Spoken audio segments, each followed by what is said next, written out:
All right, hey there, E here, and we are back with more Pillars of Eternity. Mostly, anyways. Actually, not mostly, definitely. But yeah, last time we spent a good deal at the start trying to kill a bounty from Cade Noah. Yeah, we had completed our warden's hut, warden shack, at what is it? Warden's Hall? By the way, it was the warden's hut. Something about a warden's lodge. That it offers bounties at the stronghold. Turns out the bounties are actually quite strong. Only managed to kill one. And well, though there were one with some extreme difficulty. Yeah, looking at the spellbook that dropped, they were quite a bit higher level than our party. So definitely something we have to deal with later because, yeah, especially since we tried going after a second bounty, at least the one that we could find, and it kind of destroyed us rather easily, much easier than the first one. So yeah, the bounties we get out of this, much higher difficulty, and then spend some time running around completing a few more things. But yeah, aside from that, we then continued our little trip down to Defiance Bay, had to pass through the Wooden Plains, where we recruited her, Ranger Sagani, who is currently on a trip trying to find the reincarnation of a former leader of our village. Rather vague clues on, actually not even any clues on where to find them, so yeah, she's kind of been traveling around for 5 years trying to find that person. And so she just kind of attached herself to our party while we invited her. And yeah, we're going to try to help her with that, which we did get a clue on that. Apparently, the person she's looking for is at some cliffs overlooking the ocean. No idea where we're going to find those, but that is what we got for her. Then we continued on to Defiance Bay and ran around a bit, just accessing all the different districts. Did not access the Heritage Hill. That is closed off for some reason. So, haven't actually checked that out yet on why it was closed. But we may get to that today. But otherwise, yeah, we were able to access the Copper Lane, Brackenbury, First Fires, and Andrus Gift. Andrus Gift is a bit weird. It's all fogged up. So no idea what's going on there. Looks kind of haunted. As for Copper Lane, oh no, actually, for that, in the First Fires, we were able to find out a little bit about Deer's situation with his brother. Well, not really, because the records are blocked for the time being because of our low reputation. Seems like because of past incidents where people trying to exact revenge against the people who were on the other side of the war. People have been taking advantage of the records. So, until we build up our reputation, we are barred from accessing records about his brother. So that is something we are actually just going to take care of itself as we complete quests in the area. And the first thing we helped with was helping a woman deal with her husband who was apparently running a drug den. When we went there, found out the guy had been switched places with a wizard. Wasn't that strong, but yeah, we managed to clear that out, and we found her husband actually restrained in the upper levels of her place. I'm not sure how long this went on, but that is something he had been dealing with, though it turns out he wasn't a particularly good guy.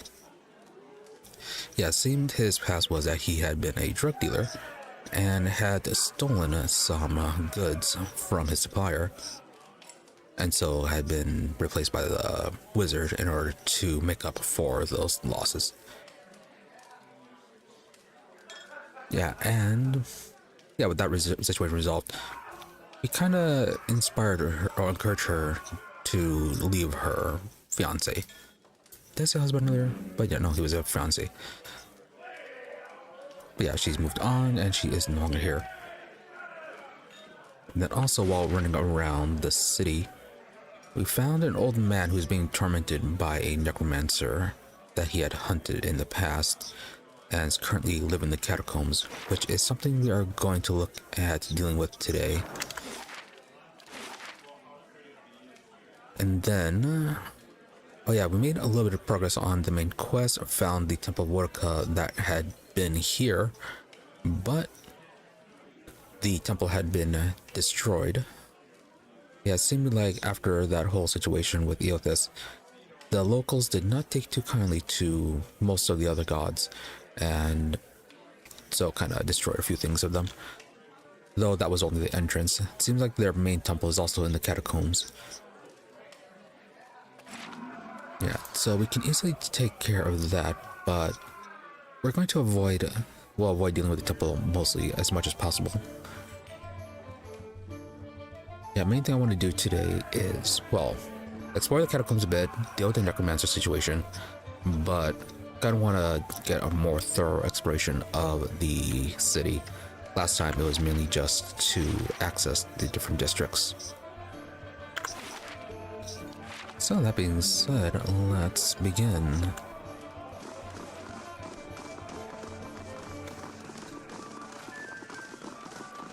Okay, that's theft.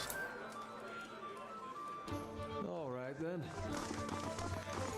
A lot of these people, they are just, yeah, just fluff for the history of the world.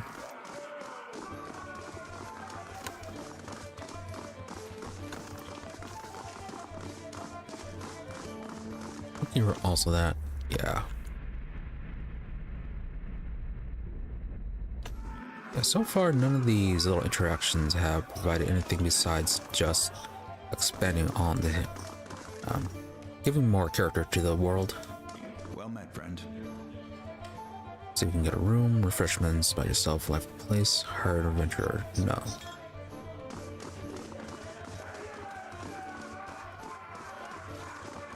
And I don't think there'll be anything up here.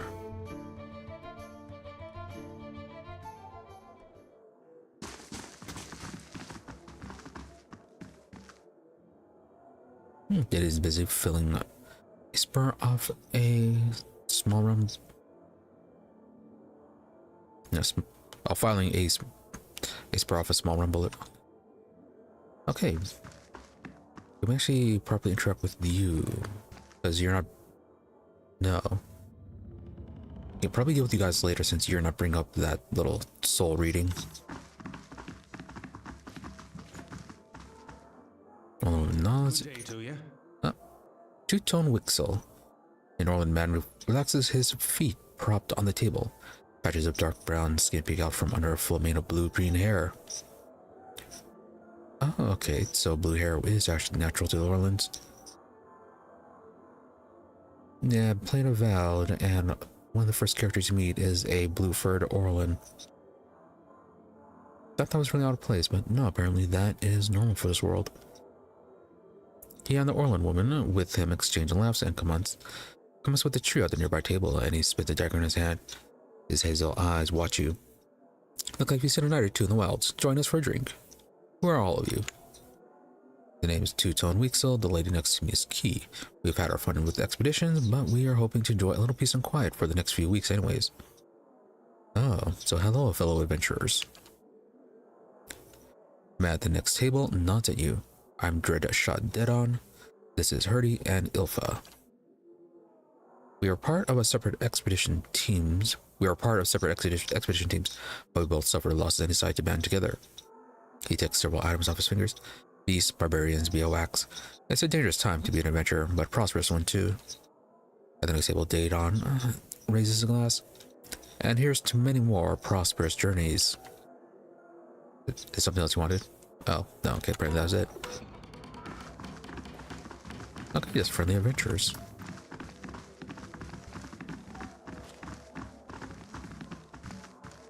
The work of a moment.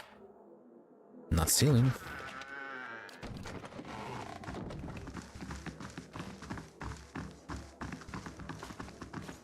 Gerald Raoul and Glenn. soul reading.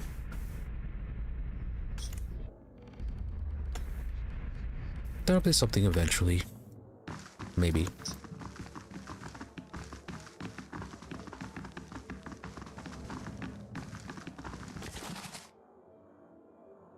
Most unfortunate tale of Fabian Bernat, a valiant tragedy.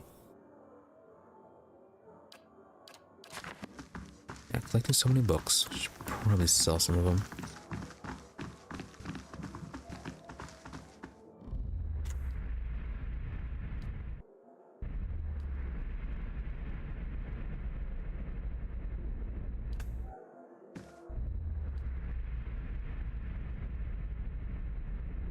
Thing was spoke of your husband. I shouldn't. He'd be ruined. No fair, that's cheating. The man wags his forefinger at her, tisking playfully, tracing a line with the finger down the length of her torso, causing her to writhe. He stops at just a short, she gasps. No fair, that's cheating. Not if we make the rules. Oh.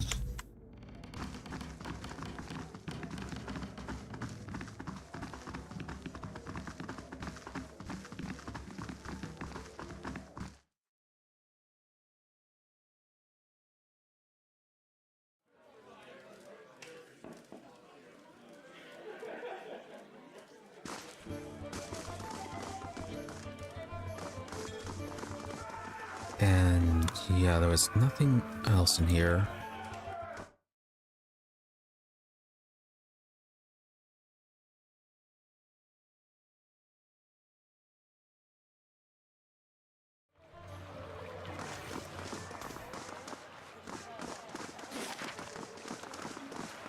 Let's see, yeah, this was the drug den, merchant area, expedition hall.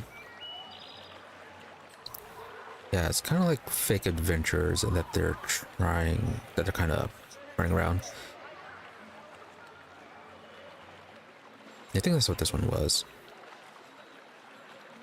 Yeah, they kind of modeled themselves off a group that was involved in that war against Wadewind, the one who waged war on behalf of Eothas. And yeah, a group of 11 or so people that kind of sacrificed themselves to, yeah, kill Eothas, to activate the bomb that did the job.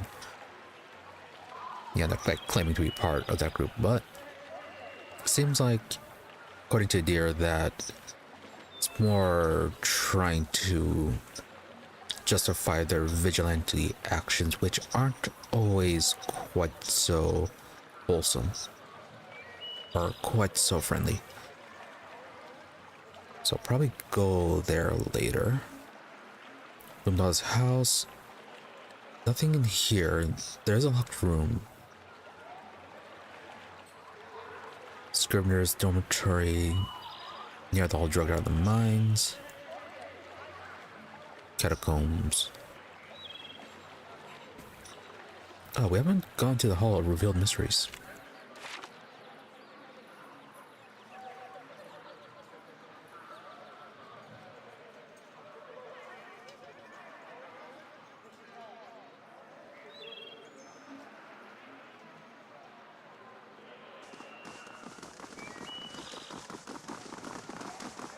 Someone actually sold something from the hall. How'd they manage to do that? Well, he knows Grim is looking for someone to blame, though, so stay clear of her for a few days. Maybe the power of save and reload.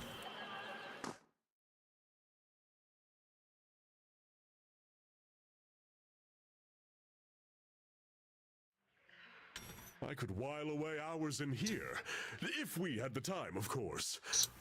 Do we? Yeah, sure, we have the time. It's only the main quest. It's not like we're doing anything important. Alright, welcome to the Hall of Revealed Mysteries. Keep you. The one barely glances up from the tome on the table as you approach. You're welcome to browse its stacks, but mind that you keep your voice down. This is still a temple after all, and Grimda doesn't tolerate disorder. Alright, who's Grimda? Why, she's a high archivist. She's one of the most accomplished scholars alive today. Nothing goes on here without her knowing about it. Almost nothing anyway. She scratches behind her ear. You should probably tread lightly around her today. Right. This is a temple. It looks like more like a library. Our eyes were wide and round. That's because it is. Weil is the god of mysteries and answers, encryption and decryption, concealment and revelation. She raises her hands to the rows of shelves. His guidance comes from the understanding of the unknown and the protection of hidden knowledge. The Hall of Revealed Mysteries was built to celebrate that. Quite excited, isn't she? Kinda. To think there's such a place in the Deerwood. Incredible. I'd love to glimpse of the archives. How many secrets must sit upon these shelves?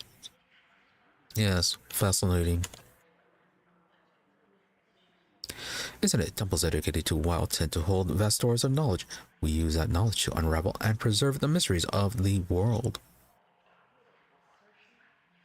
Yeah, libraries certainly are important. Tell me about yourself. She throws her broad shoulders back. I'm a scrivener and devotee of WoW. It's my duty to look after our records and resources. Her chest swells with pride. So prideful. He sounds fun.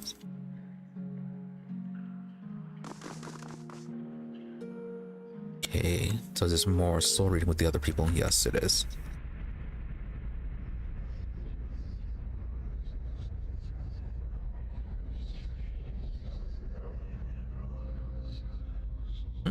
He really enjoys reading, apparently. So well.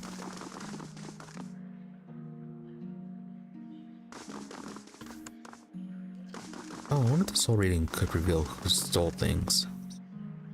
Takes a smooth tongue to solve problems, doesn't it?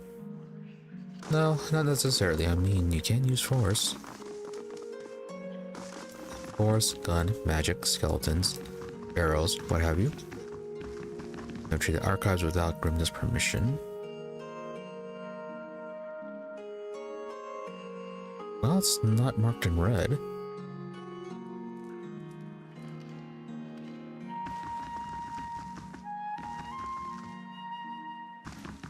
Well, I'm not sure what we'd actually need in here, though. More generics. And Grimda. Keep searching. The obscure leaves clues for those who seek. Welcome. An elderly dwarf with surveyed sacks. Her skin is looks tough as. Her skin looks as tough and wrinkled as a walnut. Despite her stature, she manages to look down her nose at you. You're welcome to look around, but let the priests and scriveners continue the work. She shoots the nearest robed figure a withering glare. Wouldn't do to give them any other excuses. Oh yeah, we need to boost our reputation. So what are they looking for? Maybe we could help. She sizes you up, stroking her chin. And I could trust you to bring it back, I suppose. He scowls at the robe priest again. He's certainly gonna do worse than this lot anyways. The thieves made off with an ancient scroll of WoW. They intend to blaspheme by selling it that which should remain hidden, a secret of the 100 Visions. Her wiry eyebrows arch over her spectacles. The guards caught one of them, but were overzealous in their interrogation. All they could piece together was something about a farmhouse on the road to Deerford.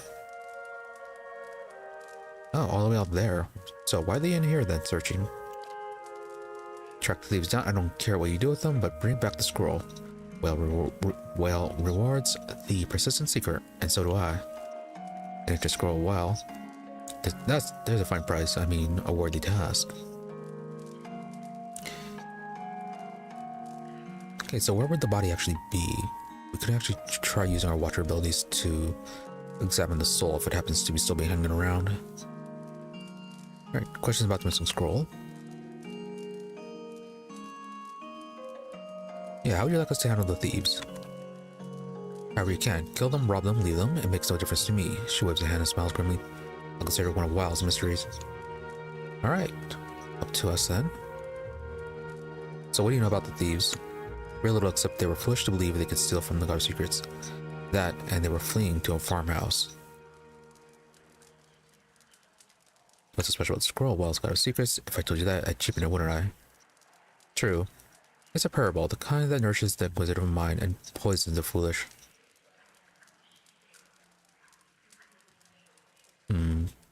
It's gonna be a riddle full of puns, isn't it? So let's talk about something else. Tell me about yourself. I'm the Archivist of Hall of Revealed Mysteries. She coughs loudly into her fist. And I'm too old and too busy to bother with inane questions. Even just one or two, Kana sighs. Well, he's disappointed.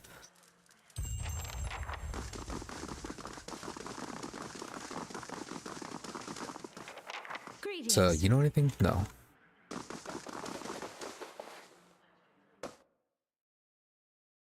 Okay, let's see if we can find the prison here and maybe get access to the body.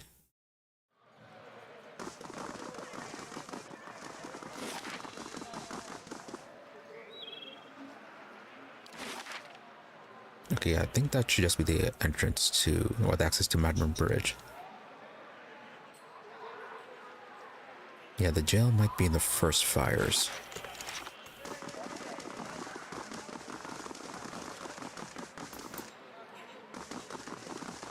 Oh, just a car. Nope, cannot talk to you.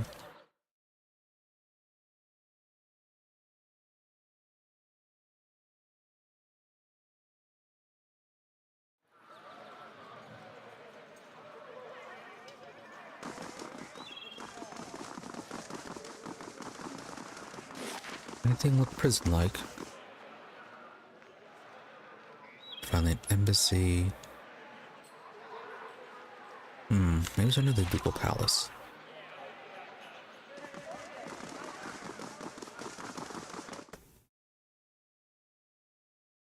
No, actually, that'd be really unlikely.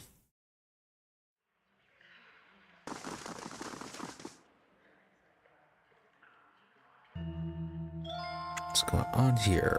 Where I started, we got meetings, public hearings, and ceremonies. And that's just the stuff that happens out in the open. Getting a little closer, this is where the Duke and his key advisors work, so there's always someone bartering for a favor. Unfortunately, I'm not at liberty to talk about the side things. But if you want the official version, we have a shrine devoted to Margaret and official records and chambers for public hearings and council meetings. Yeah, we already tried the records. Saw the Margaret that's up there. Is there hearing going on right now? Sure is. Duke Ivor's been meeting with some city leaders for weeks now, trying to figure out how to address the legacy. This whole business is terribly secret. Though I tried to sit in the gallery during my lunch break one day and got turned away. She sniffs. But a lot of the talk concerns Adamancy, so there's a good reason they're keeping the meeting behind closed doors. Yeah, we kind of know about Adamancy being so controversial, because it messes with the soul, and yeah, the legacy is from the war with Widewind, whatever his name was. Yeah, Widewinds. A lot of people call the Rash of Hollowborn. The theory goes that it's punishment for meddling in Adamancy. Kind of doesn't seem like they'd be connected, because Widewind's deal was he was working for Eothas, or waging war on his behalf. Yeah, Adamancy just seems like a side deal. So why is Adamancy controversial? Where to begin, traditionalists think it's a crime against the gods. There's a question that poking around in souls is risky, but the more progressive elements believe it's our only shot at restoring healthy births. Also, it doesn't help matters that Adamancy research often involves old Ingwithan relics that were illegally looted from the ruins in Irglanfath. She makes a quick twitching motion with her index and middle finger. Are you a friend to Adamancers? So what do you think of Adamancy? Me, I think the real danger of Adamancy is confusing a real scholar with an expensive fake. We get a new case here every day. Some poor couple in the gift or Copper Lane who spent every copper they had on a miracle cure for the unborn child. It never works. She shakes her head. Breaks her heart. There's usually nothing we can do for them. Yeah, then Hollowborn are just children born without souls. We are like fresh from the road. Hollowborn are children born without souls. They often don't live for very long. And those that do have generally received some kind of treatment from Adamancers. Okay, I was wondering about that, why they don't take care of them until adulthood. But yeah, it just seems like they just don't live very long.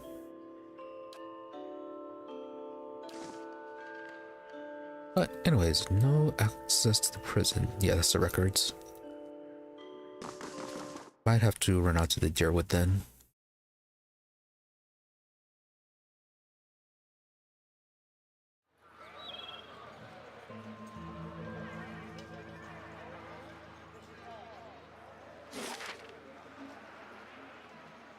Oh, Crucible Keep might actually be this one.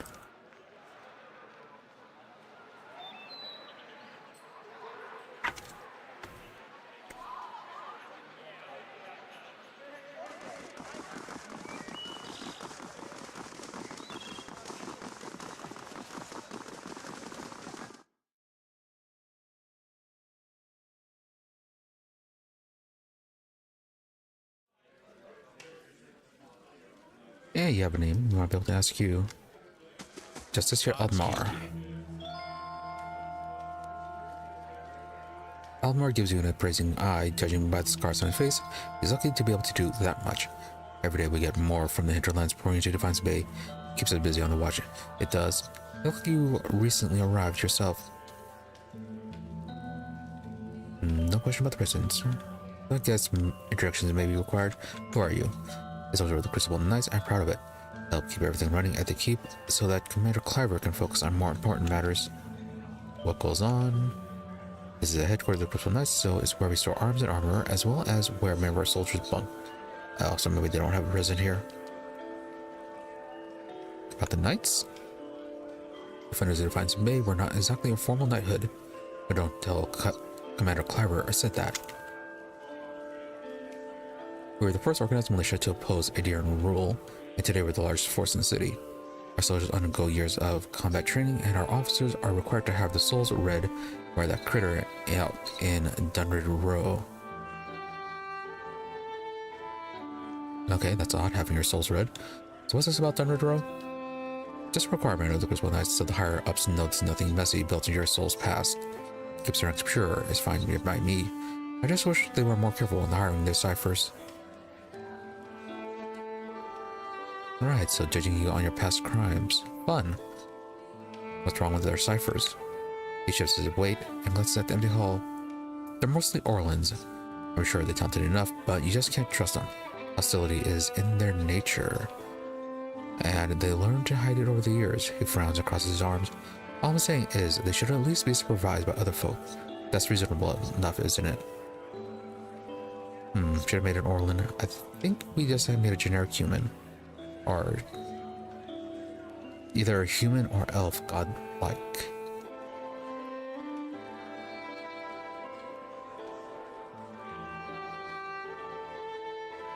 You're wrong, sounds fair. Horrible thing to say. If people treated them better, you wouldn't have to worry about them being so hostile. That seems like an extreme position to take. I'm just speaking the truth. Nowadays it seems that that's the biggest crime of all. Wow.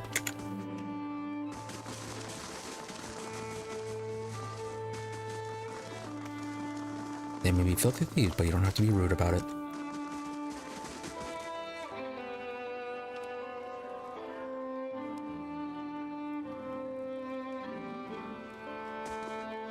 Nope, not even just generic soul reading.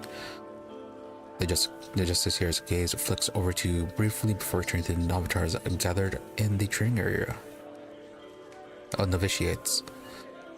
If this is about patrols, my novitiates are already stretched to the limits. Between the refugee influx and the missing Heritage Hill, I simply don't have units to spare. After a pause, she looks over at you again. I'm sorry. Was there something else you needed? Right, what's wrong with Heritage Hill? She lowers her voice. What isn't wrong is a real question. A whole district of walking flesh-eating corpses. Oh. We sealed the area 2 months ago, just after I lost one of my first commanders there. My finest commanders there. And yet this is the second guard rotation to disappear. There are already enough rumors about the place floating around the keep without my soldiers whispering about these disappearances. She shakes her head. I just as soon abandon the district, but if those monsters should find a way out. And you're definitely discussing things with an outsider.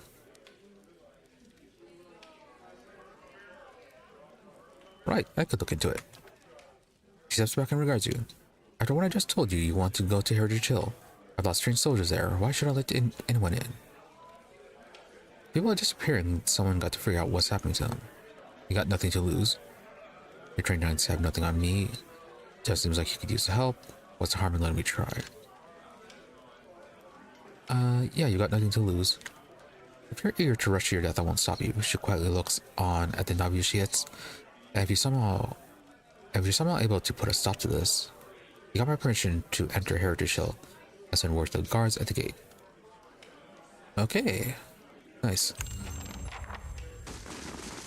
So I got access to that.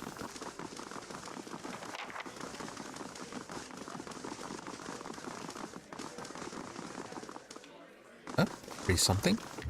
No. Symbol of Abaddon. Guess that's who they worship.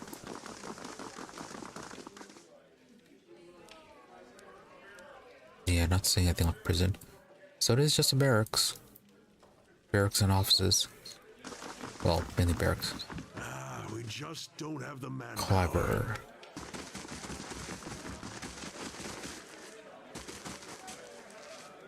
So what are you saying about? Refugees from every corner of the Deerwood. The dozens getting them all riled up about animancy. At this rate, we'll need twice the soldiers to patrol Defiance Bay. Yes? Can I help you with something? Okay, yes, it doesn't. Not the 11s. So, why don't you have enough soldiers? Fleetbreaker Castle. The High Justice has summoned almost half of my novitiates and more of my justiciars to a keep on the other side of New Hailmar. It's not for me to question the High Justice's orders, but it's left us short-handed. And mark me, we're just a couple sparks away from anarchy. You know, I remember playing Mass Effect and they kept on saying Justicar instead of Justiciar. So used to it being that way.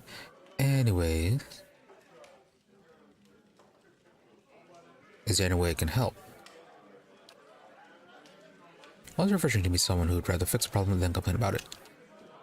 Forge Master Johnson is working with an animated scholar to build what we're calling Forge Knights. Warriors that can patrol our streets without suffering fatigue, disobedience, or fear. Some agitator throws a rock at them, we don't have to worry about them getting out, about things getting out of hand. Yeah, that doesn't seem like it's going to work out. They might overreact. They constructed the armor, but we need the scholar's research. Unfortunately, she hasn't been around the last few times my novitiates have checked.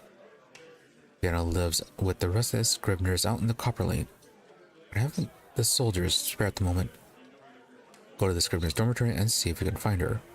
When you get the research, just bring it to Dunstan. This is his area of expertise anyway.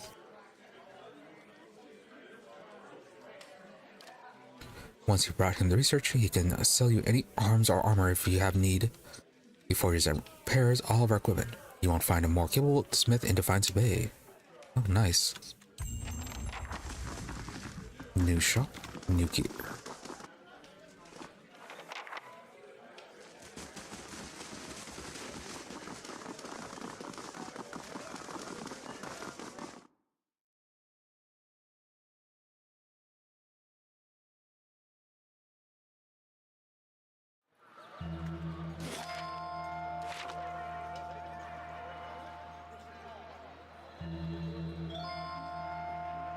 Oh, you have something to say. No, go and get closer and then we'll talk to a deer. Also, look at this.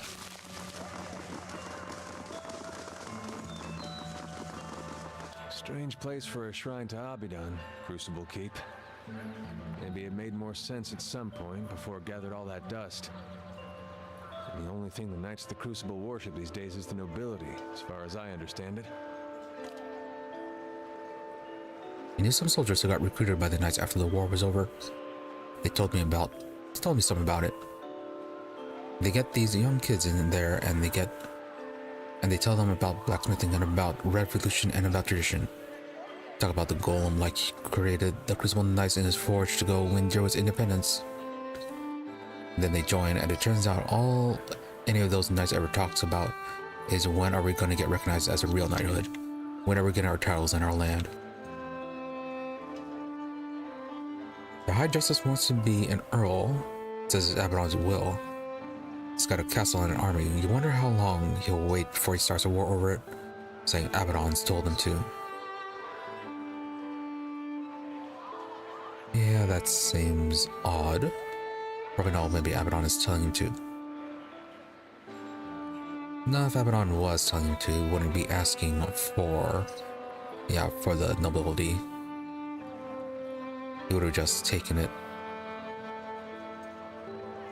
They don't seem all bad. They're keeping peace in Defiance Bay, barely. And the nobles respond that their gods told them that they're the only true nobles. The trouble with having all these gods is you got support. No matter how dumb your ideas are. Maybe he had the right idea of blowing some of them up. Less of them to hide behind. Yeah, gods and the saints seem to be a bit of trouble.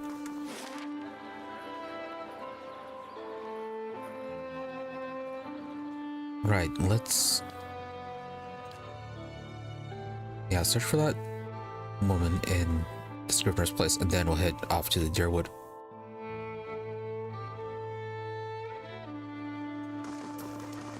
You must have seen some amazing sights on your way north. Sure. Pirate cities floating in the archipelago. The mountain halls of these northern dwarves. Plenty. I haven't been further south than the Deerwood myself. Maybe I'll come back after I've convinced the Ranga Nui and see all those things for myself. I hope you do. Odd response.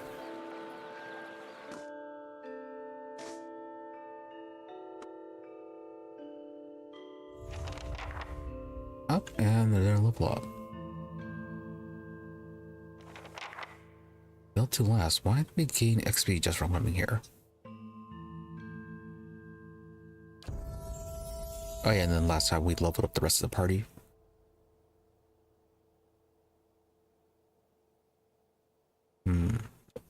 Okay, guess we'll pick up some survival.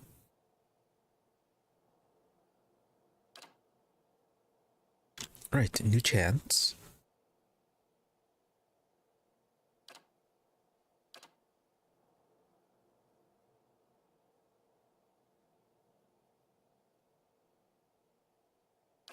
Oh no, these are the abilities to use once we use our 3 phrases. Accuracy versus reflex. Okay, cone attack. Another cone attack. We need something that has actual distance on it, not just a cone attack.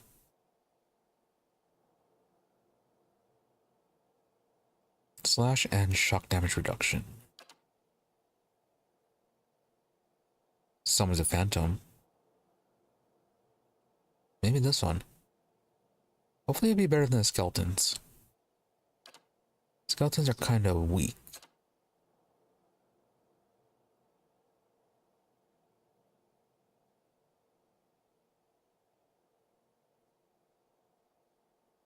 Bit of a heal. Immunity to frightened, terrified.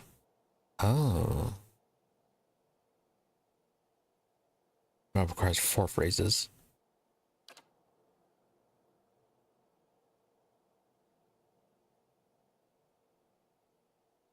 Can charm.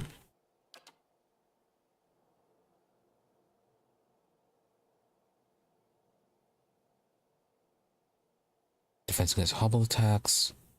Hobble duration down. Defense against stuck, petrified, paralyzed attacks. Terrifying cone. Summons a will-o-wisp. Yeah, will-o-wisps are pretty good.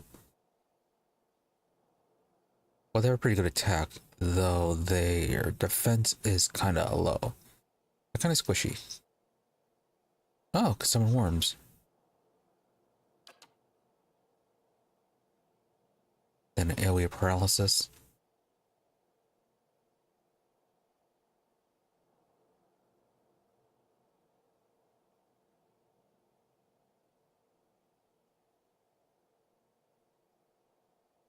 I mean, if it is full only,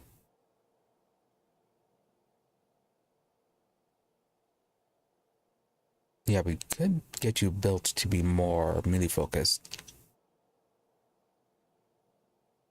Yeah, paralyzed would definitely be useful.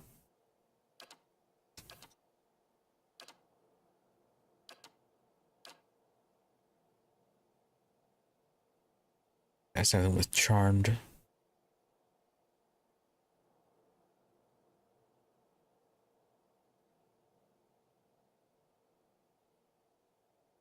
Yeah, charmed target fights on behalf of the enemy and reduce capacity.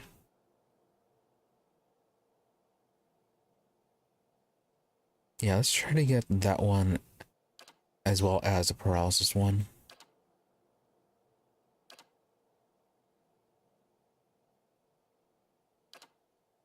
Though, yeah, the summons are also pretty good. Potentially. Just more DPS that way, as well as more distractions.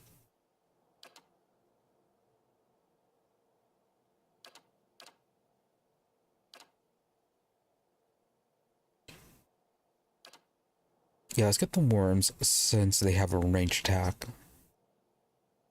We can use that to break up enemy groups.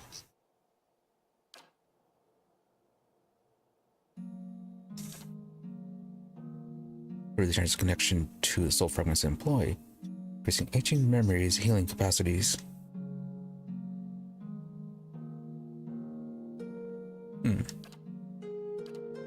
Is that the only one for you? Yeah, and the rest of these are kind of multi-classing.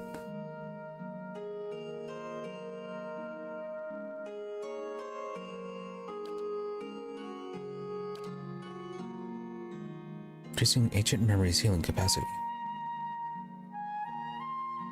Which skill is that?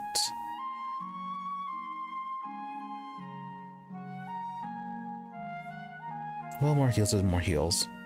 Must be chanting.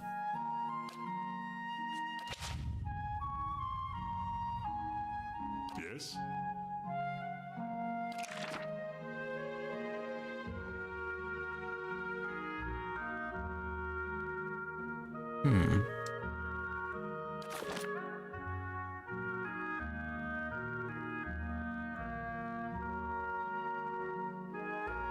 Field Triage, Second Wind, March of Komoa. There's your summon.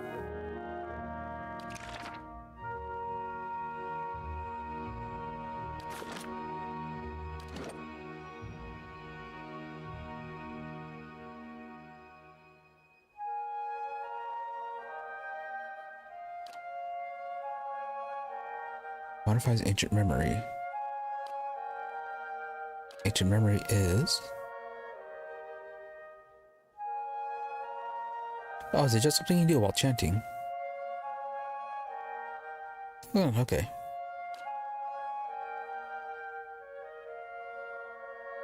.92 from caster. AoE duration 63. Same thing.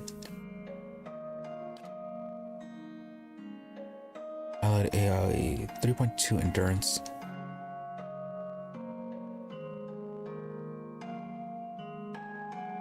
So it just adds 1.4 to it. Okay, so 4.6.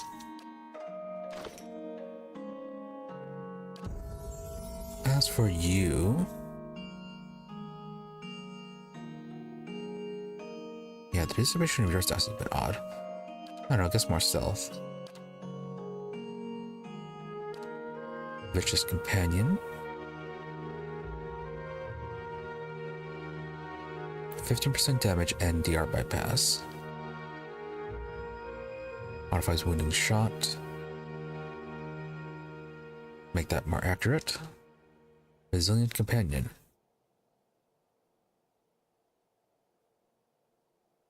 Yeah, let you survive a bit more. 30% more damage. Should we just focus on boosting her companion?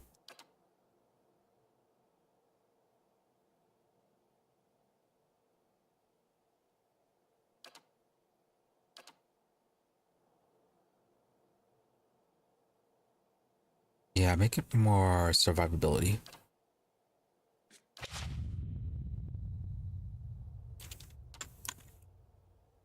All right then. Now then, Corin, do you happen to know about the person we're looking for? Hail and well met. Looking for Viana. Like Viana, she always talking about metalmen, which is strange, since I'm pretty sure she doesn't eat snowcap. I don't talk about metalmen either, and I do eat snowcap, huh? Anyways, she's not here now. Flew away to Andre's gift to meet her friend Bessia. No, Clesia. Yes, Clesia. Clesia is a friend she's gone to meet in Andre's gift. In a house, not a boat. North house. Empty house. Andre's gift has a lot of boats. We should go rowing sometimes. Yes, row your boat. Yeah, there was an empty house there.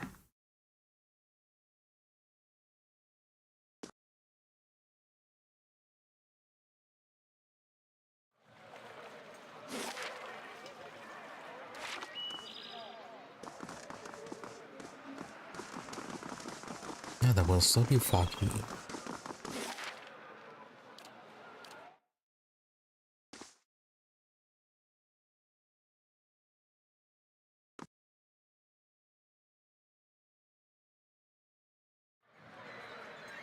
Nope. Okay, clear day.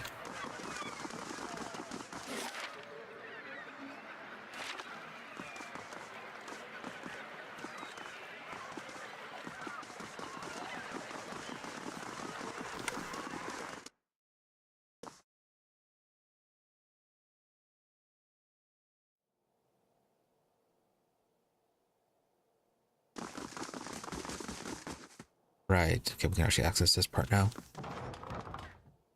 Oh. Ludmina, as you enter the room, you see several figures huddled together. They stand at attention, armed but not in matched gear like Bristol Knights. At the center of the group, one woman looms over another, holding a flail, chasing arrows at the cowering figure. You got pages of research here. Expect me to believe this was just your scratch work. Diana, it's nothing, I promise, just my notes.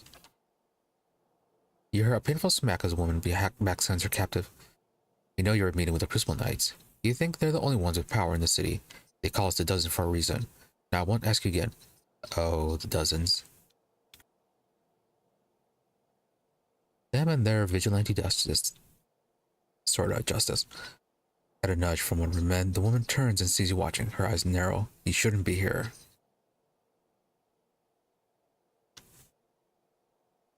Let's see, let her go. I'll pretend I never saw this and leave her alone. What's going on here? Yeah, leave her alone. I'll pretend I never saw this. Too late for that. Look at that.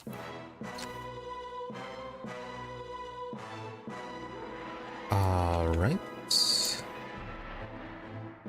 what do they have? Antelope Companion, so Ranger. Double Ranger? Yeah, not seeing any casters. Hey there, sir. It's going fine. How are you doing? Ooh. Alright, not sure if it's gonna be friendly fire. Okay, you have priest stuff that you're casting.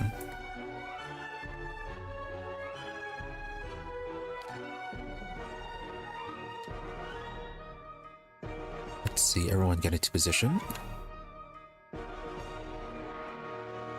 Actually, we could have retreated down here. Might have been a better option.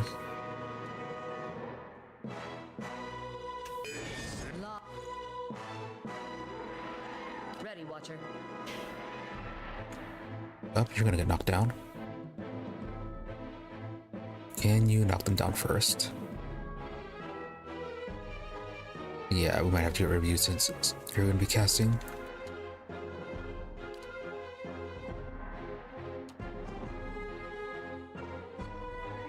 Okay, hope this doesn't do too much friendly fire. No, you are out of range, okay.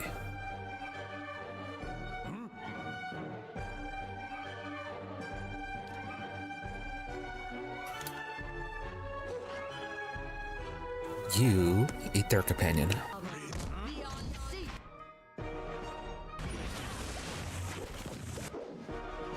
Kana.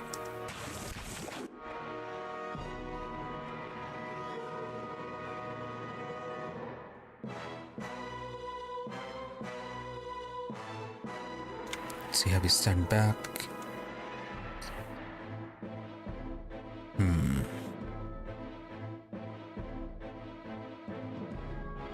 Animal companion's almost gone. Focus on this mercenary then. Nice that you had a very good weekend. That does seem like it all sounds like you're going to be a bit busy this week.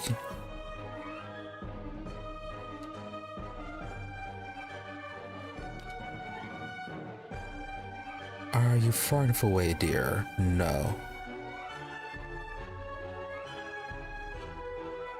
No, hopefully this doesn't friendly fire. Well, never mind. This one actually heals friendlies, so should be fine.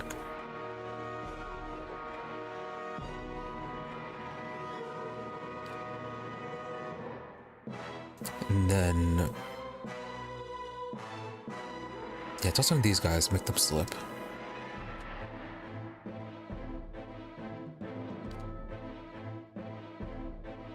Ready, Watcher. Okay, that was knocked out. Target that one.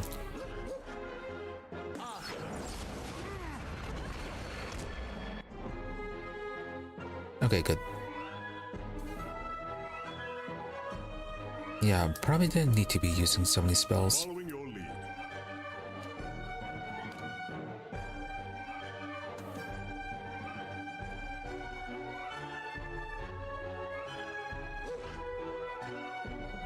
I'm here.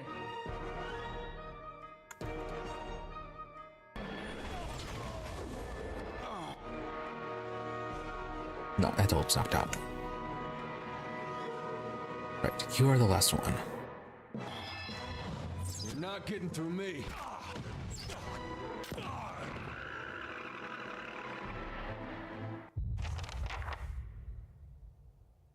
Yeah, definitely did not need to use that much magic. Yana's face is covered in bruises and her eyes are wide with shock and relief. I don't know who you are, but thank you. Rapid hitching breaths punctuate her words. I was sure they were going to kill me. She wipes a tear from her cheek, wincing as her knuckles graze a bruise. So what just happened here? I thought I was coming here to meet my friend from the Republics. Looks like I was walked into a trap. Right, strange friend to be meeting into this kind of place. She shakes her head. The dozen must have been watching me for a while. Had been working on a special project for the Crucible Knights, and they weren't exactly subtle about contacting me. But yeah, about this project, we were kind of sent to retrieve it from you. This was a rather rare branch of animancy, no offense, but I probably shouldn't get too specific without Commander Clara's permission. He commissioned it after all. She laughs nervously, and you can see the trouble a little indiscretion has gotten me into. No, we can't take your notes. Tell me about yourself. Studied animancy in Asia. Back in the Valiant Republics. I came to Defiance Bay to research local advances, but instead of going to Brackenbury Sanitarium, I found a position as a scrivener at the Temple of Weil. I've had access to so many rare manuscripts that most animators never see. Of course, I've had to keep my head down. I've been careful not to let the head librarian or my colleagues know what I'm working on. Right, secret work being secret. Okay, let's go. She nods on a split lip. Commander Clever of the Crucible Knights is waiting on my research. Not that you haven't already done a lot for me, but maybe you could take it to him. I'd kept it with me to prevent it from falling to the wrong hands, but you can see how well that worked out. She nods at Darmuna's corpse. She took it from me when I arrived. She takes a deep breath. Anyhow, don't wait on me. I can make my own way out of here. Of course. Yeah, seems like Adira was kind of right about the dozens.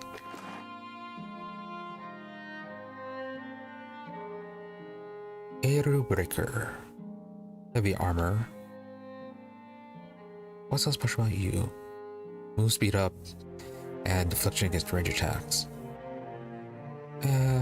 So armor. I'll probably do with selling you. And then the research. Alright, we need to find Dunstan.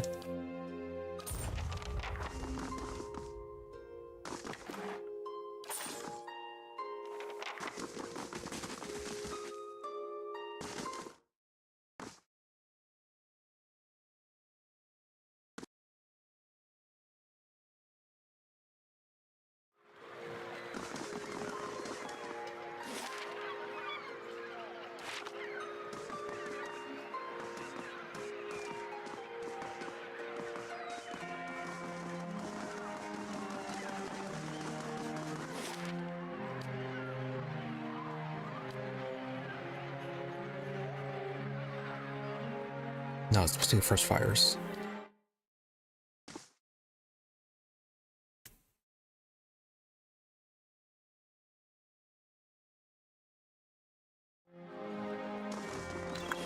Oh, whatever happened?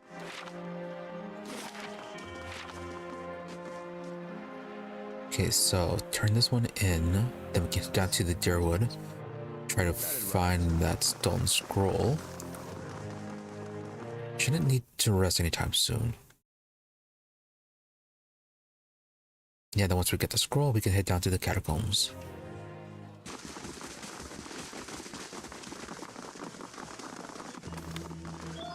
Nope, no Dunstan here. There you are. If this is about the breastplates, I already told Cleaver they won't be repaired till next week. Oh, Cleaver. Showing the pieces of the Blade of the Endless Past. I found several fragments of an ancient sword. Do you think you can repair it? Oh, we can actually work on this. That's a fine blade indeed. He holds one fragment in his rough hands. Luxadiran, special made, must have been commissioned for a champion of some sort. He hands the shard back to you. A sword of this caliber would have had a specially designed hilt too. It would be a shame to craft anything else onto it, and besides, it amounts best with all of its original pieces. You find the rest of it and I'll forge it for you. Oh, nice. Now then, about those notes. I think this is what you've been looking for. That's what Cleaver's been looking for anyway. If you found it, I guess I've got to start. Yeah, you don't sound too happy about this. I'm not, and I've made it clear to Cleaver that this is a mistake. Trying to harness souls like this is a crime against the gods and is bound to earn us more trouble than it saves. Cleaver's given me his orders, so I've got to build these things best as I can. Anyway, Cleaver's told me I'm to sell you my arms and armor you might want. You want fighting better here in Defiance Bay? I can promise you that. Excellent. Now, time to see if that Valian was worth all that blood and copper. Yeah, considering what happened with the Hollowborn, using machines powered by souls may not be the best of ideas. Oh? I'll be damned. To be honest, even I wasn't expecting it to work this well. Back to it. Cleaver will want me to finish the rest of them. And it sounded like he has a job for you, too. Really now? Alright, well anyways, show me what you have for sale. White Spire. And S-Stock, usual deflection bypass. Oh, that deflection DR bypass. You can cast Blizzard though, deeper at rest.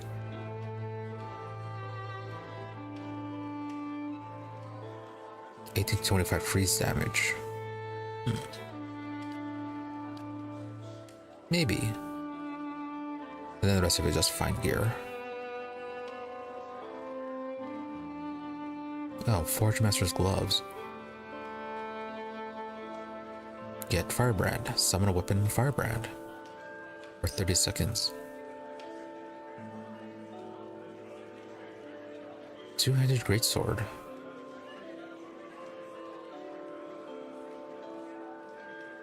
That's a lot of burn damage.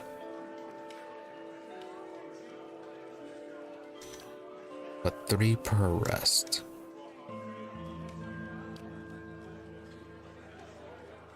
Maybe. It's only 3,800. Then Shot in Faith. Grants consecrated ground when hit by a critical hit. Once per counter. Wait, then consecrated ground. That's a heal, right? Yeah, And 9.3 endurance over 1 second. Yeah, for a duration of 30 seconds.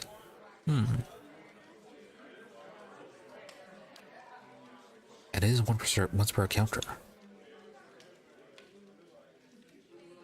Might actually be good for a deer then.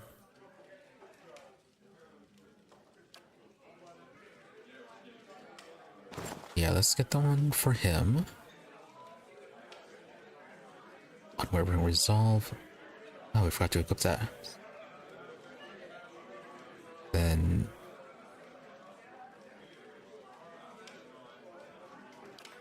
what are you equipped with? Hand and key. Oh, defense against confused, charmed, domination, and all that. Okay, yeah, self-defined male.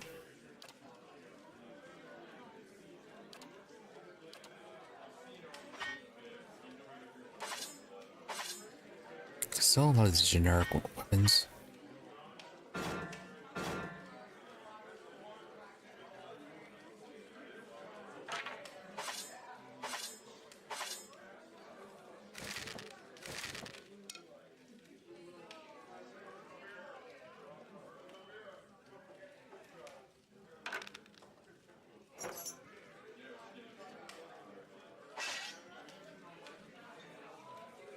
Alright, pretty good.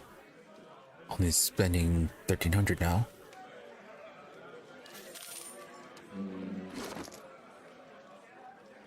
Yep, and you don't have boots. No idea, you actually do have boots. Boost Constitution. Let's switch those out. Give me the Constitution boots.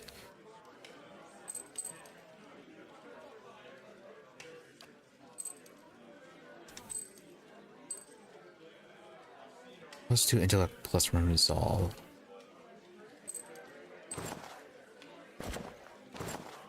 Oh no, that cloak did something. Right, defense went in disengaging.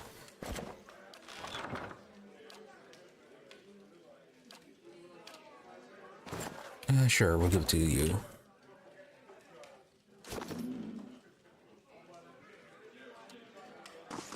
Let's see, said we could talk to Cliver or something else.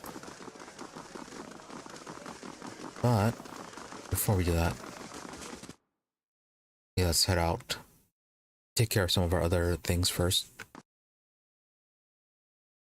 I wonder if the dozen knows about our little interaction with them.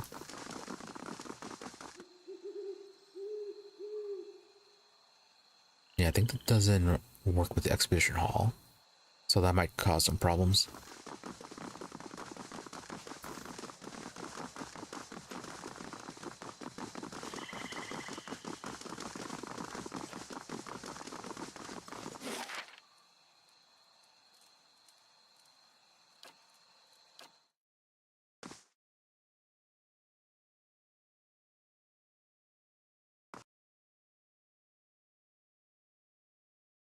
Right, and we are looking for a farmhouse.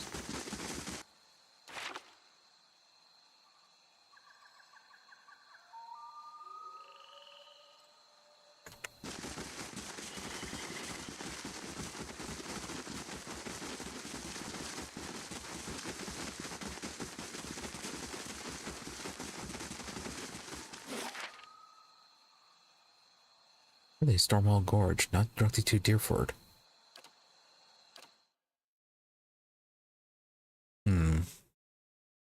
Might need... Yeah, I might need to actually rest then.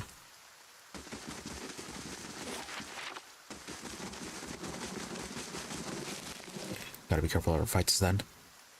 Feral Druid.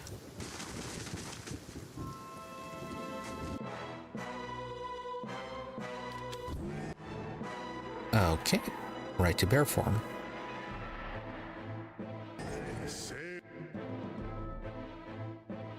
Alright, that's a lot of them.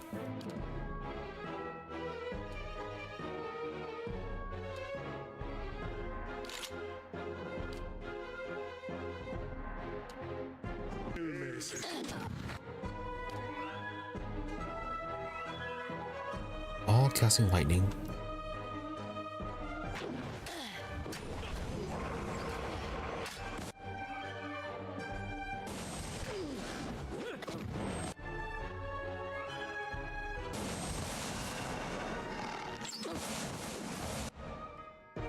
They are just zapping that fox. Really hope you don't die permanently.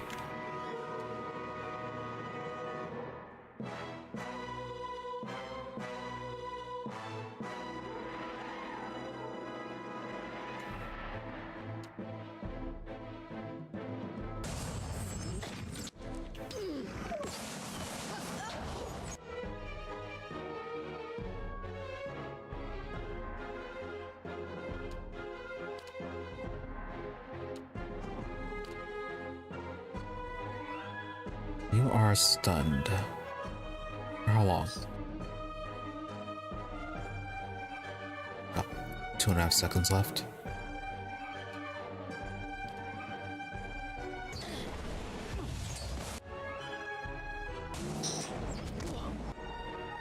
Are you just gonna keep on casting your lightning? You annoying druid.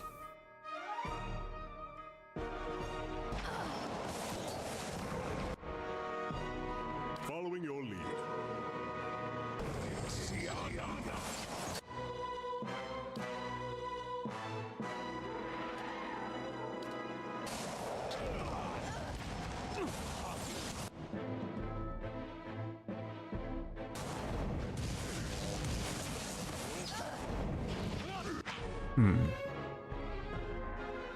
Following your lead.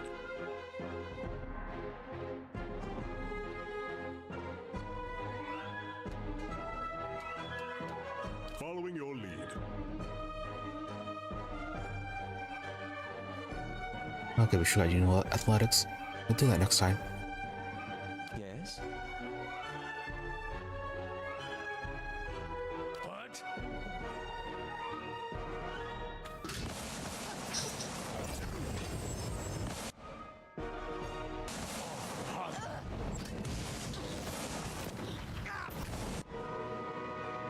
So much lightning. Knock it off.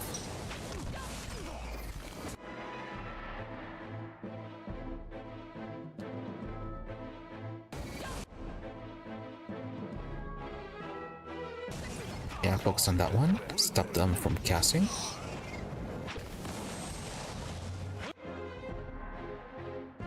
Following your lead. Can you have 2 different summons, or will this cancel out? Okay, it'll actually cancel out.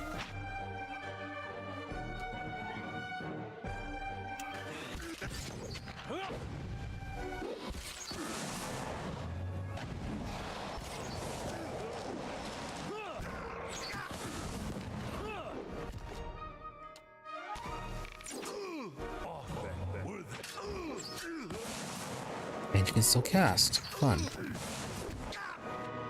Following your lead.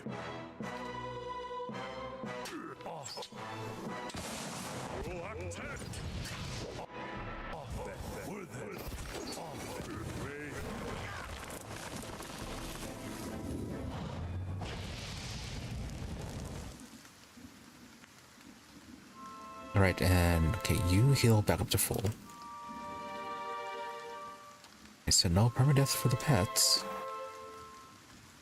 Well, not the pet, but your animal companion. I'll find gear. Interesting.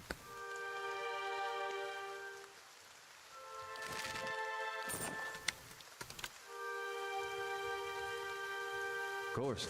Well, at least nobody got knocked out.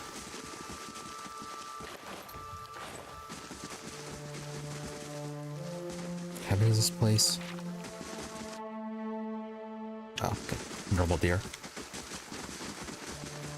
So, potentially looking for a farmhouse.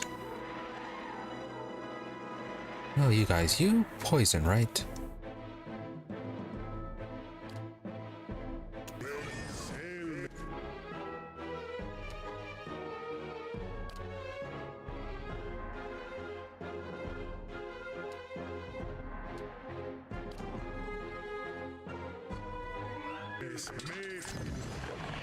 Following your lead.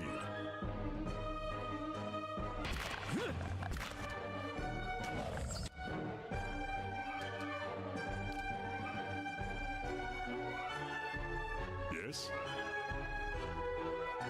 This thing isn't doing the job. Well, you just have to summon something. Small rain blight.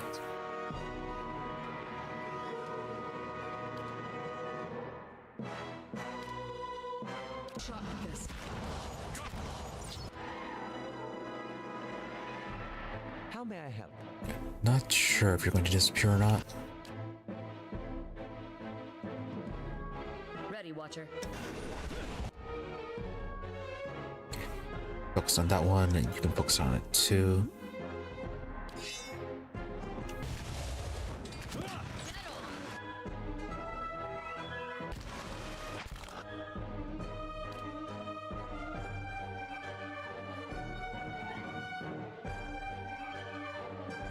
Okay, focus there, and we're not attacking. Gonna switch to range. Yes?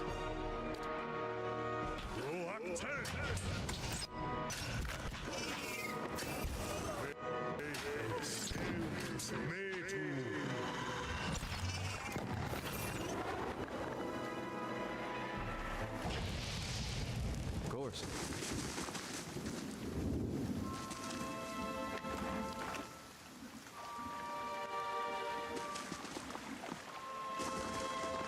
Right. Not an inch of farmhouse.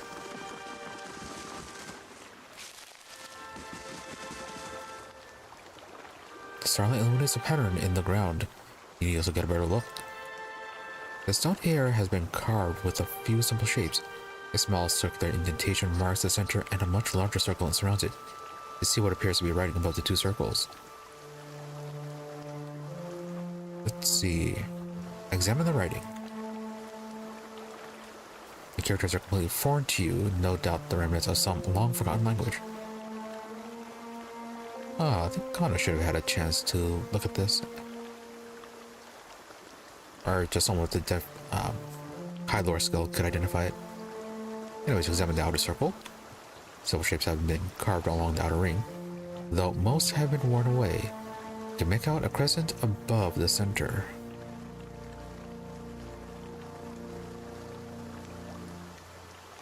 Right. So crescent there. Spiky star, and then just a perfect circle over here. Look at the circular indentation. The indentation is shallow and smooth. Looks like it's been intended to hold something specific. Something we clearly do not have. Wait for a few hours watching as the stars wink and woo overhead. Oh, it does require a specific time then. Wait a few more hours, marking the sun's journey across the sky. Oh, well, why can't we wait again? Writing, outer circle, indentation. And then back to night. Okay.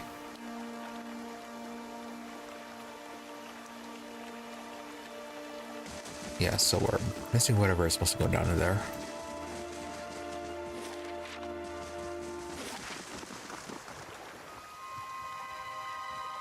Lay a ribbon.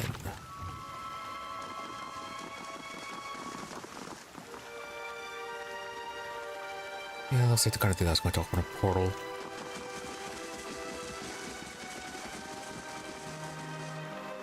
And that was apparently enough to heal them.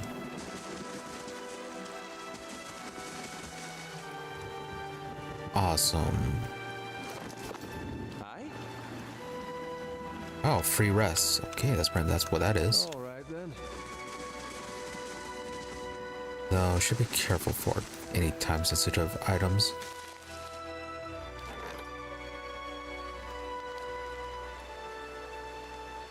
Oh yeah, we had this thing. The column bandits from the northern wilds have been reported crossing the plains. They'll be at our doorstep any day now. Right, we have to deal with that first. I traveled to Kinoa to participate in the defense.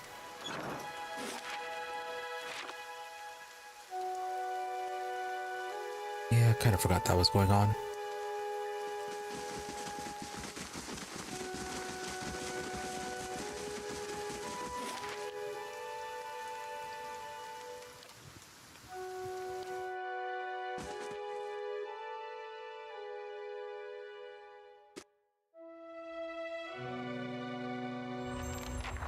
The keep's coming along nicely. Of course, speak to the messenger in your great hall. Yeah, that's just barely being constructed.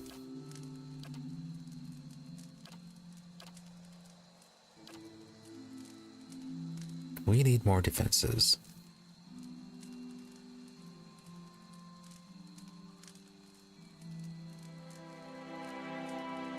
South wall, west wall.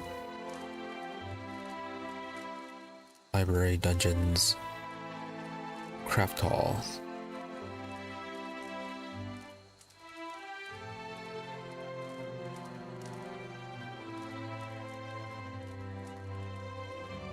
Artificers. By traps. Chapel. Okay, that's scrolls forum. Intellect bonus. Training grounds, perhaps. Oh yeah, no, we're going to purchase a hedge maze. Only 2 days and it's kind of cheap. No, wait, then we have a dungeon. Yeah, here it is. Neutral, though. Let's see if we can take prisoners, though.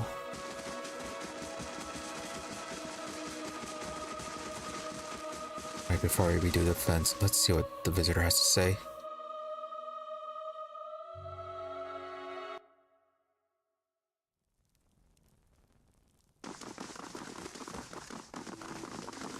Bear a message from the Ducal Palace. Greetings, Milady. I bear an urgent message from Chancellor Warren of Defiance Bay. He requests that you meet with him in your earliest convenience in the Ducal Palace. Your claim on Kinoa has been called to question by the Gathbin family. Earl Badamar has issued a ruling on the matter, but both you and Lord Gathbin must be present.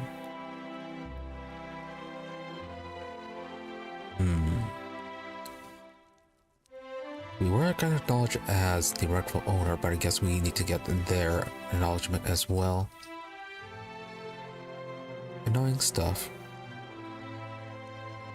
So his is Lord Gathbin, an old Adarian lineage, I believe. Looks around the Great Hall. A former lord of the stronghold, a distant relative of Lord Gathbin, allied himself with the losing side during the War of Defiance. Alright.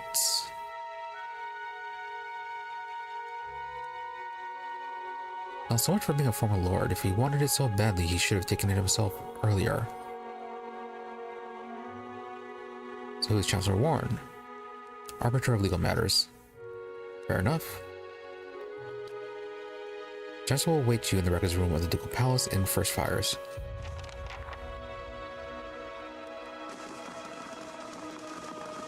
Okay, we can take care of that once we find that scroll.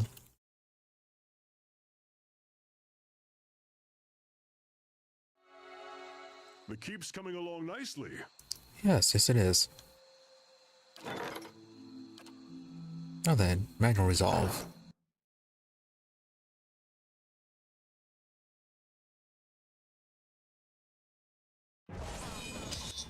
Oh.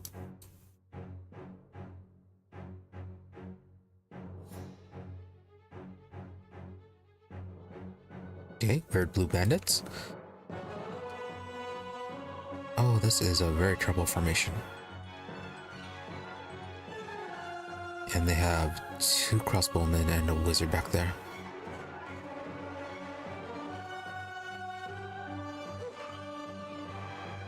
Oh?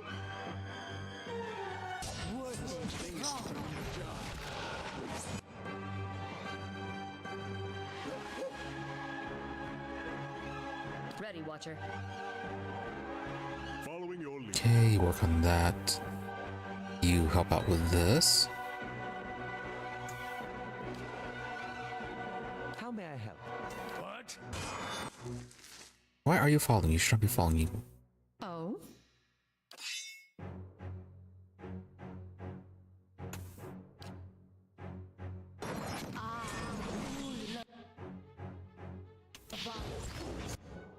What? Ready, Watcher. You just had to summon. This thing is... Knock him down? How may I help?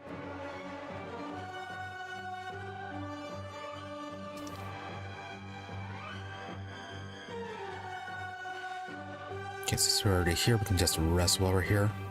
What?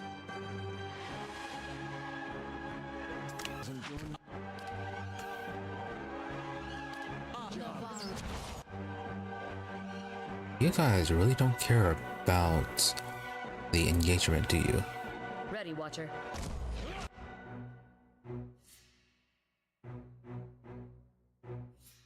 How may I help?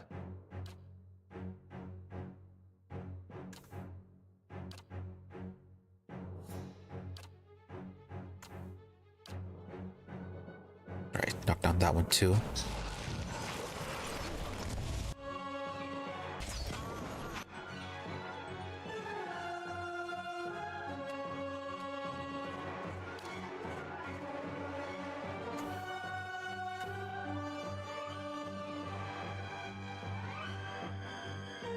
Ready, Watcher.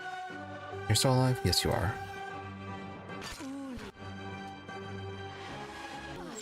That's it!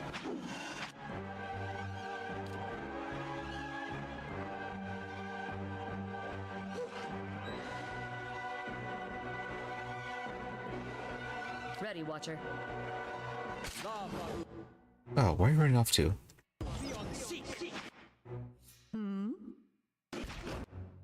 Yes?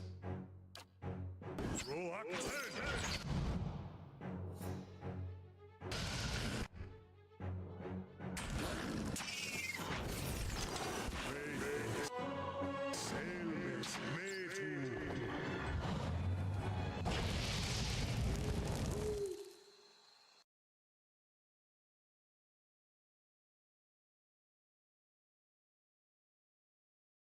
Right, not too bad.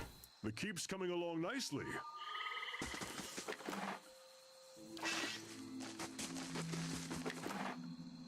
All right then. More junk to sell.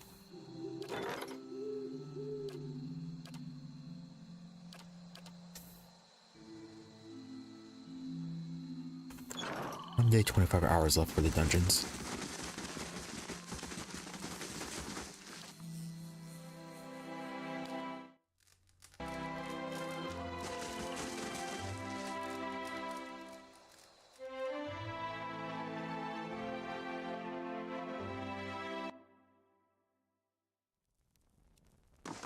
Alright, before we head out, let's sell some of this. How do you do?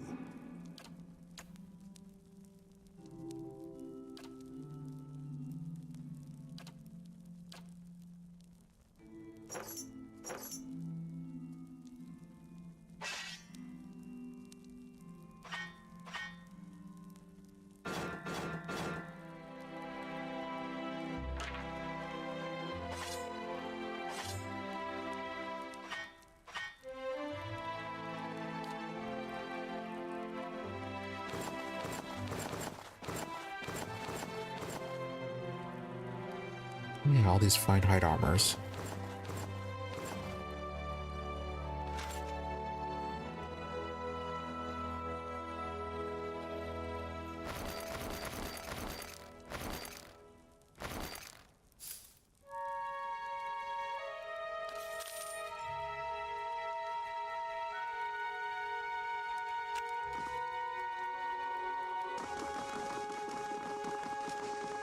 Anything in this chest yet? No.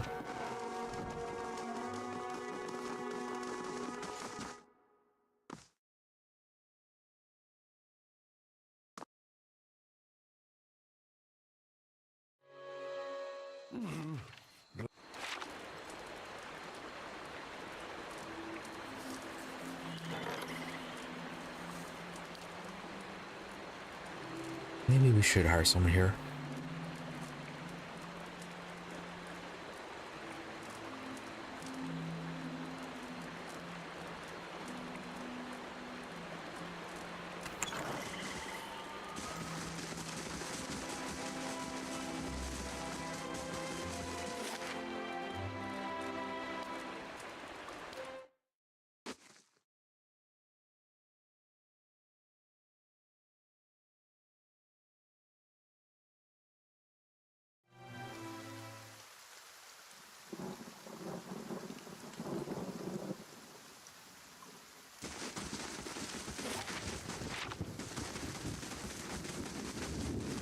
Well then,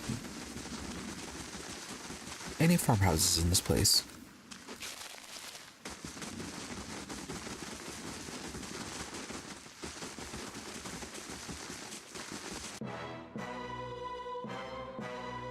Lion and Delmgan.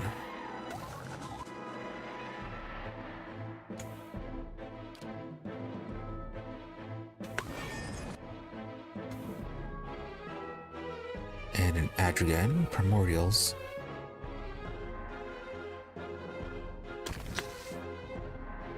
Don't disengage.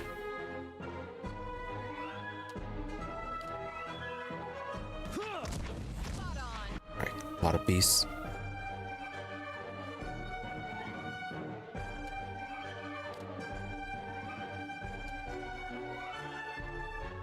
Following your lead.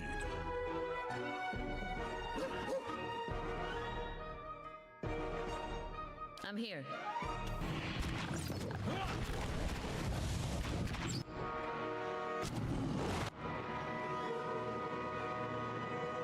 Oh, which one do you use summoning? Might be you guys.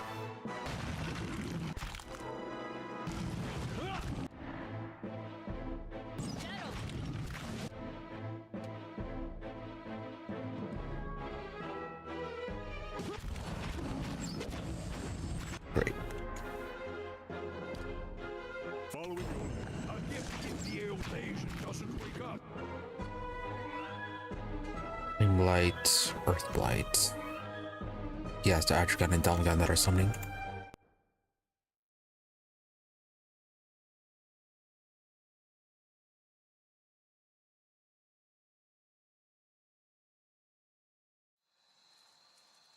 Of course. Better indeed.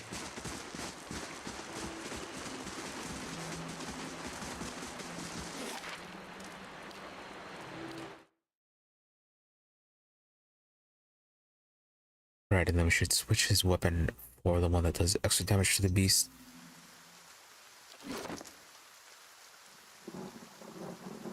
No, it's her weapon.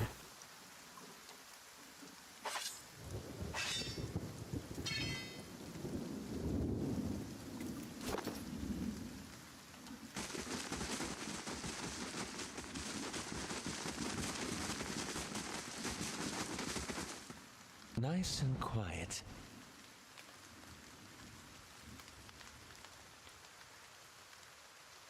So, where was it? No, this one was the northern route. Yeah, it was down this way. Laying low.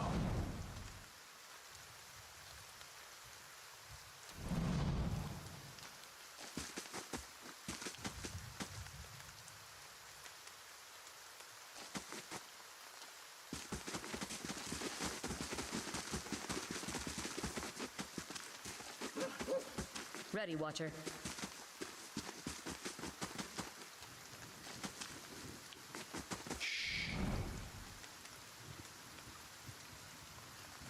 Where are you? Oh, there you are.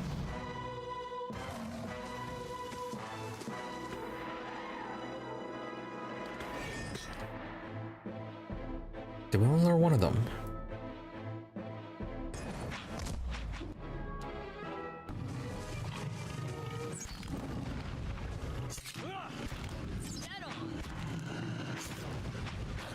No, it's a different group. It's the Elder Lion.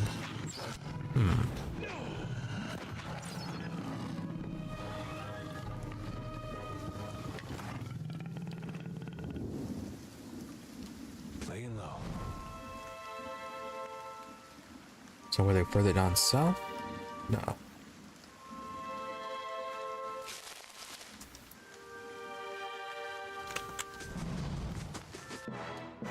Nope, they were right there. No, you're a different one too.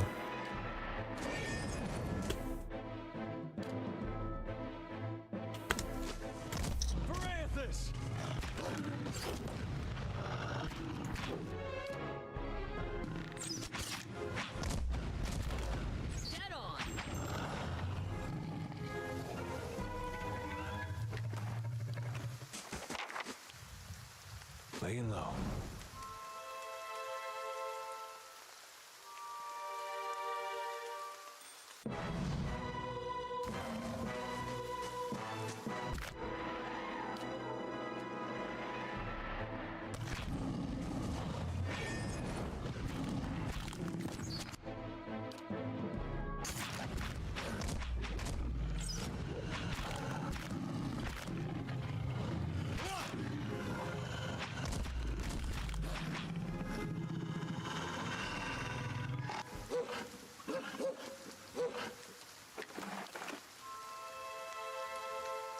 How may I help?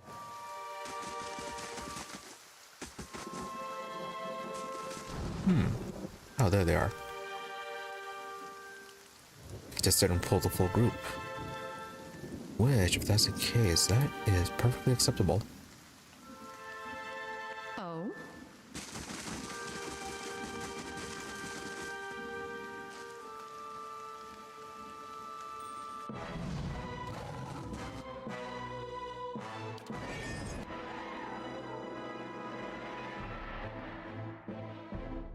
Alright, focus on them again.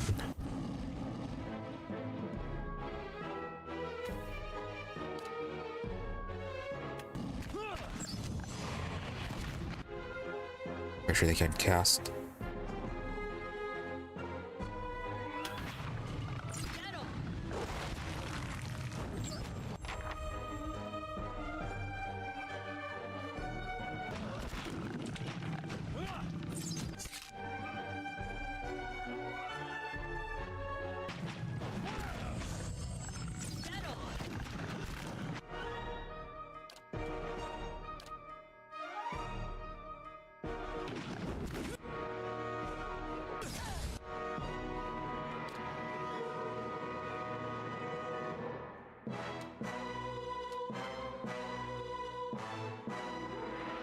Up to you. Oh, you've been dominated.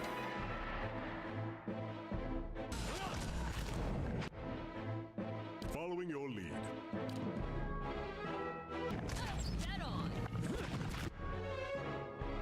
What?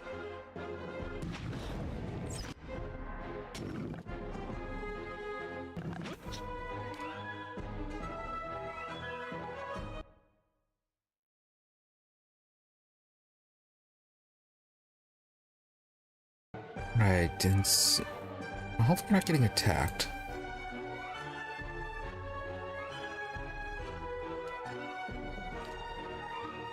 Try to hurry this up.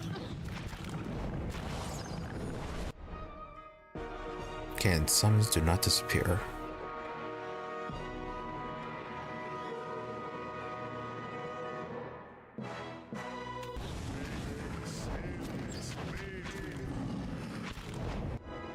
How long are you gonna be dominated for? Wow, that lasts a long time. 6 seconds? 6 more seconds?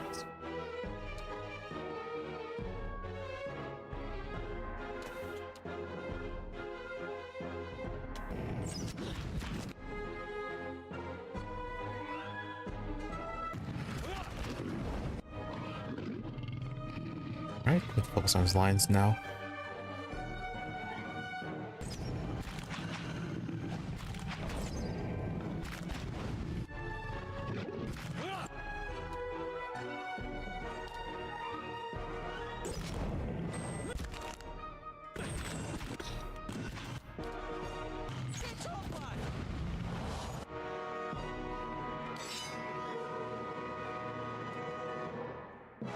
Oh, you never summoned.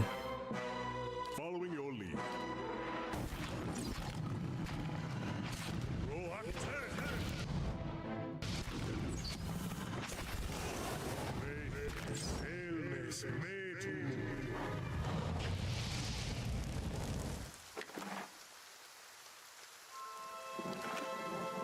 few items. Certainly.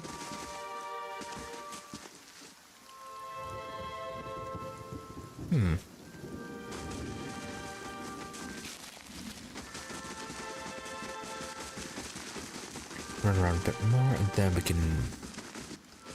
Yeah, we can stop by that one site to rest.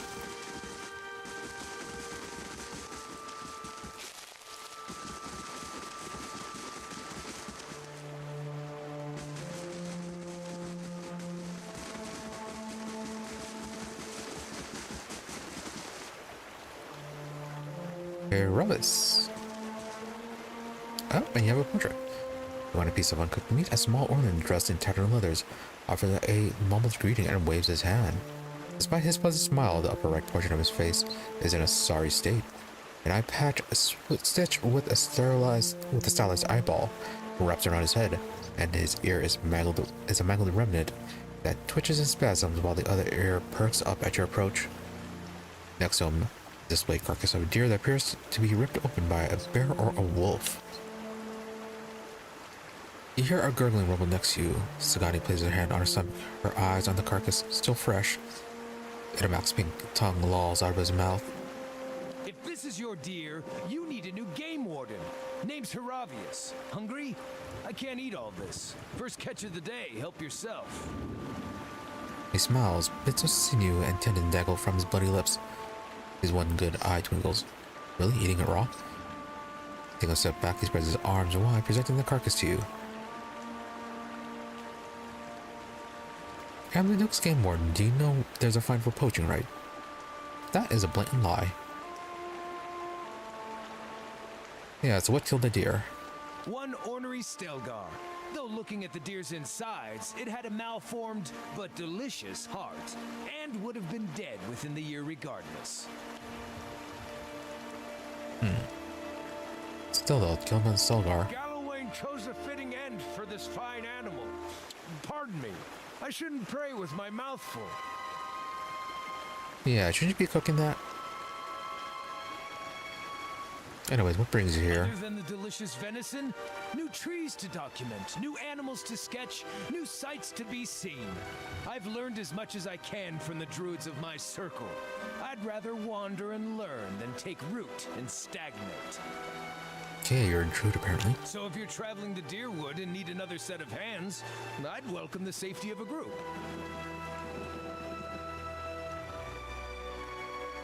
Alright, druid assistance would be welcome, but why are you so eager to join? I'm a stranger around these parts, and I've had enough of solo travel for the time being. But it was just an offer, friend. If you have no need of an experienced druid, so be it. Yeah, go ahead and accept the offer. Splendid! It'll be an honor to run with a pack for a change. Now, who should we swap out? We have to travel with Durance for his quest. Send Aloth back.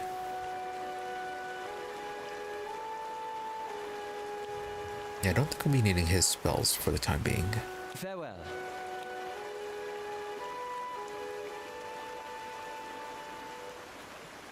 Once a character has been dismissed from the party, they will return either to the Blackhound Inn in Gildenvale or to your stronghold if you required it. Yep, which we have.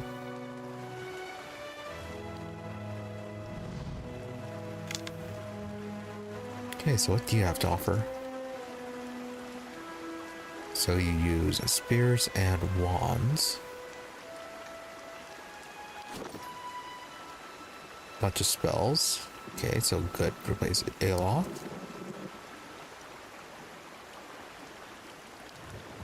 Weapon focus peasant. Right, so extra accuracy with spears. Bonus first level spell and sign of flame. More damage reduction against burns, as well as inflicting burn damage. As for abilities, Cat Flurry attack, once per rest. Minor threat. 10% of hits converted to crits when attacking the same target as an ally. Spirit Shift Stelgar. Oh. Oh, okay, you said it was killed by Stelgar. That's apparently you. Once per encounter. Excellent. And then you have second wind.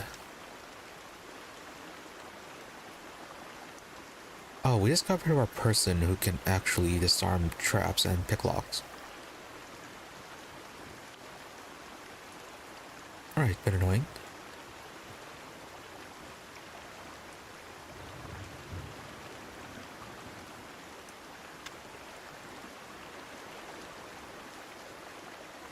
Well, all in all, we have good abilities.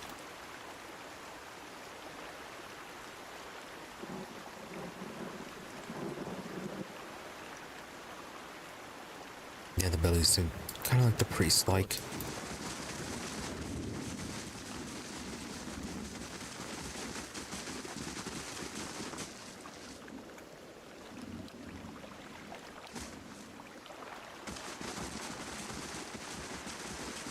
Really, still raining.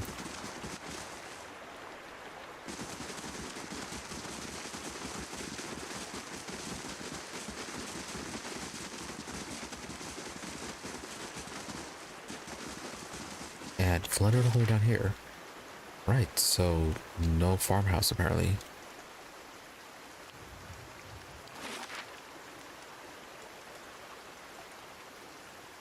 Okay, so it's right here. Okay, probably have to find a way to clear all the water before we can continue on to this, to Twin Elms. So, different it is. The place we might be looking for is probably then on the outskirts of that zone.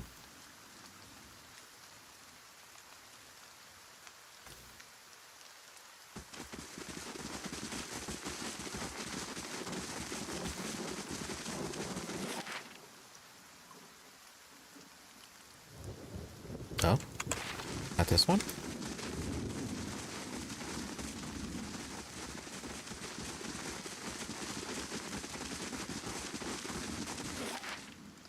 There it is.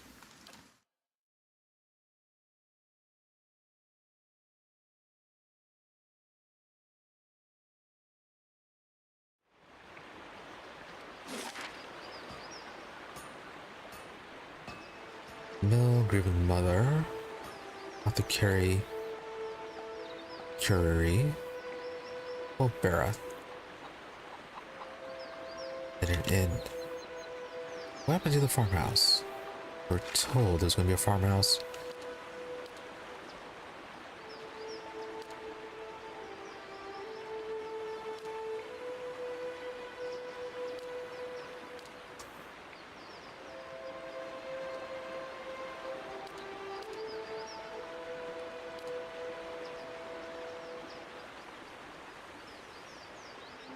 Mention an abandoned farm on the path to Deerford.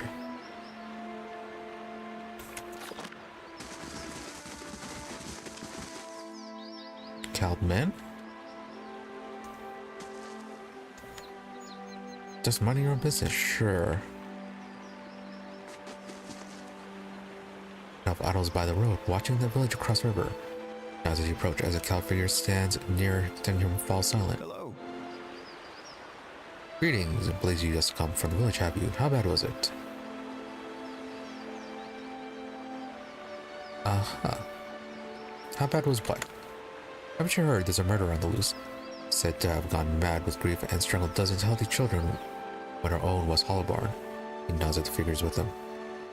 We come all the way from Defiance Bay to bring her to justice. Fascinating. So why exactly are you standing here? She's hiding in the village. We'd go in after ourselves, but the problem is she knows our faces. There's no telling what she'd do if she saw us coming. I would like to avoid any further unnecessary bloodshed. He leans closer. Her name's Nifre, and she's in Orlin. We want to get her out of town so that we can deal with her cleanly. She knows we're looking for her, but if someone were to convince her that it's safe to leave... You guys are very suspicious. If she's a mass murderer, why didn't the Duke send the Crucible Knights after her? The powers that be want to keep things quiet for obvious reasons. Better not to cause a fuss, and certainly better not to startle her into doing something drastic. still suspicious.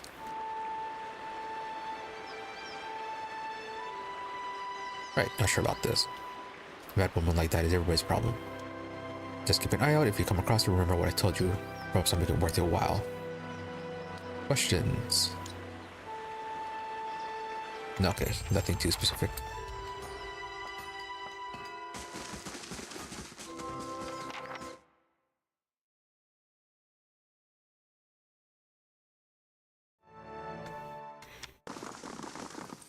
Selby, can we ask you about our abandoned farmhouse? You must be wanting Miadmar. He's out of town. I'm just keeping the candles lit until he gets back.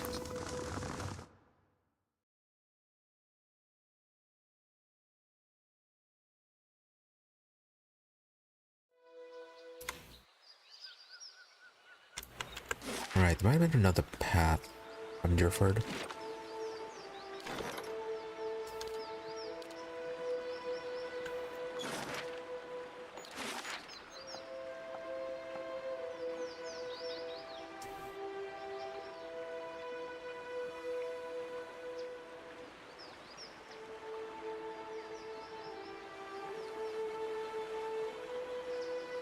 I don't know, could have gone down this way.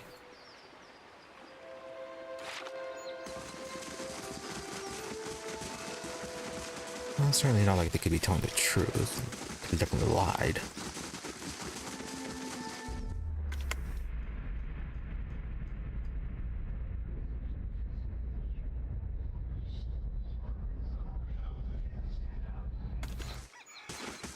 More soul viewing.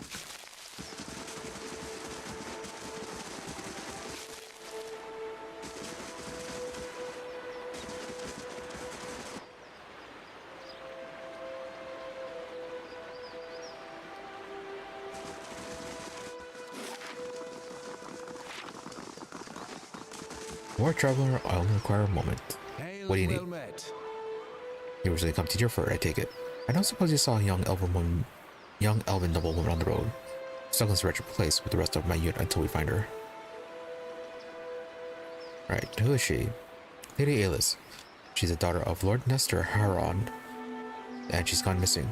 Perhaps you could go speak with Lord Harond at the inn. He'd be grateful for the assistance, and it could be the villagers open up to you more than they have us. Okay, more troubles.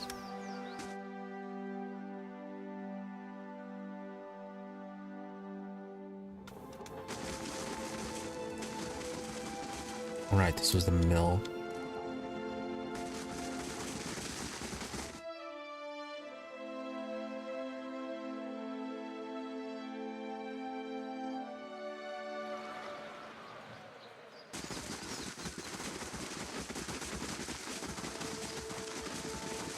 Damn gal went for monsters like that. Damn the rest of the gods. It's your problem. And paces randomly in front of the wrecked animal pen. His sun-withered face twisted with ire. He's so wrapped up in his fury that he doesn't seem to notice you. Galloway's sobbing beast, blazing bloody effigy, thrice-stabbed salty wench, and her soggy. To mind your language, that's probably not the best way to pray to the gods. Not a lot of good they've done to me so far. Just look at this mess, my pen ruined and all but a few measly runts gone. Yeah, so what is that Carrie talking about? An ogre moved into the area not long ago. Folk had been seeing glimpses and tracks out into the woods, but it seemed to be staying away from town, or so we all thought, until it made off with my pigs. Now everyone's afraid it's going to develop a taste for Kith if it hasn't already.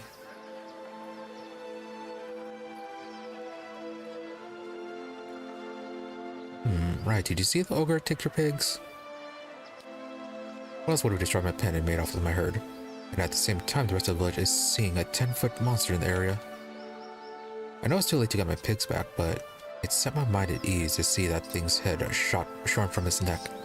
In fact, you bring this ugly pate to me, and I'll trade you for something that's of less use to a farmer like me than to a rowdy-looking sort like yourself. Okay, fair enough. So what do you know about the ogre?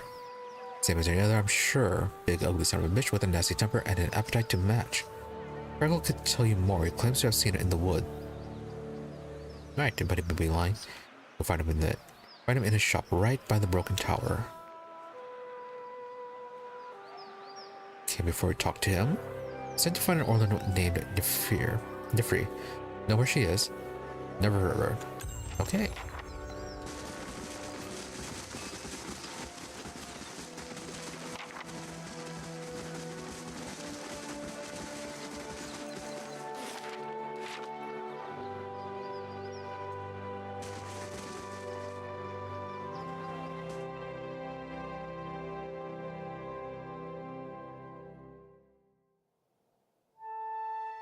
Firth, Ravel, Laren. Well met, friend. A portly, smiling man stands behind a warped wooden counter, polishing a buckler. Haven't seen you before. Always glad to see a new face in town. Company's good for business and chatter's good for the soul. That's what I always say. Anyways, what can I do for you? Anything going on in Durford? Oh, we're a quiet little town. Not much happens here, especially not since the legacy hit. People realized they couldn't have babies and just stopped trying altogether. And that takes a lot of excitement out of the day-to-day, if you can't believe it. Yeah, I'd imagine so. Come away out for sale.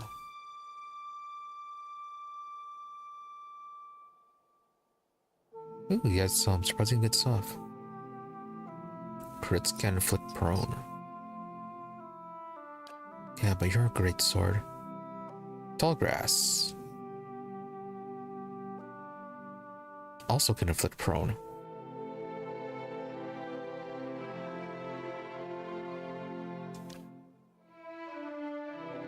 Yeah, if we had a bit more money, definitely buy this one.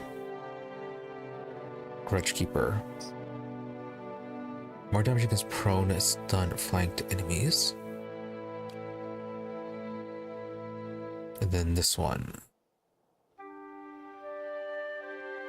More damage, okay, you lower your health. Mosquito. Oh, restores health. Yeah, for being a small town in the middle of nowhere, you have some nice unique items.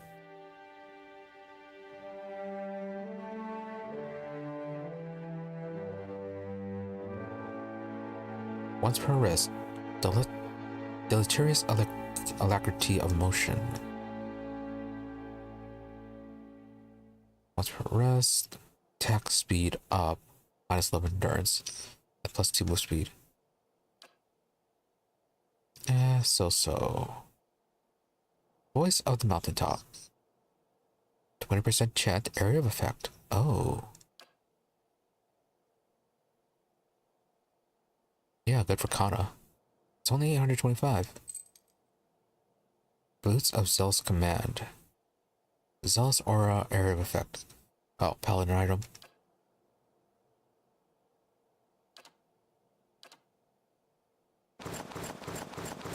Alright, can we sell all these?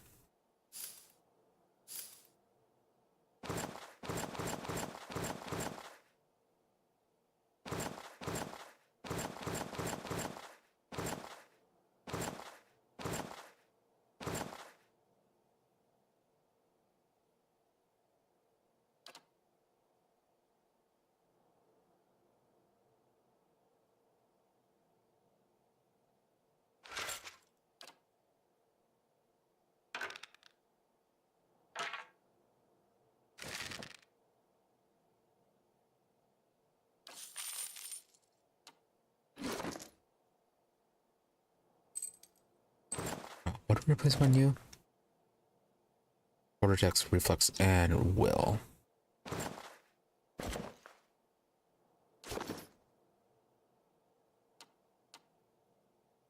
Ravel, anything to say for yourself? No.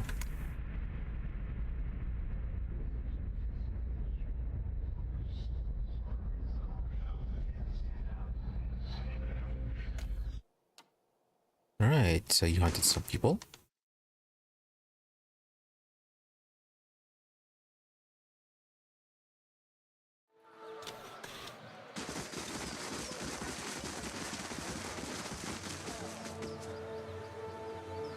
This one, the inn, yeah.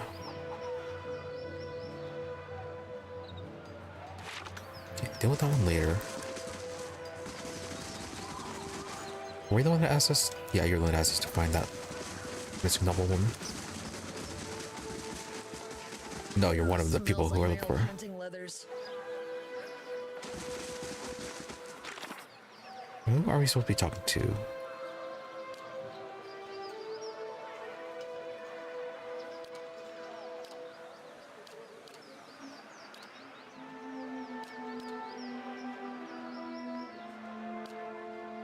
Oh, really? It's a quest, not a task. Interesting. Shop in front of the half-collapsed tower. Yeah, so this one.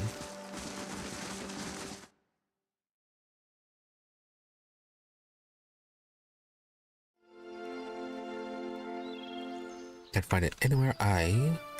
What? Go about this later, get back to the dyes. Take care of our customer. How do you do? You looking to purchase some leather? No. First off, what about the collapsed tower? It's collapsed, nothing. A few hides on stretching racks and the tallow danglers always grumbling about. The rest of it keeps dust, just like the fool lady they knew who tried to hold it. There's a bard at the inn who'll tell you the whole blazing story if you want to hear it. Okay. Heard of Nifre? Make it a point to keep out of other people's problems. Okay. Now what about the ogre? He's hardly talking about anything else since those pigs of his went missing. The whole town's been worried about that monster. People are starting to see shapes in the windows at night. Hearing a growl and the snoring of the mates. It would put a lot of minds at ease if someone got rid of it. I sometimes venture into the wilderness collecting ingredients from our dyes, mind you. I've seen tracks east of here, near the river, that couldn't have been anything else.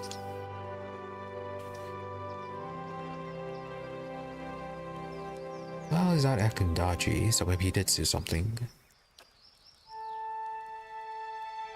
Why are you selling weapons? Oh, never mind, just daggers. Girdle of mortal protection. Okay, reduce crit damage. Troll hide belts. +1 endurance per 3 seconds. Oh, just passive healing.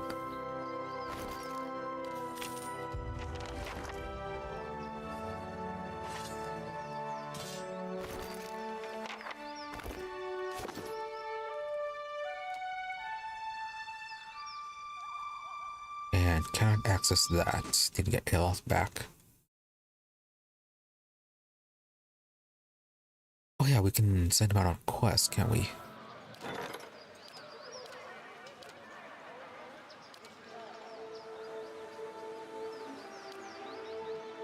Sort of, that's supposed to be a thing we can do, right? Or do we need a special building for that?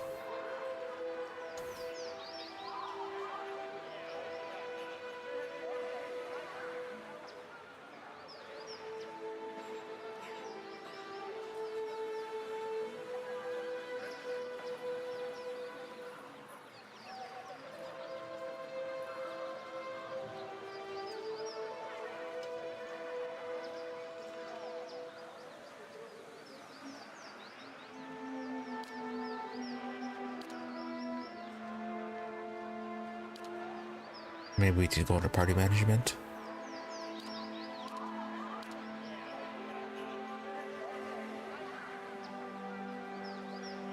More expensive but cheaper per day. No, same price per day. But why are you so expensive this time?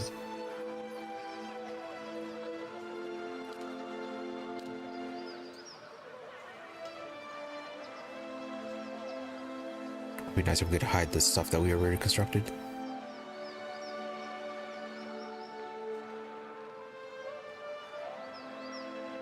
Yeah, just protection, then bonus to rusting.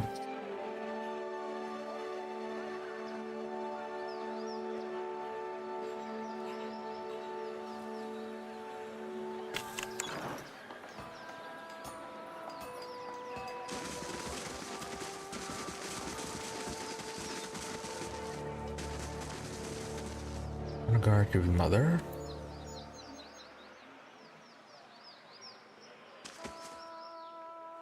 Oh, and you have a portrait too. Middle-aged peasant woman is dressed in brown leather cloth, draped down to her knees. Her hands are working at separating stringy, colorless vegetables in a pile before her, stripping the heads off the long fiber stems with a paring knife. She discards the stems one by one, placing the heads of the vegetables into a small cradle-like basket in front of her. She doesn't greet you as you approach. You're not sure she even knows you're there. Hey, excuse me. The woman doesn't respond. She keeps stripping the heads from the vegetables with a steady rhythm. She may be deaf. There's no indication she heard you. Okay, study her.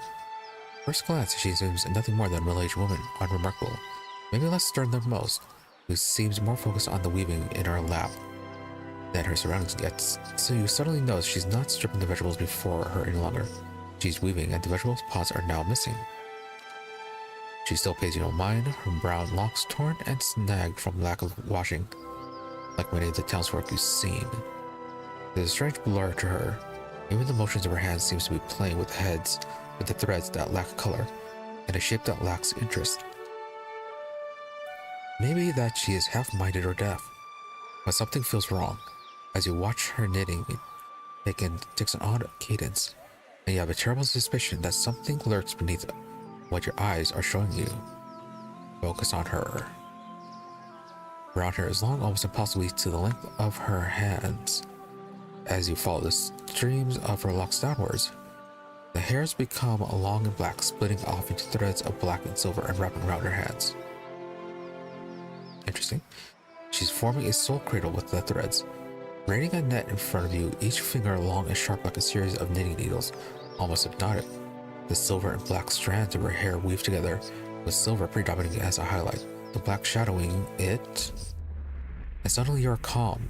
You're on a plateau almost the height of a tower several stories high.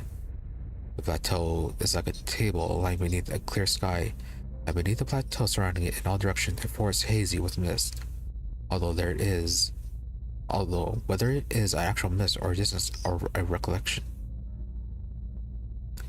Resting in the curve of a natural arch above you is a great copper bell, half again the size of a man hanging at attention, as if looking down on you and the event unfolding before you. The plateau has soaked in the sun, and the rock beneath you is rough and warm. The sky forms a cradle around you. You feel different. Not disembodied, but you feel your body, your physical contours have changed along with the surroundings.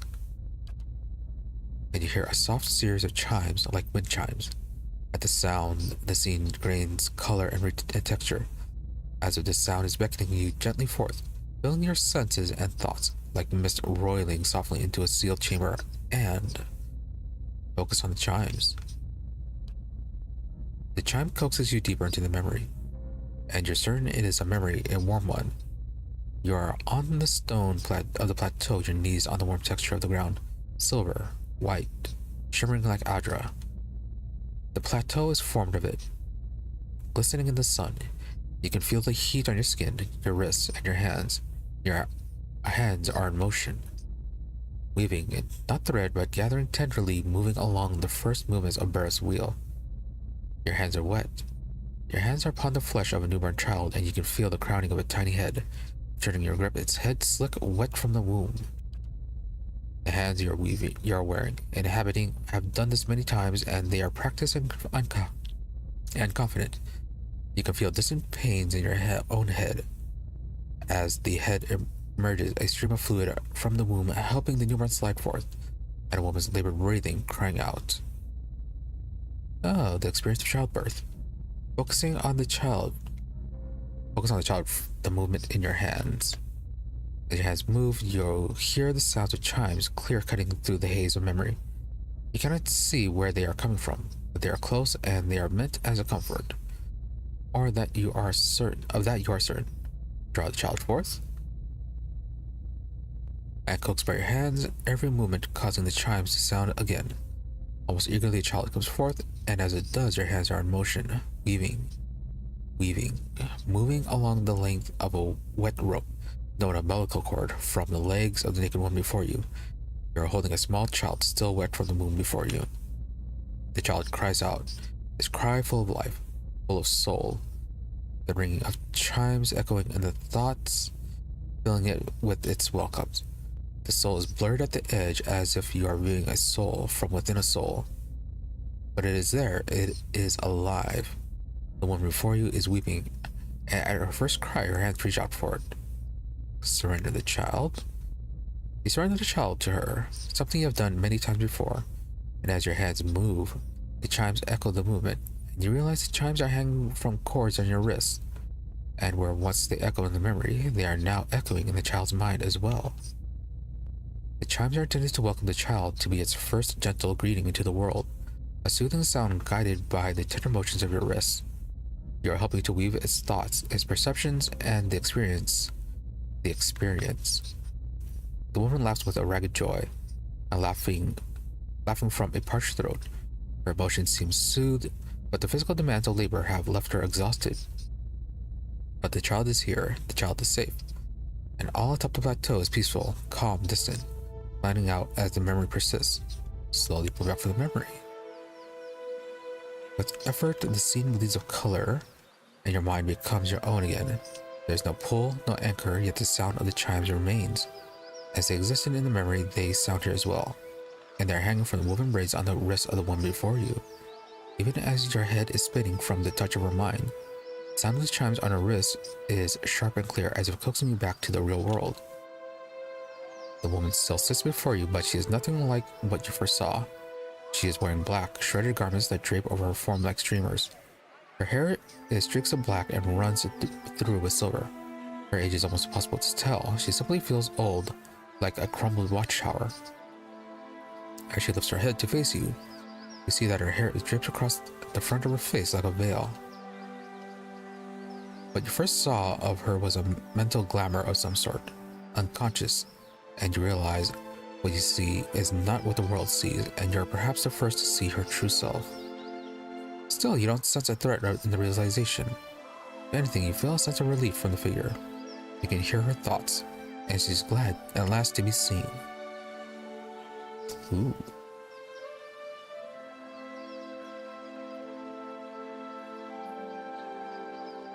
So you get away from me, whatever you are.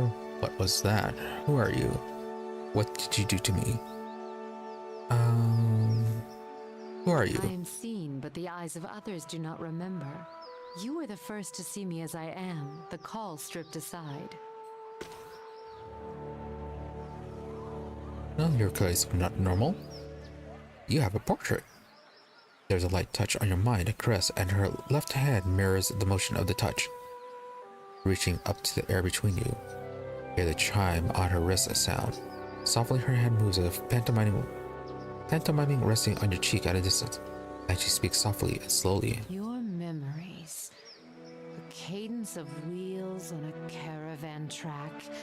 Fever. Questions by running water. Violence in a night's campfire. Arrows in the dark. And fleeing. Falling rock and cracking stone. And a storm. The storm. She stops her hand frozen in the air. Are you also a type of watcher?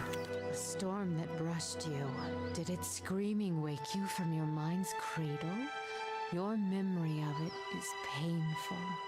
Its cry is difficult to ignore. It's like a child. Many children crying out.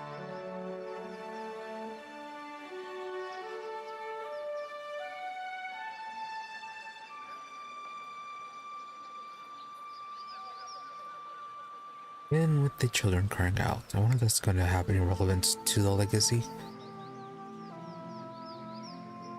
But between us and the plateau, the memory shared, we were attacked in the woods. No, I encountered a bivouac, yes, and it did something to me. Although it may not actually be the bivouac. Her hand withdraws shyly, the chime sounding softly once again. The woman stands uncertainly, as if she has been sitting for some time, or is too weak to bear her own weight. You notice her cheekbones are tight, her face gaunt. Yet while her stance is weak, she seems determined to stand before you. You are able to see me. It is almost a question. You suddenly realize she doesn't seem to know what you saw when you looked at her. the image on the plateau. If the image was clear, so sharp, you're surprised she didn't feel you there. See me as a rare gift, a watcher's gift. That is true. Joy is a watcher.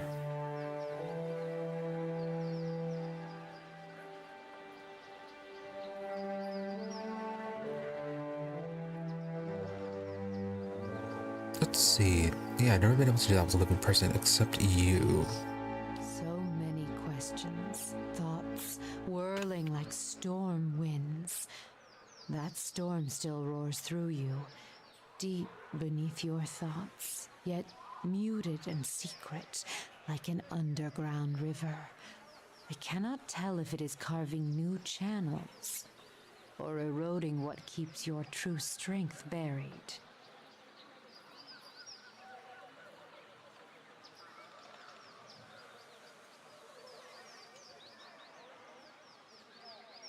The fact that you could hear it at all, survive it, is something few have ever done. Your power will grow stronger with each soul you touch, as it allowed you to reach out to mine.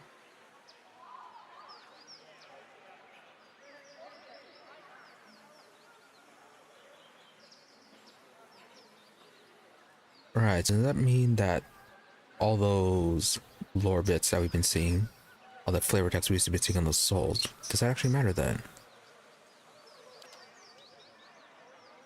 There's a silence, and although it seems to last for about a heartbeat, in your thought, it stretches out between the two of you like a pull between your minds. You blink, take a breath, and then you realize she wants to ask you a question, yet can't form the words as if assembling the thought as if assembling them is painful, or there's simply not enough pieces.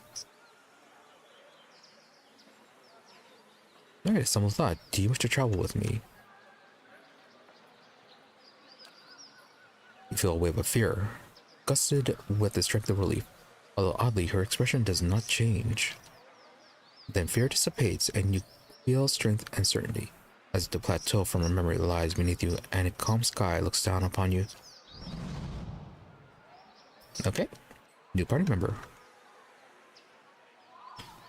2 in such a short time.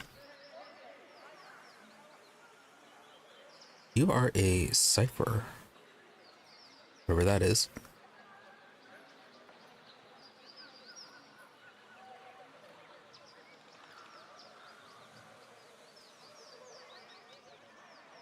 I guess we can get rid of Sagani for the time being. Yeah, we know her deal is some cliffs that we can, yeah, get her back pretty easily enough once we find those. Farewell.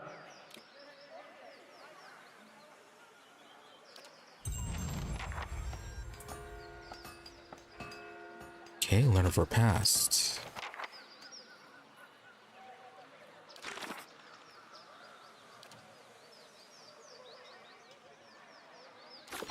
So a lot more talking to her.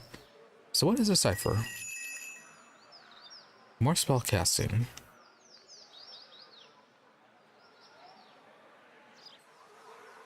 Soul ignition forces an enemy's soul to leak energy, igniting the air around them and burning them over time. Interesting. Puppet Master. Destroy targets' second defenses, leaving them dominated by the cipher for the duration. Fractured Volition.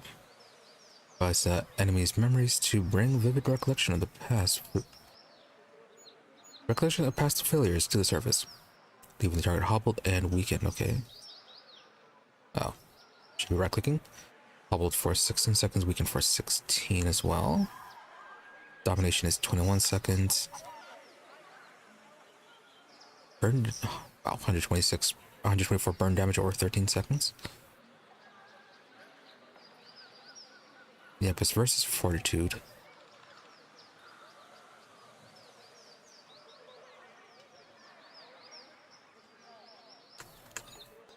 Let's see, Mind Blades.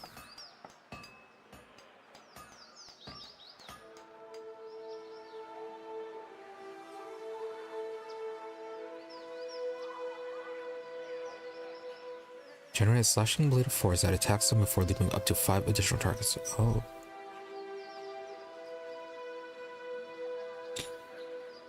Okay, Okay, so up to 30 damage for the initial target, and then jumps to additional 5 targets for about 1726. Phantom Focus.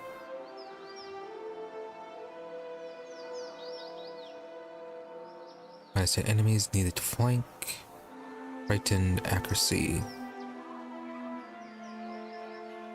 Okay, this gives them the flank status. Oh. Recall agony. 30% of all damage reapplied over 16.2 seconds. Oh.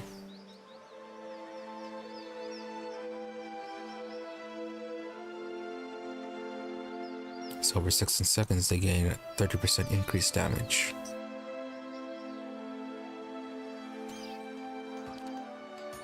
As for the first level, okay, that's a blind. Basic raw damage, but it does knock people down. So that's a cone.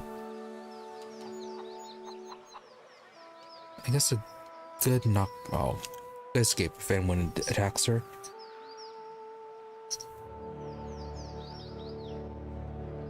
And then a low level charm.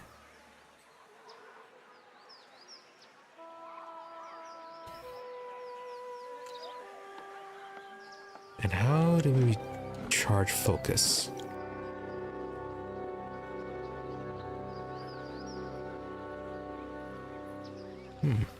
Even more reputations. As long as it's not getting passionate or cruel. Okay, you're quite good at stealth.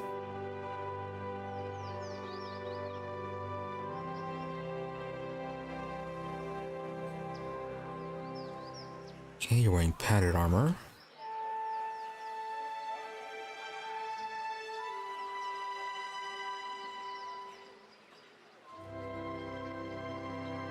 Okay, you got Fighting Spirit, Second Wind.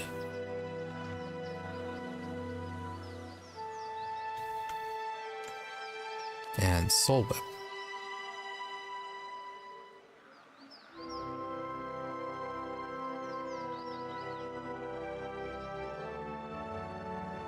Okay, so you have to use your Soul Whip to... Well, it's not really a use, but yeah, it's just a passive. As you attack, you generate your focus.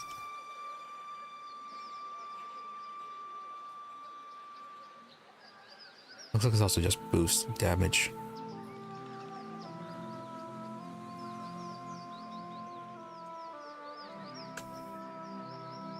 Draining Whip. Modifies Soul Whip for increased focus gain. Fighting Whip. More damage, more range damage as well.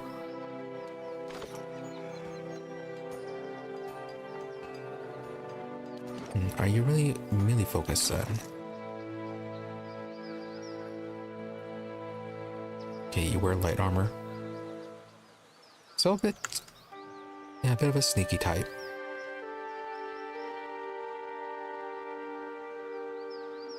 Oh, did you have any weapon specializations? No. Alright. I'm interested to see how you play.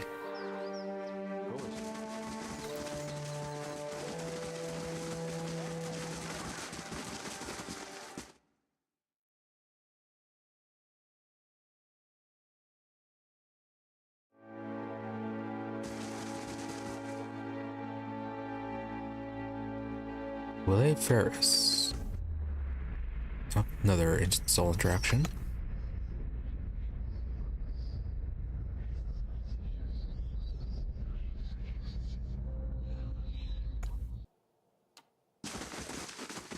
Okay, rent issues. Yeah, so far nobody knows about that Orlin woman. Though if she's not local, she may actually just be in the inn. Also, Your mind comes talk to bearing you. questions, Watcher.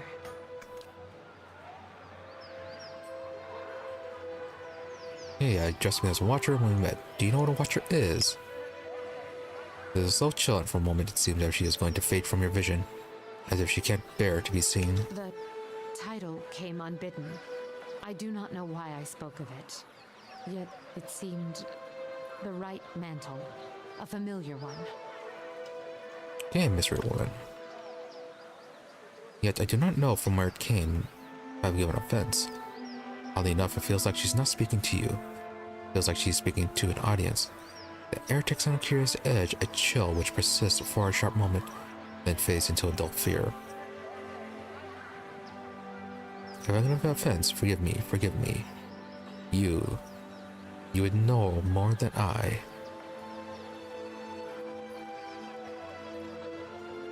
Have encountered watchers before. Why are you afraid? I do not know. It is an old feeling. I do not know where it stems from. It was a word that arose when you saw me. It is said watchers see much that others do not, and have been hidden from the eyes of others for some time. Well, you are hiding for a reason. That Well, then, have you encountered watchers before? I do not know. Okay, same thing as before. Oh. this is why I hide my form from bearing questions, Watcher. Okay, you can apparently have some sort of attitude. How's it no one can see you? Their eyes see me, but their minds will not remember past the call. Call? My face is like the call of a newborn, hiding the face beneath. And for my body, I am able to wrap myself as a mother cradling her child. I am here, as you see me. But to them, their eyes see only the cloak that I wear. A peasant mother, dirty, shabby, not worth knowing. As a watcher, you see more than others. To the eyes of most, I am as unseen as the spirits you share memories with. How are you able to affect minds? I direct the flow of the senses down a different path to a place easily forgotten. It is not unwelcome when one does not desire the presence of others. The surface of the minds registers a figure, but the memory slips away. Is a woman, but there is no desire for conversation, no desire for any question, and I have none to ask. Hey, the perfect ability for a loner.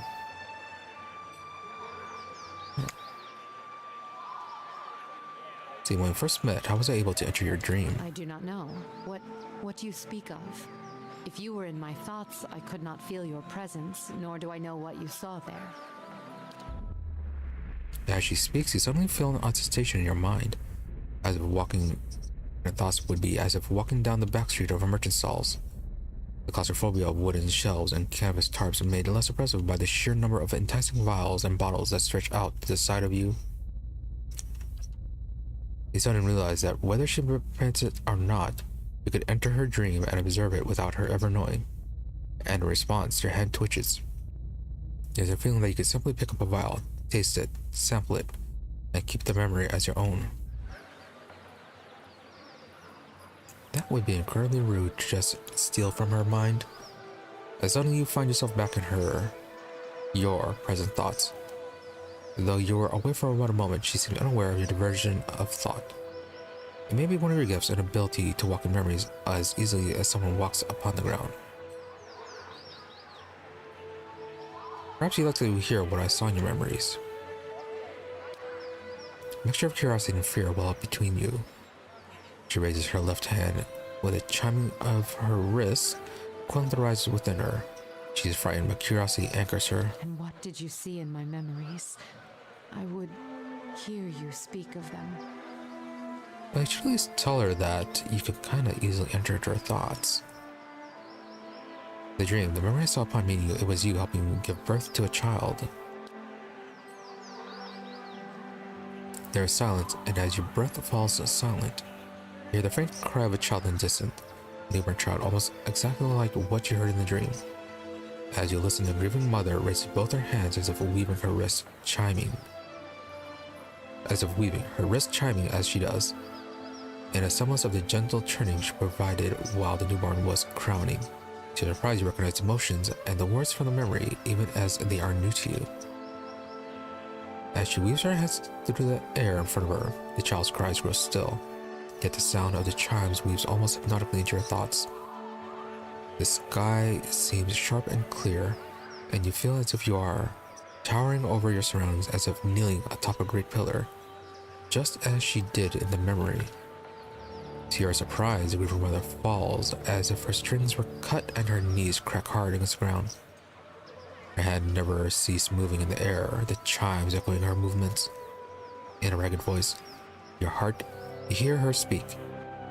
The voice is that of a much older woman than the one before you, harsh, almost desperate. Tell me what you saw. Show me what you saw. Where were you? Her eyes, now terribly sharp and real, are filmed with white, silver white, like Adra.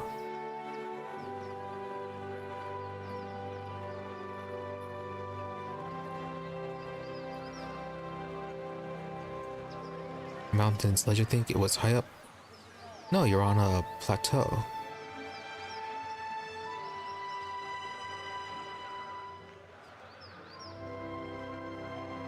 Well, it's a plateau for the first one.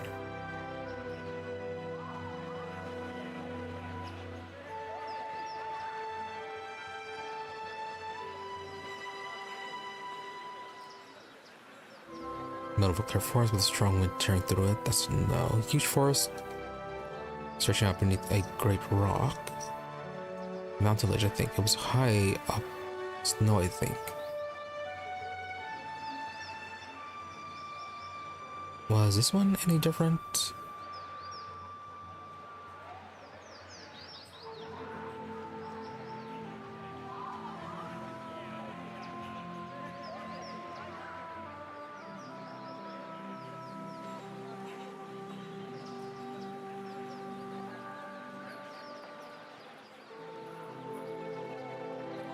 Yeah, the sky was clear. Towering over your surroundings as if kneeling on top of a Greek pillar.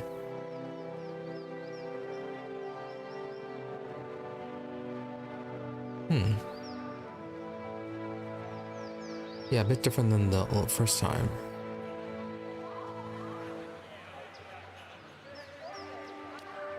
She shakes her head slowly and her arms collapse, her hands falling against the ground.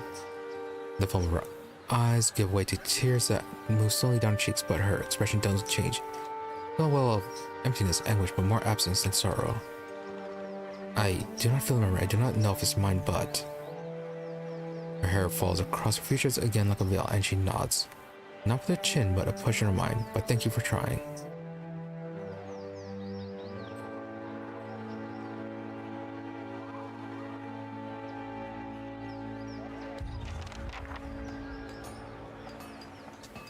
Let's see, what was it said for the first one?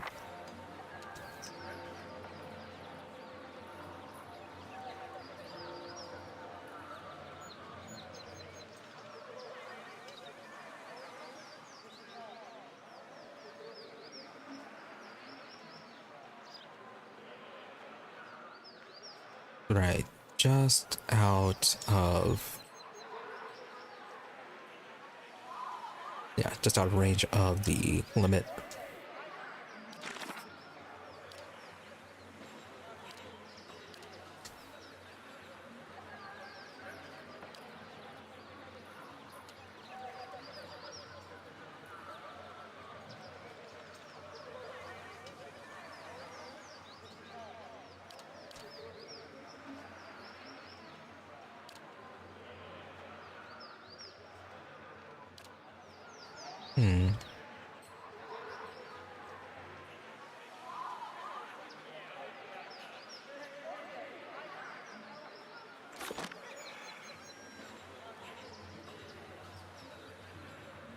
Alright, we can summon a spider. No, scarab. Your thoughts must flow deep. Your mind indeed.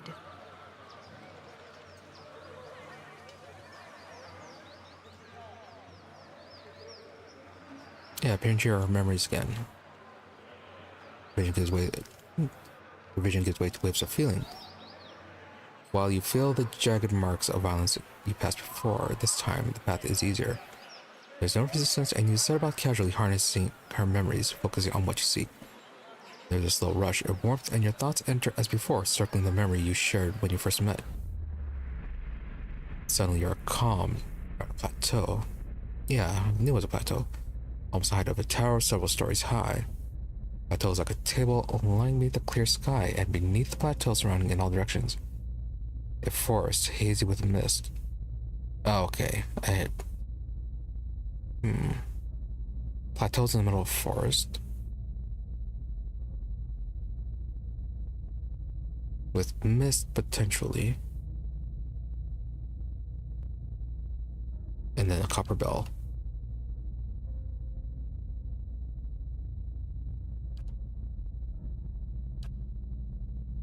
Yeah, and this is all just the same memory as before.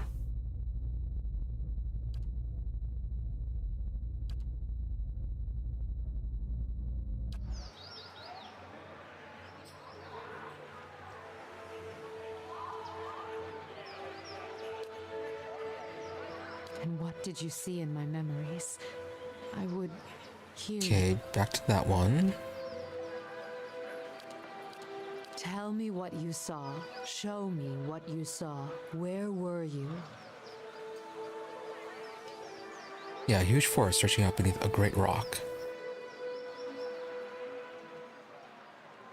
Yeah, I guess the plateau would kind of qualify.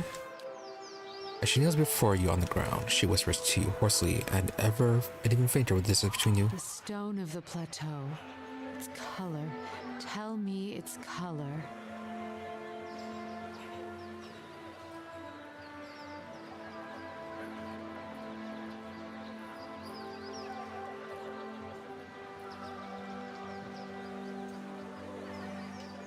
Yeah, okay, like Adra.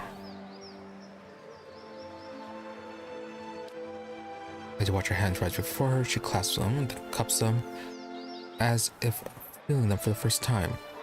And she stares down at the cradle of her hands, and the chimes sound once, twice as they swing with movement. And what did these hands hold?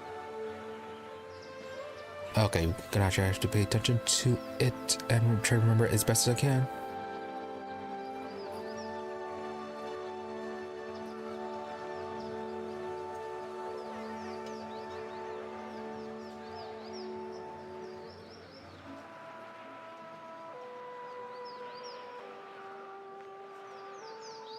Well, you don't really hold the chimes, they're attached to your wrist. Yeah, but we're actually holding the mother, though.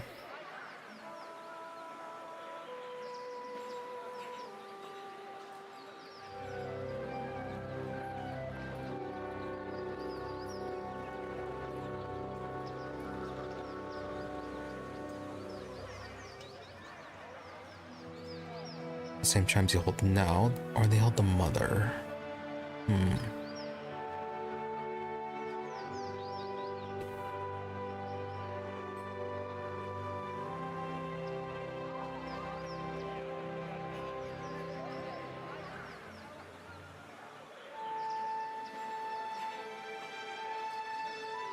Yeah, you're holding on to the child.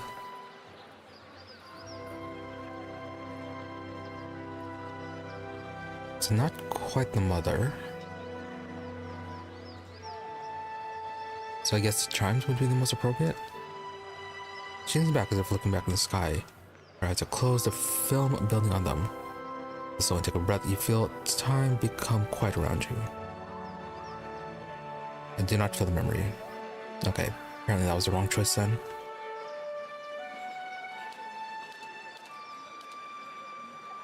Tell me what you saw. Show me. The stone of the plateau. And Adra? what did these hands... The mother. She seems back as if looking back at the sky, but her eyes are closed. So when you take a breath, you feel time become quiet around you. No?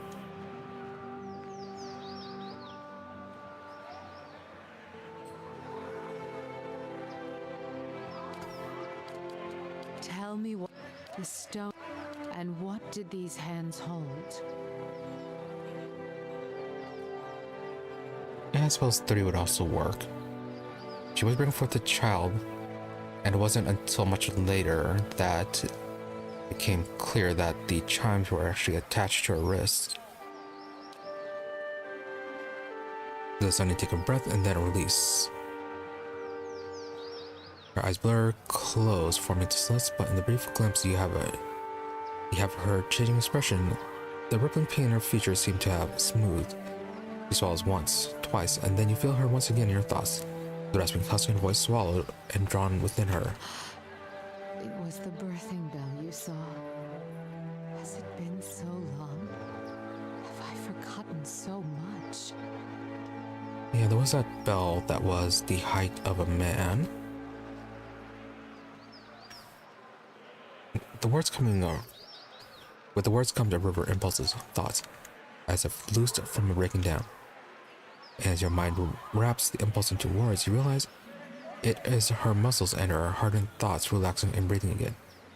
There is such an intensity you almost want to step back from the flow, but you find the wave of impulses cause questions to float to the surface. And then in a name, Watcher. So what is the birthing bell? It is a plateau formed of the spirit stone Audra.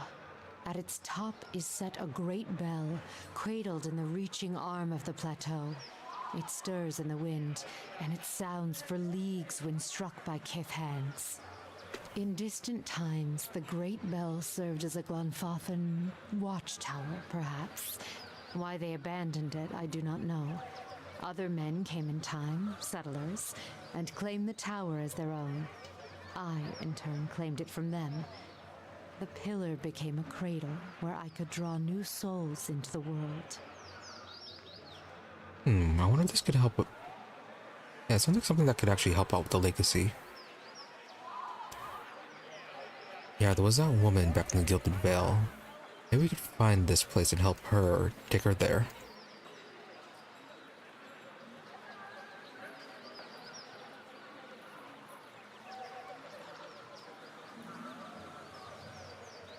Let's see, where is the bell located?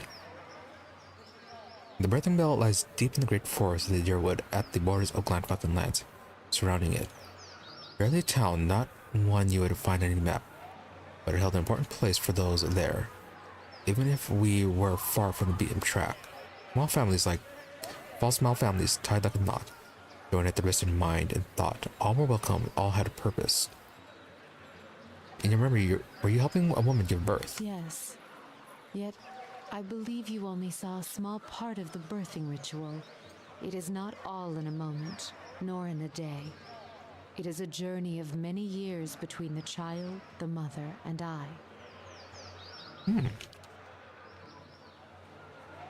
There's much I could do to aid the mother. Some sought the physical comforts of ritual to steady their thoughts, even Audra from the bell. Others would seek advice, words of counsel for the days ahead. I was able to provide drafts, tinctures, and readings of the child's spirit, all to strengthen the mother.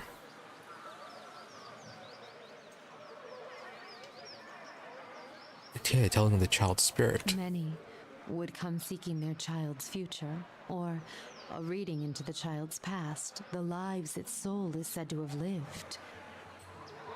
Oh, it could also be that the legacy could be a cause in part of her problems. Yeah, so many children being born without souls definitely could be an issue.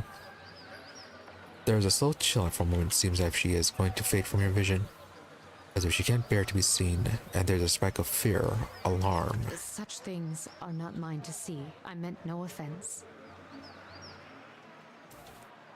Oddly enough, it feels like she's not speaking to you. It feels like she's speaking to an audience. Oh, that again? Yeah, you're right about something about watchers. As the thought of watchers crosses your mind, you feel sharp pain, stabbing, and a sudden burn of lashes across your back and shoulder, and then it's gone. And you feel the grieving mother before you silent, almost fearful, wary. I was something else, but because the title Watcher was cast on me, the word carried a weight I had neither earned nor deserved. The world seems filled with such titles. They distract, I think, from the actions of the person. from their strengths. Right, so you weren't a watcher, but people were treating you as if you were. So why did you believe you were a watcher? The world has many corners, and in some corners the name Watcher is more known. It is an easier title than others, and at times it is easier to wear. Placing a title upon what is unknown can dispel the fear of it, and I did not find it. I even believed it true, though I knew little of the ways of Watchers. I was able to see the thoughts of others, shape them, and help guide souls. Watcher seemed enough, and the name seemed to matter little in the light of one's acts.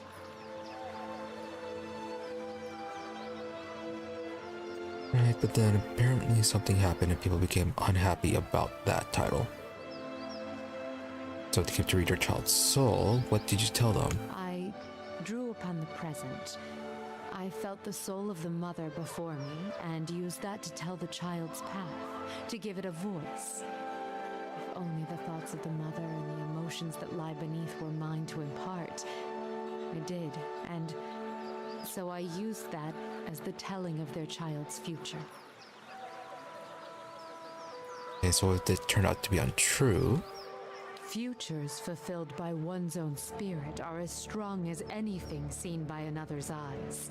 And if one draws from the emotion of the mother, it matters only when harm is done. And their lives I knew well. I could weave their lives, their thoughts over time, to the mother, to the child, and once the child had been born, was sheltered, I could relax the threads of thought until the child could stand on its own. Sounds a little bit like mind control. So you shaped the thoughts and made the readings true.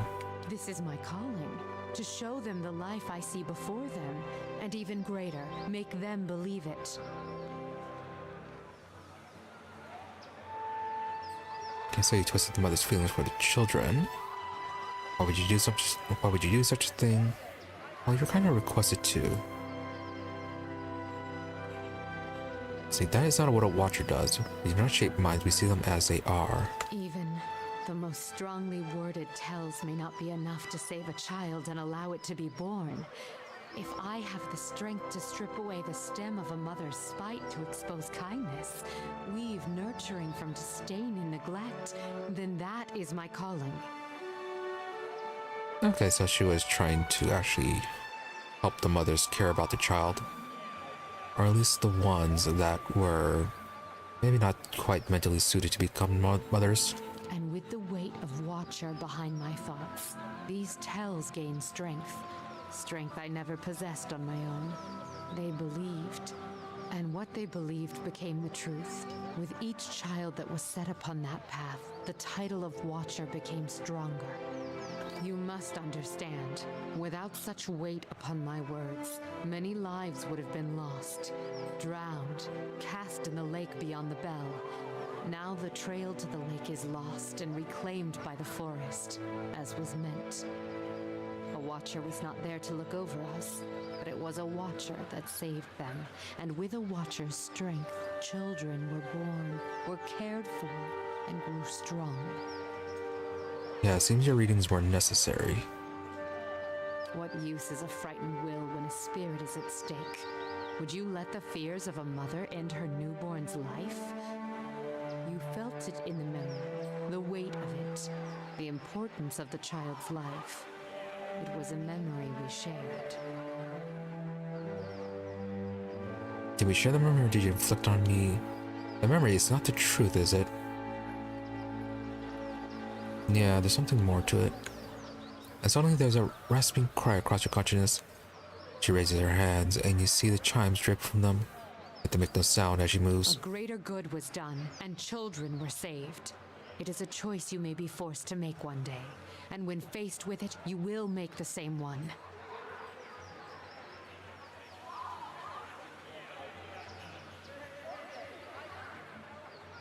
I refuse to exercise that kind of control over others, even for a greater good. I'm certain I will. When that happens, I'll be making my own choice. This choice is not yours to make, Watcher. You will do as the world needs, as its children need. It is greater than you and your twist of sight. Well, you're quite confident in that. More questions about the birthing bell. No, okay, that's all we got.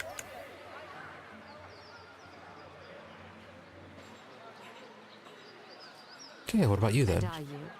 In asking, we reveal ourselves to each other.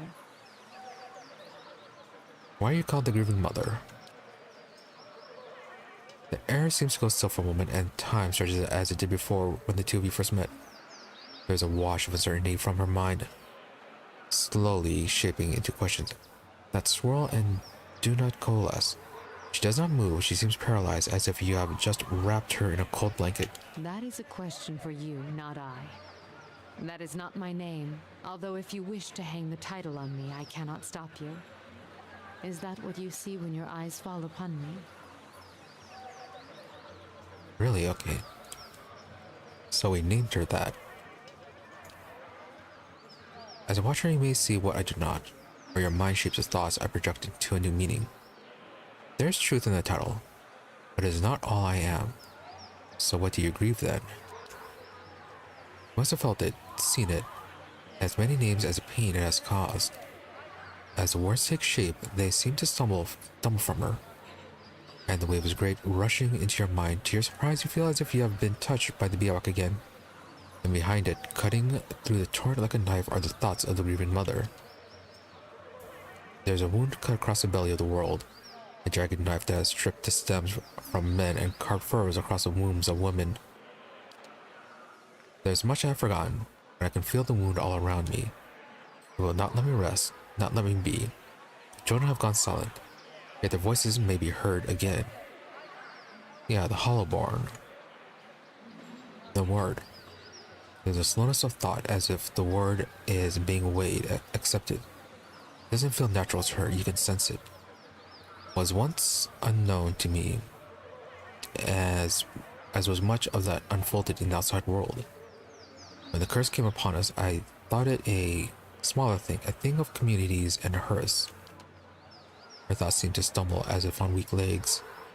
It was only then I walked did I feel stretching out around me, in all the cracks of the world. Children have been cursed. I do not think it was something they caused, nor something deserved. That which is inside them has been torn away. I do not know how, but this wound must be stitched closed. The world bleeds forth from between the woman's legs. If this blood is not stemmed, the world will die and grow quiet. Okay, so definitely not helping that woman in Gilded Vale. Do you know its cause? There's a desperation, a welling of fear. You can almost feel her thoughts shivering, and you realize she is as lost as you are in the matter, and then a sudden, sharp clarity. I shall know it through you. Your eyes will track the cause, find the path, and I will be beside you. There is no wound that cannot be healed, and if you are truly a watcher, this wound may be seen for what it is. You saw me where I hid. Woe. Whoever's hands have still a world, you shall see them too. And if there's no way to heal it, what then? What is healing the wound causes more damage?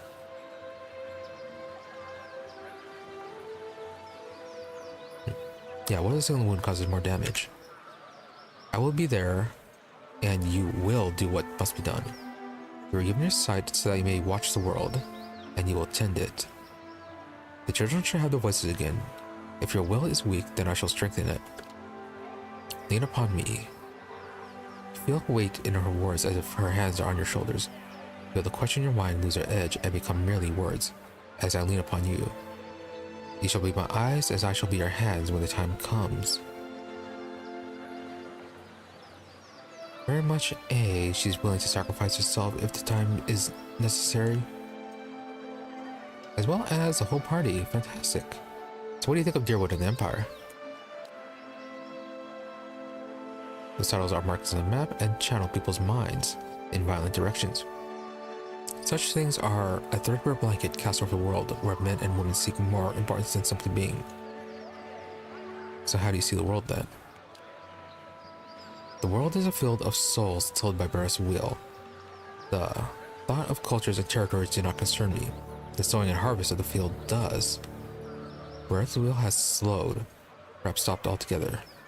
Whatever words, titles, laws, and blades, not devoted to carving away the harm or healing that wound, holds little importance to me. Okay, definitely have your focus. And that's it. Alright, that was a lot.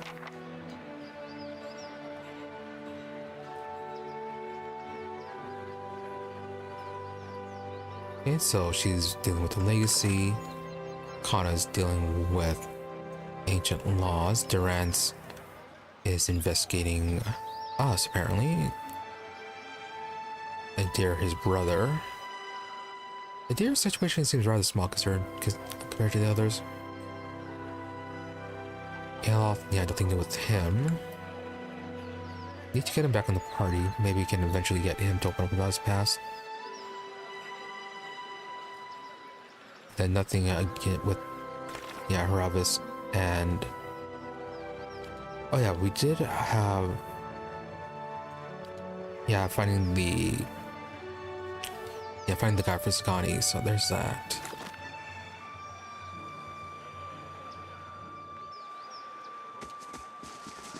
Yeah, so far, Deer and Sagani's issues seems a bit minor.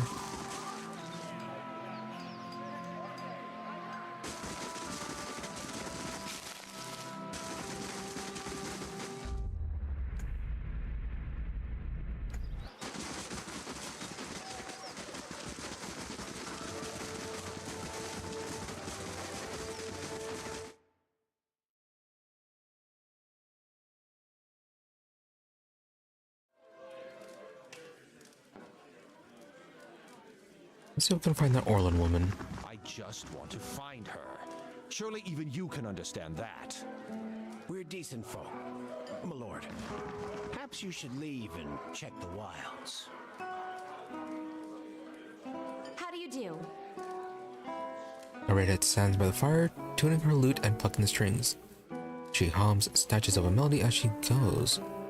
First time at the Dracogen. Normally I'd have a song ready, but I haven't quite worked out the tune yet. I'm writing some chants about the Fountain Lewis Inn. Say, you're interested in the story. I haven't finished the chants, but I could tell you about it. Sure. Kana, oh, excellent. These rustic fables are always great fun. Let me get out something to write with. Sid.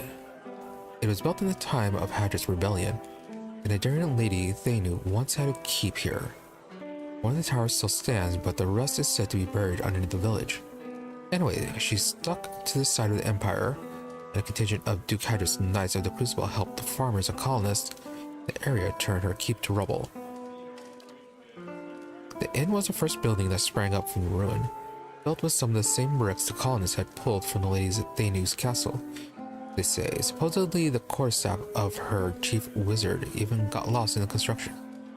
Mortared into a wall or nailed into under a floorboard. Anyway, the inn was supposed to have been a haven and a meeting place while the locals built their new town. Let's see, what's the Lady Thanu? Thane, a man or woman who is part of the military elite, a knight, if you will. Typically, the position is inherited. A Lord Thane or Lady Thanu owns a land, also commands several unlanded things. The woman who last held the keep here came from a long line of landed thanes. Right then. So what do you mean was supposed to be? The rodents are an ornery lot, and the more the new neighborhoods met, the more they argued. They realized they didn't agree on much besides ousting the old lord. His divide was over the Glenfrothans and their nearby ruins. Hadrian's knights and their supporters wanted to keep the peace, but a group of misfits with more anarchic leanings had formed in town, wanting to go after the tribes the same way they got after the Lord. Soon the villagers were fighting with each other as much as with the adherents. In the end, memories of the Broken Stone War and the War of the Black Trees were fresh enough that the Duke's soldiers won the day. Most of the villagers came around eventually, but some of the core troublemakers left to join the front lines of the War of Defiance and others. Herd found their way into the guided compass, the most forward-looking of the Glenfathen tribes. I don't know if I believe that part myself, but it makes a good story. She points to the east wall. There's a portrait on one of the chief rabble-rousers and his rival in the peacekeeping faction. Someone's idea of a joke. I don't think they were particularly amused. Yeah, Broken Stone War. That was the one where some settlers accidentally knocked over a stone in one of the ruins, and that kind of prompted things. From what the War of Black Trees was. First major conflict between the original Adherent settlers and the Glenfathens happened 3 years into colonization, where some farmers knocked over an Adra menhir that was part of an Ngwithan ruin. The war didn't last long, but it spread quickly and claimed thousands in the early weeks. All the colonists didn't realize there was a war going on until the Glenfathen raiders hit their village. There had been small spontaneous skirmishes between the colonists and the locals before then, but this was organized, and it was the start of decades of violence between the colonists and the Glenfathens. As you can see, there was full of history, even in little villages like this. Now about the War of Black Trees. Started back in the colonial days, almost 30 years after the Broken Stone War. Even though isolated, conflicts still broke out between the settlers and Glenfathens. Both sides had officially agreed to peace. Adrian Hadrid, Admet's father, was grief at this time. As part of the peace negotiations, he'd signed treaties prohibiting adherent colonists from looting within ruins. However, he'd been unable to outlaw the use of captured Glenfathens as slaves. And then Grief, that's kind of like a governor, I believe. Yeah, Grief is the governor of a colony and is subservient to the Adherent Emperor. There are leaders of the Adherent colony in the Dyrwood, including Adrian and Admeth Hadrit, were Griefs. At the start of the War of Defiance, Admeth Hadrit had declared himself Duke of an independent Dyrwood, rather than Grief of the Emperor colony. It was the same term used for leaders of the newly independent Valiant Republics. Anyways, we hadn't had a Grief since.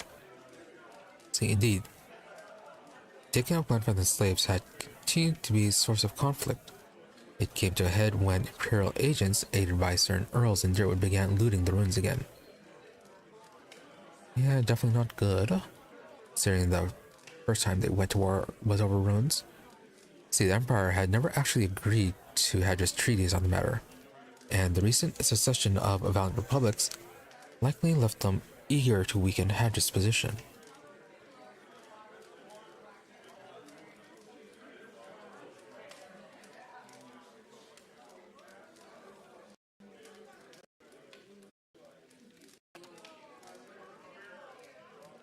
The looting sparked a brutal slave uprising and guerrilla campaign among the Glenfathens.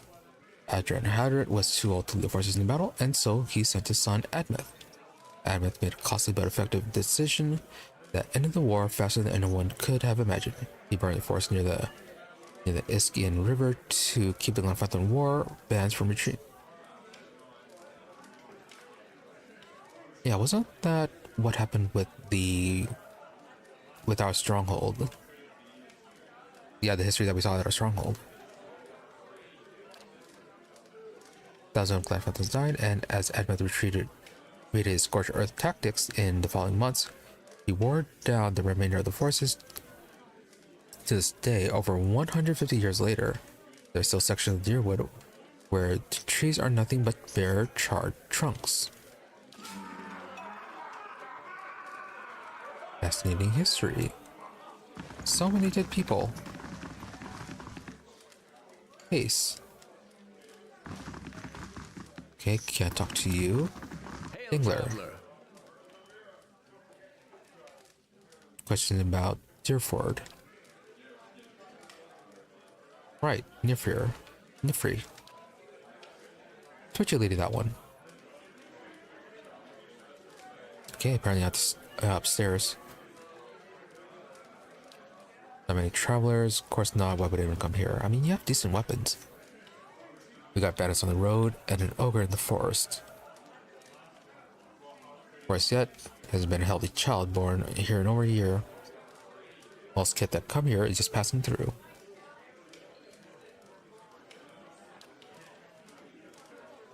And then usual services. Okay, before that though, nobleman. Broke around here is decent. They mind their own business. You want to stick your nose in? Go talk to him. Right? Nanoki.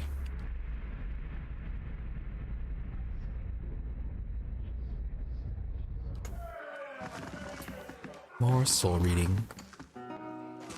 Soul reading for you? Yeah.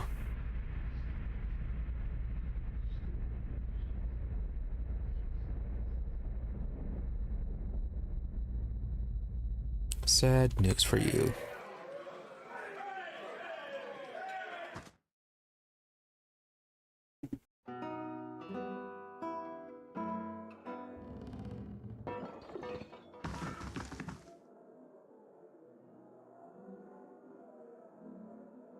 Are you unit free?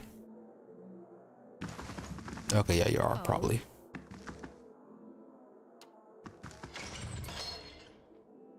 Nolan hovers by the window, peering out of it every few seconds. As you enter the room, she watches you carefully, her head hovering over her stiletto. Her hand hovering over her stiletto. She cranes her head to peer behind you. Anyone follow you? Who sent you?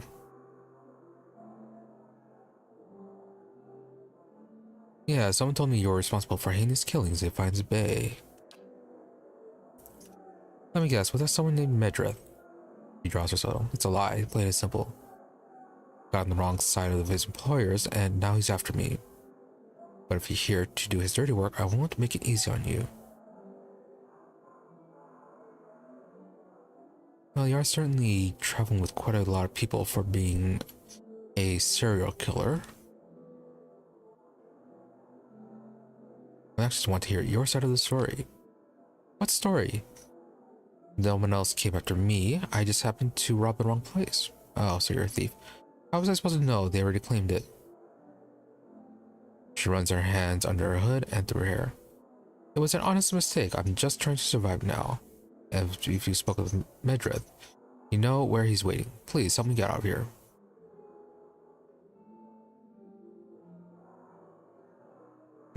Help the thief or no?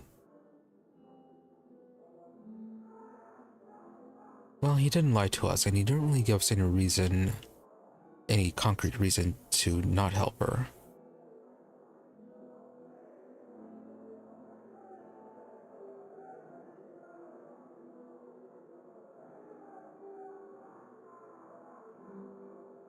Right, and it sounds like he's just part of another thief organization as well.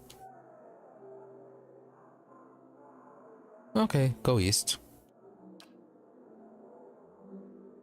You're not slowly. Alright, I'm trusting you. You don't have much choice. See if you can send him the other way. That should buy me more time. She follows hooded figures towards the stairs, giving a final uncertain glance as she passes through the door. Cat and mouse. You have anything good behind? Add methadrite. Rise to power. And some silver.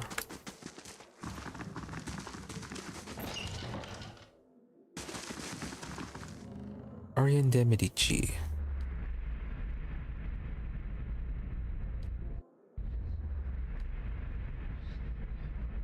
Didn't we see you guys back at Gilded Vale?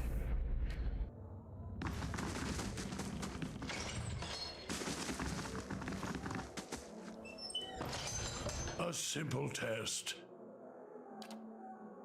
I can do that. No, you can't. Say that with such confidence.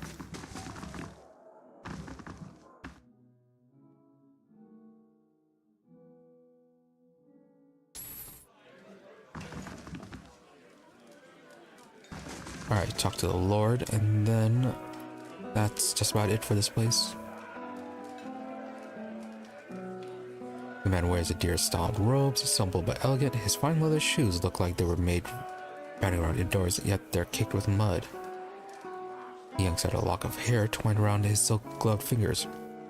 His fine features are etched with anxiety. My child is out there. Do they not understand? Okay, just random XP for that. My lord, we're doing everything we can. Unfortunately, these villagers... Beasts take them all. I don't care how you do it, but find her. Alright, heard you're arguing with the innkeeper. A petty, small-minded man, just like the rest of them around here. I've been paying him an honest fee for board and bed, and yet he can't be bothered to stir himself to concern for my Alice. Alright, missing child. Yes, Lady Alice, my daughter. I've asked around, but nobody in this mud hole has any concerns beyond their swine. They turn my men away like beggars and seem downright pleased to be of no use. But you're not one of my soldiers. And you look like you're used to getting your hands dirty, if you don't mind my saying so. The way you say that makes it seem like she's missing for a reason. Guardly said, "My lord, Haran raises out his hand to silence the man. If you find her, he nibbles at the thumb of one of his silk gloves. Tell her I won't be upset with her. She can come back and all will be well. I just want to make sure my Elise, my child, is safe. Nothing in the world is more important to me." Yeah, something might be a bit more... Situation may be a bit more complicated than this. Right, questions. Alice. Of course. Okay, describe her. We need to know what she looks like. Striking woman, bears more resemblance to her mother than to me. Auburn hair and delicate, well-bred features. Must be, 28 or 29 now. Yeah, you don't know. Definitely more issues than they're letting on. Okay, about her disappearance. We stopped in Difford for a few days. On our 4th evening here, I was making plans to continue our journey. Lady Elise was feeling unwell and went to bed. When I returned a couple hours later, I found that she had vanished. None of my men had seen her go, and no one in the inn knew where she was. Since then, my people have been combing the village, but we've yet to find a clue, and the locals have been no help. Right then. Why'd you even come here? Merely stopped along the way to Anna's rest. However, she took ill shortly before our arrival, so it seemed prudent to allow her a few days to recover. Definitely stuck out. What is Anna's rest? He frowns as if about to protest, but he gives you in with a sigh. Lady Alice has reached an age where it is prudent for her to marry. Given the legacy's best, I can't let her fertile years slip by. Nor do I want her womb to fester in the presence of so many hollowborn.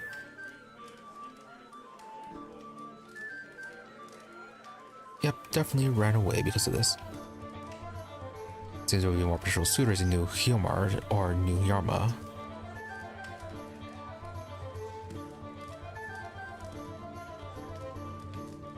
Yeah, so there would have been definitely a reason not to go here then.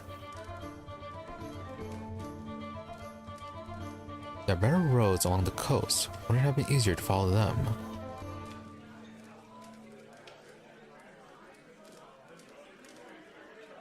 Also, the matter of suitors. Yeah, apparently better places for that too. I think I haven't considered that. Arranging a suitable match is difficult. The best prospects for my child lay in Anna's rest. Okay, if you're set on that place, there are better roads. If I thought that, I wouldn't be slogging through the forest, would I? The main roads are clogged with people fleeing one way or another to try to escape Wyden's legacy. It would be difficult for a caravan like mine to pass without incident. At the time, it seemed prudent to move quietly along the back roads. Sure, if you say so. Yeah, where's the rest of your family, Sharon? Yeah, surely they wouldn't miss her betrothal. Later on is ill, suited for travel, I'm afraid, and unfortunately Alice has a few other close relatives. My sister and her husband, Alice's aunt and uncle, of course, have been visiting India these past months. Also convenient. As for siblings, Alice has none. My wife has only given birth to Holborn, says Alice, that is. Right, going back to your daughter. Nothing more. I'm Lord Nestor Harrand of Defiance Bay. My family has been prominent there since Imperial times. Our primary estate is on the outskirts of Brackenbury, but we have holdings in New Haomar as well. Those went to my sister and her husband. Alright, quite arrogant sounding.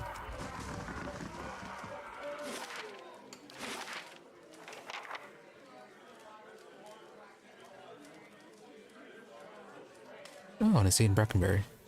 Might be able to visit them there.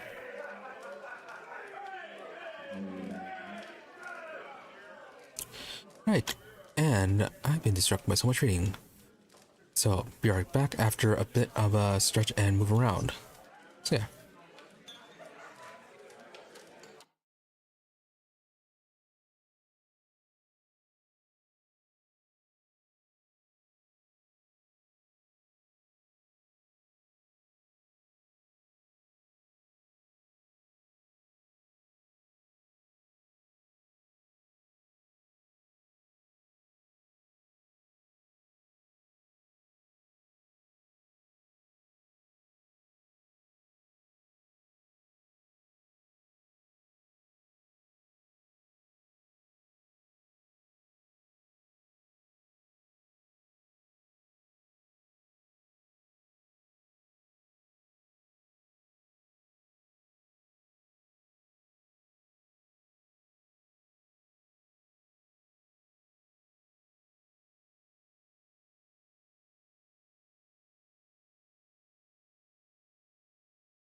Hello? All right. Hello?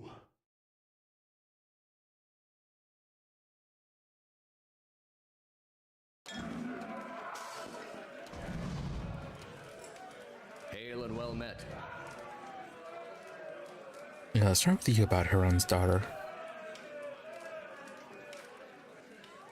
Zoship says she's up and went missing the other day. He wipes the tech with his red towel, twisting it with swift dragging motion. I don't know any more than that. However, these alerting bastards handle affairs ain't no business of mine. Really, bribing him? Perhaps you can make it your business. When your opera's away, my pay comes from an honest day's work.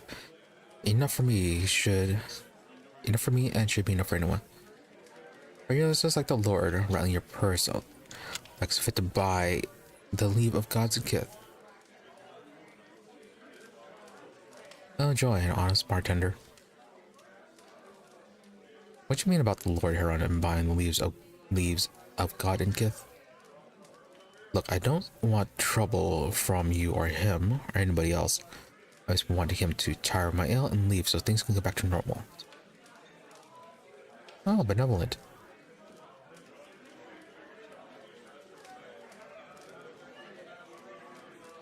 So much for your talk of decency. If you know something but say nothing, you're just as guilty.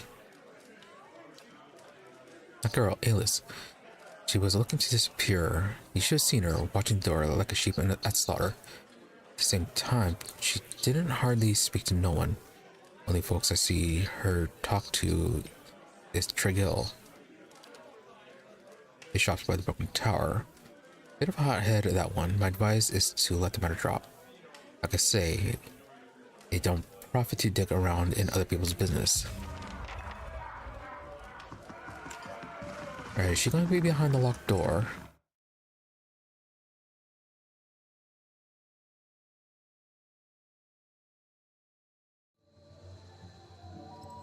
With the cat's nose, how is it you failed to notice your rotten stench? Failed to notice? Hardly. I put work into smelling this way. I should have expected. I never know what sort of game is downwind. I need to smell like part of nature, not an interloper. That must be an impressive stench to bother the Durants, considering how unwashed he is.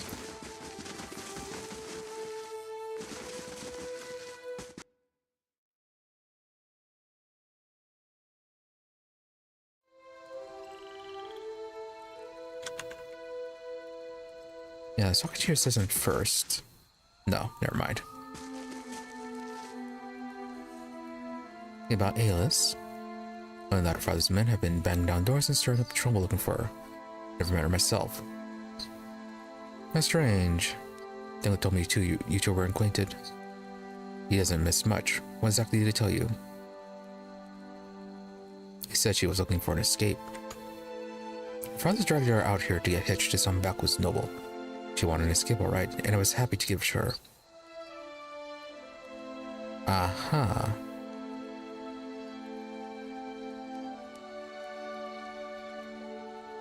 Is that good escape or bad escape?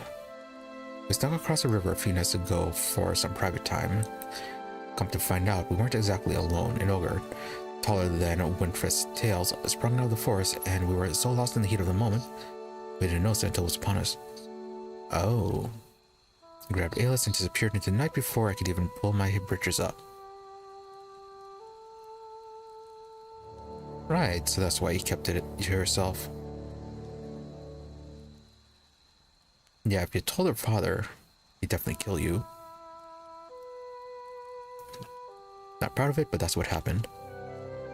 She could still be alive. I'm in no shape to go after her, but that Heron's looking like he'd have coppers to spare for anyone who'd found her. Others around here have seen the ogres east of town. Took most of Rumble's pigs the other day. If someone were to find it, there'd be a lot of grateful people in Jerford. Blood Legacy. Oh, how long ago was this?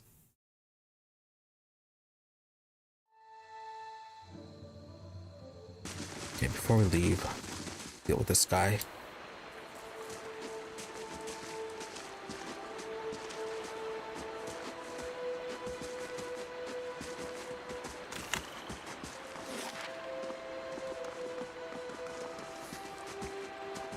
Oh, did we ever visit the apothecary?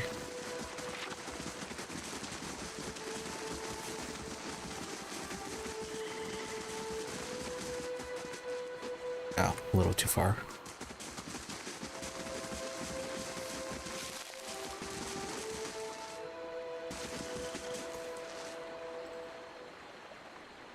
Gods keep you.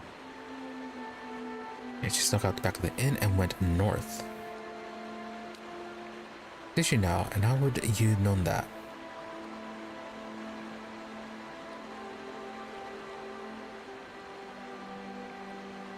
Yeah, just hoping you believe me. Don't worry, I'll catch up to her right after I take care of you. Yeah, you really could have come up with a more believable lie, couldn't you? Okay, don't look there any mages.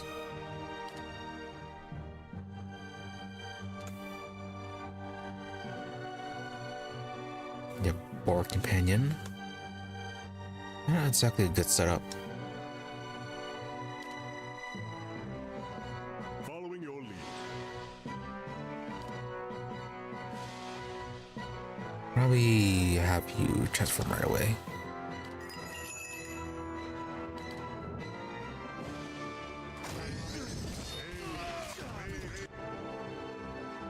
Following your lead.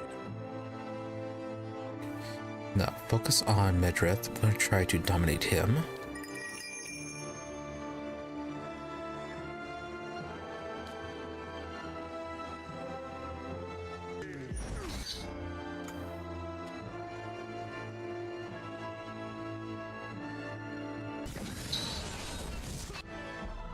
Oh, you were right in the middle of it. Need something? Once per rests.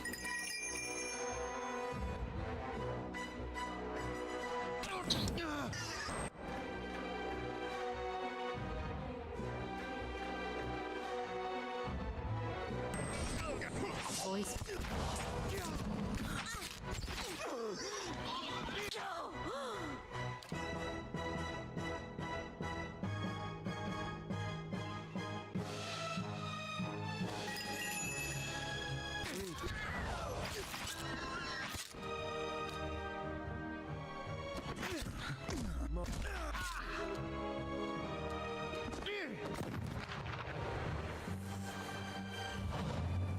Yeah, that's some bad luck for Durance.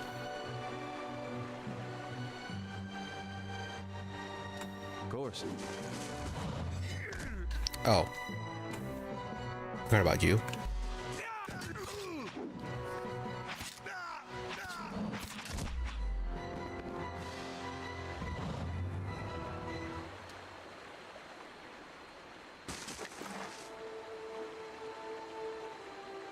Well, she doesn't have to be worried about being followed anymore.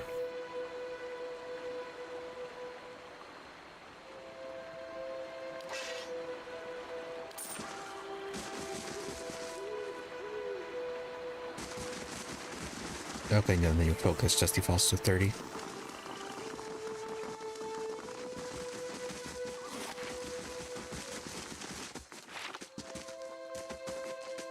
Right-hander shop's actually right there, not there. Hello. And where your stock's getting limited.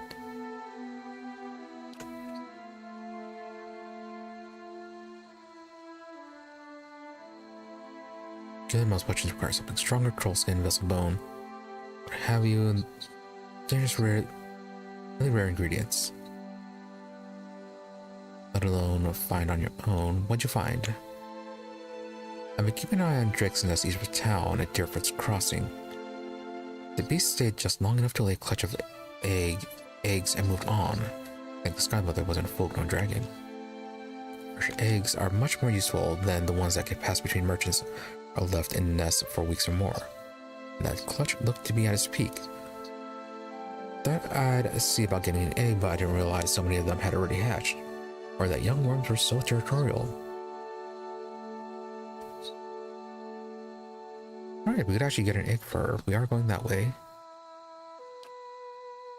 She keeps her gaze steady, but you see hope kindling in her eyes and twitching at the corners of her mouth.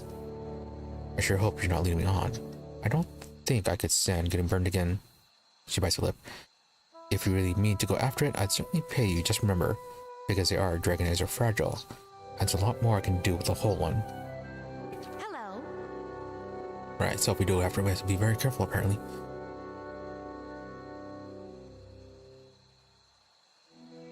Okay, show me what you got. And just potions, alright.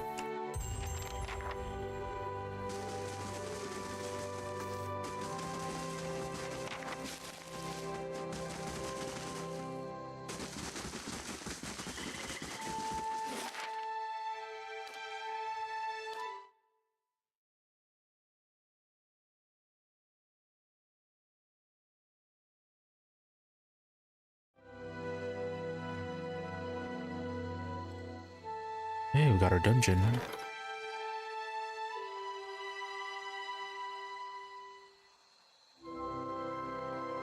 Unworn path added. Quest expires in 2 days. 25% XP, patchwork boots, average item. Duration 3 turns.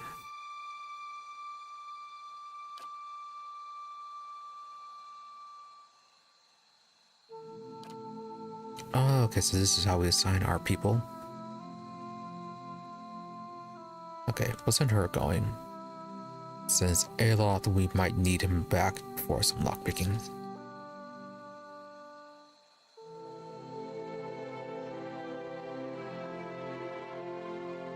Then let's get that hedge maze up for our defense.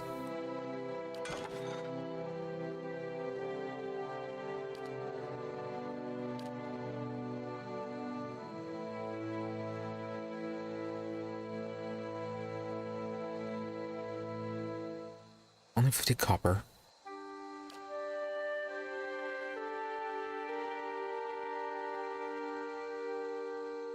More defense.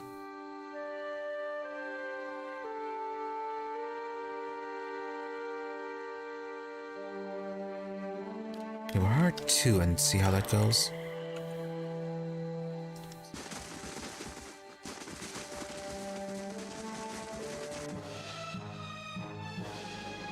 Beetle time. Wait. A lot of beetles. And sporlings.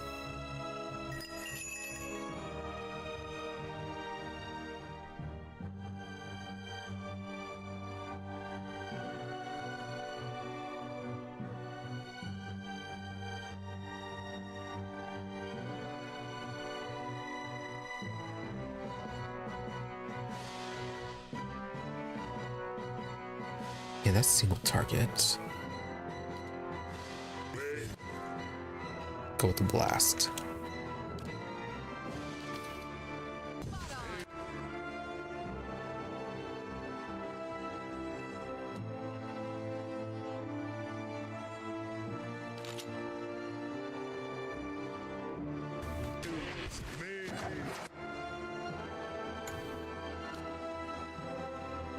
Field sharpest.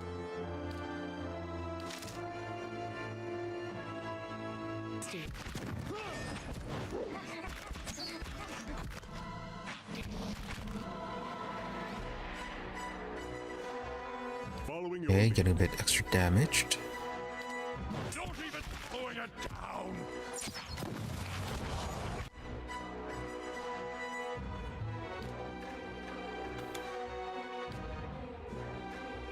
Yeah, you're not really meant to be a tank, are you?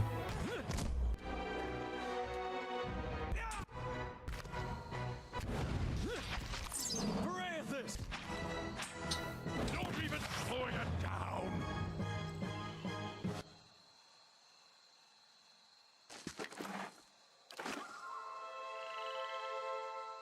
Right, so regardless of whether it's higher or lower, after a fight, your focus goes to 30. So I don't have to worry about that. Of course.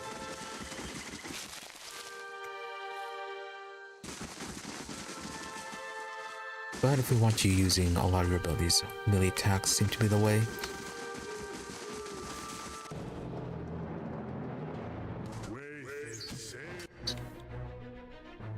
something?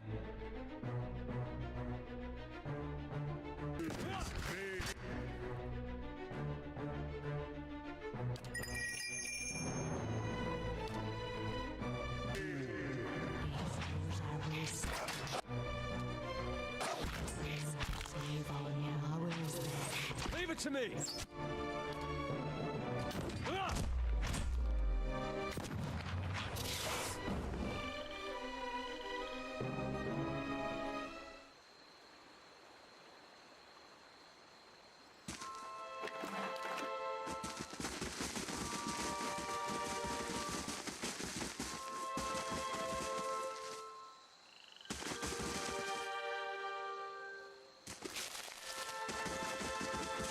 We need to get him better armor. Yeah, fine leather. Maybe give you the Saint's War armor. No, the fine leather, that's already has a higher DR.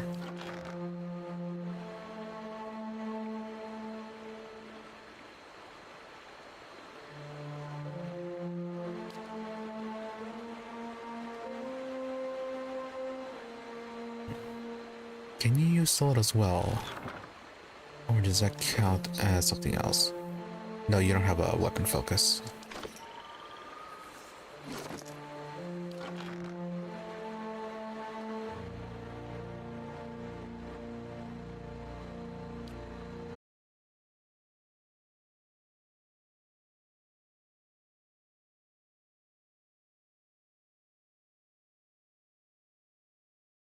Reconnect. Okay, reconnect to that one.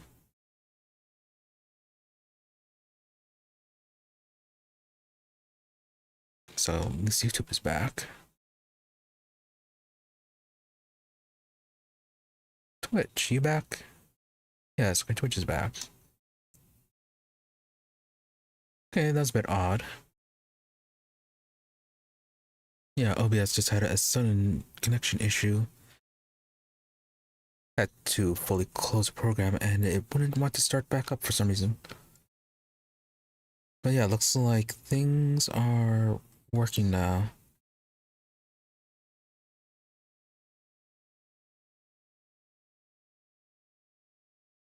But yeah, it's some weird OBS issue.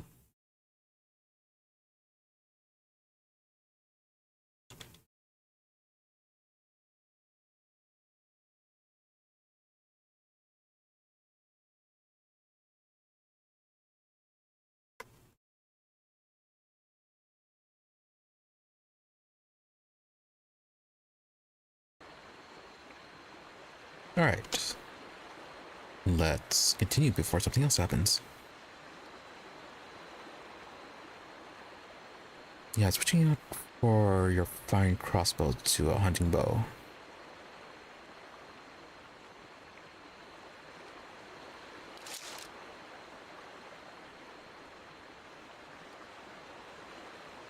Yeah, you need a faster attack for your abilities to recharge.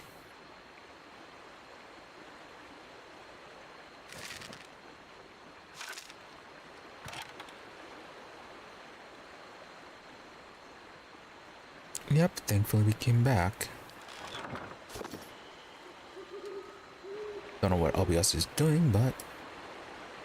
Of course. Yeah, I had to restart it. Anyways. Anyways.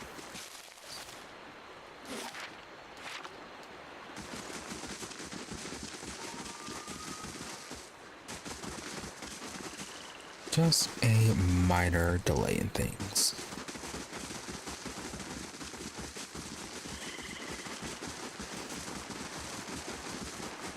Oh, it's blocked off. No, okay. There's just way through.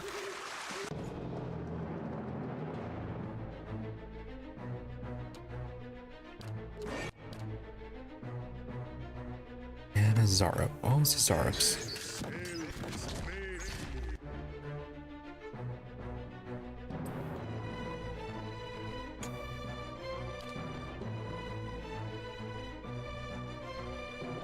Alright, we got Revaloth. Need something?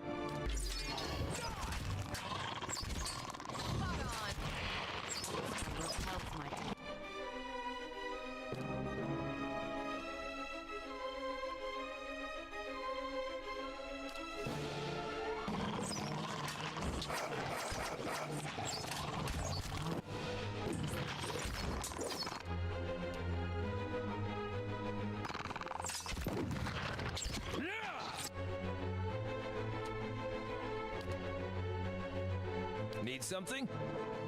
Do have to the Bizarro.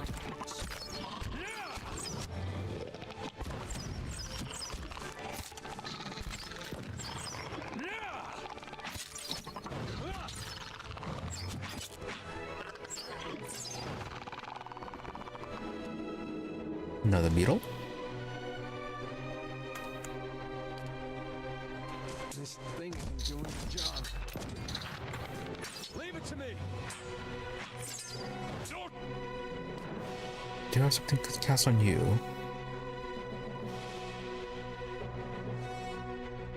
Oh, we actually probably cast one of these.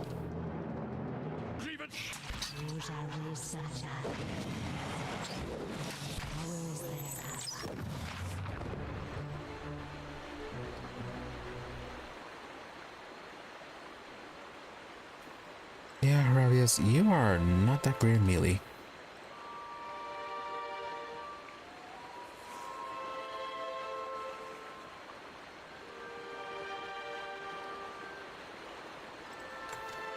All right then.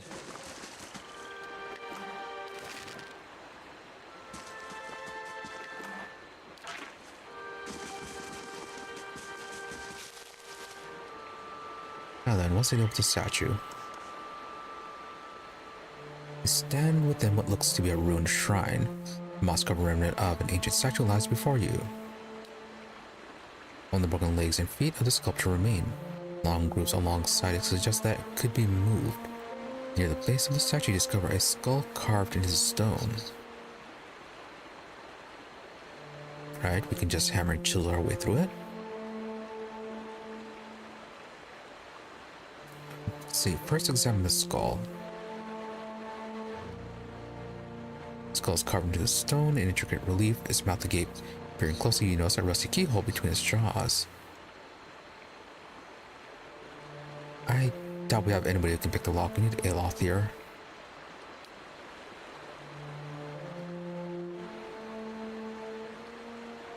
Yeah, beyond the skill of both you and your companions, need to find Aloth.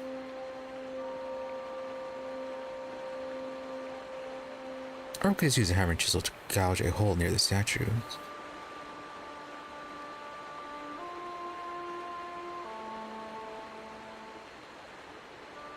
Yeah, sure, why not?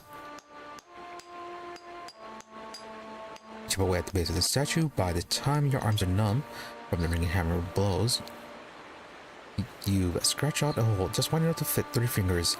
Air was the gap, but whatever's on the other side, you won't be able to dig your way through it. Oh, okay, did nothing. Push the statue. This appears to be several hundred pounds of solid stone. Hey dear, go for it. It don't budge. Right. Either need to find the key or find Aloth.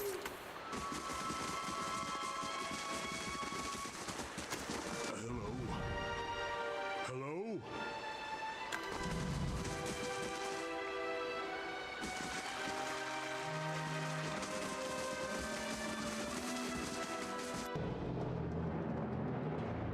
And spiders. Lots of spiders.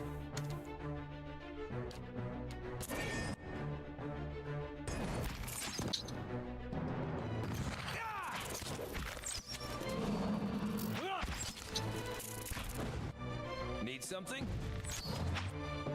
Yeah, you withdraw.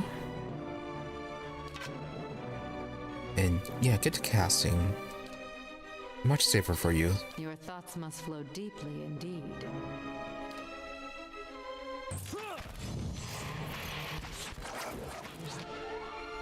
Need something? Right. Go after that one that's attacking.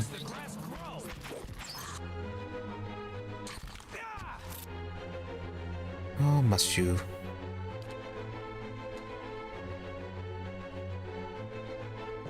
Your thoughts must flow deeply indeed.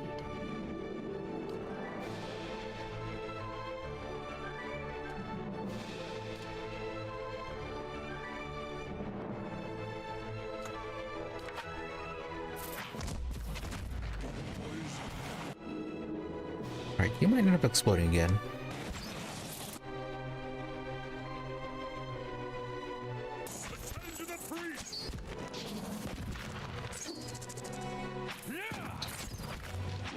Okay, that did not explode you. I'm starting to miss my neighbors.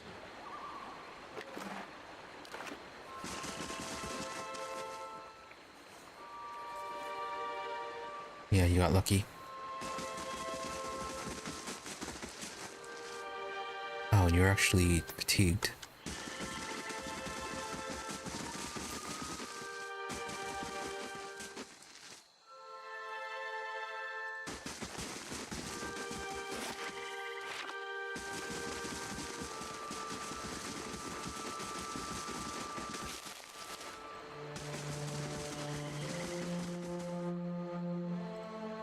Elder Wolf.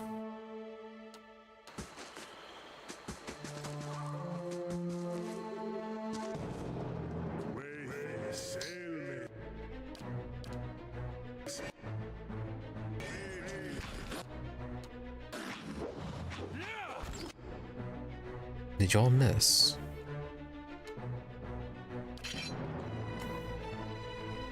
Your thoughts must flow deeply indeed.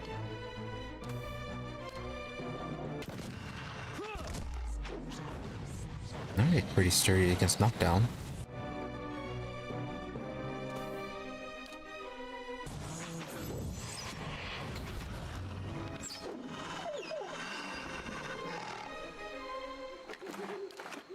Of course.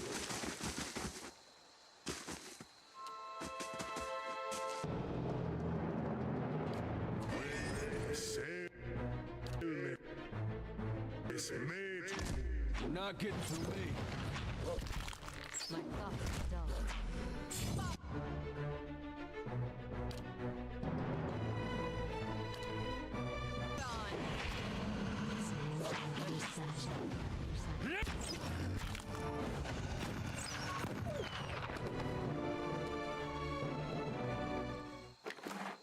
Of course. Sharp eyes and keen ears. Oh, even more Elder Wolves.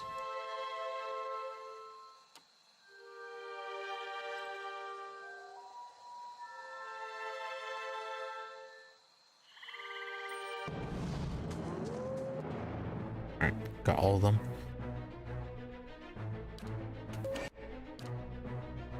Well, this one should be... I should be able to knock down that one. Okay. 1 Elder Wolf, 3 regulars.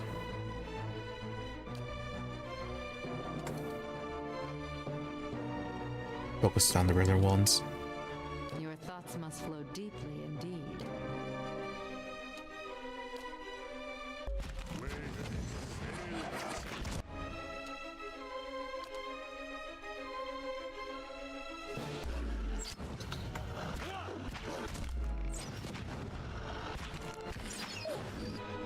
Your thoughts must flow deeply indeed.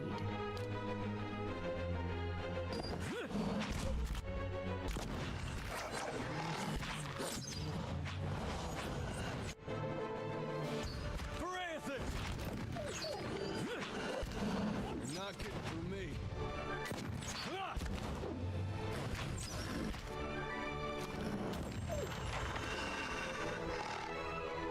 I could go for some shut-eye about now. You'll be fine. They shall see nothing while I see much.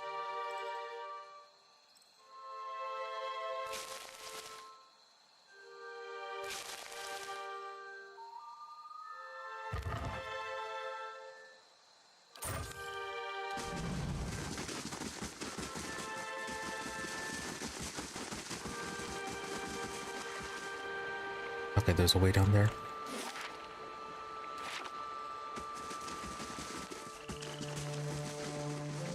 Yeah, it's still no sign of the ogre. Unless it is in this cave. I thought there would be spiders. Oh hey, dead body.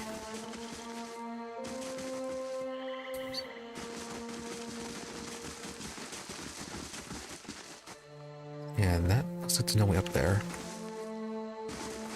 Lots of dead bodies here.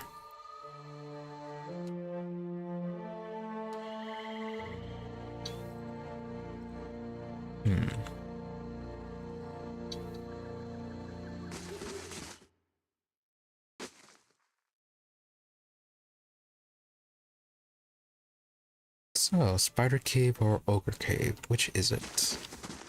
I shall be quiet as a calm sea, which is not very quiet. Ogre Cave. Hey.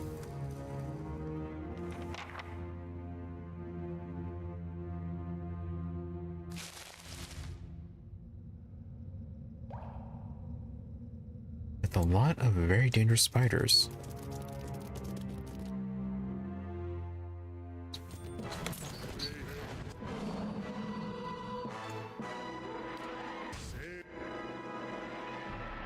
Oh, must you come from that way? Need something?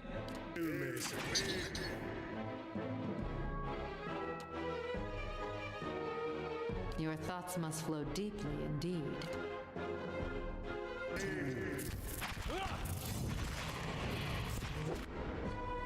That's a lot of spiders.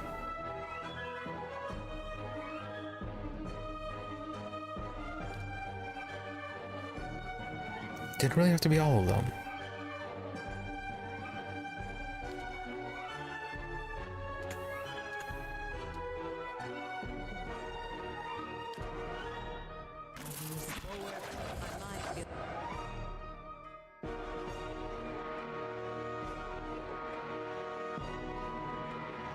Something?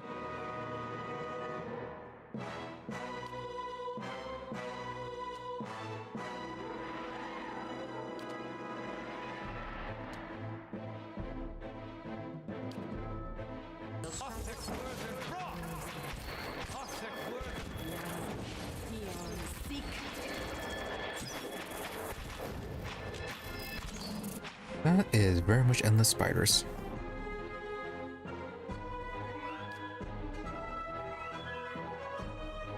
Your thoughts must flow deeply indeed.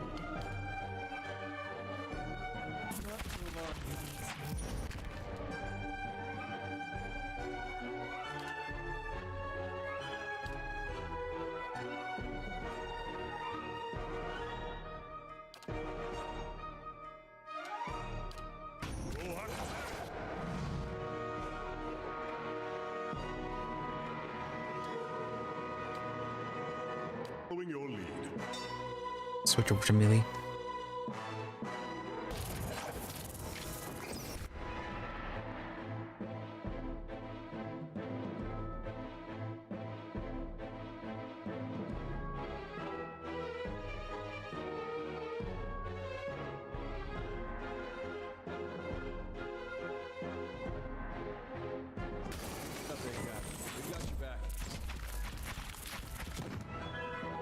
Late.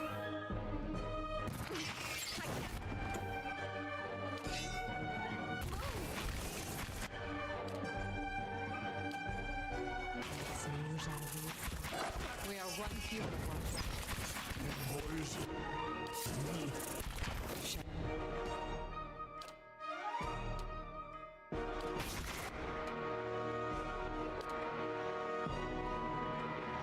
Very annoying ambush.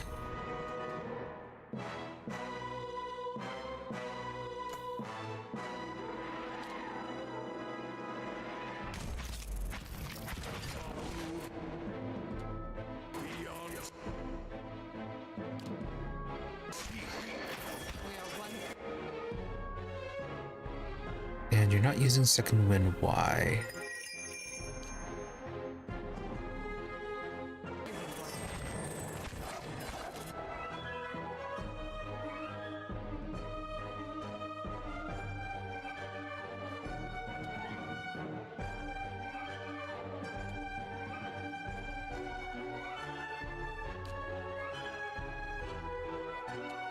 Yeah, that doesn't seem to just do that much damage.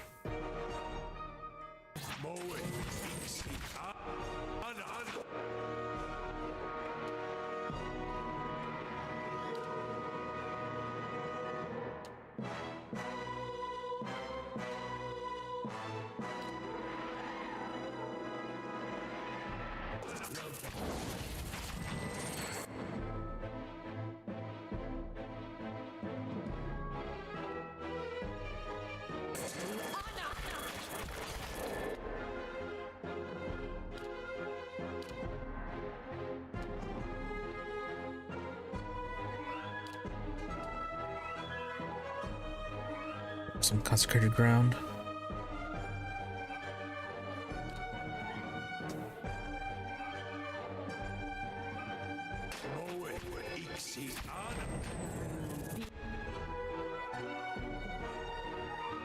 This is quite dangerous.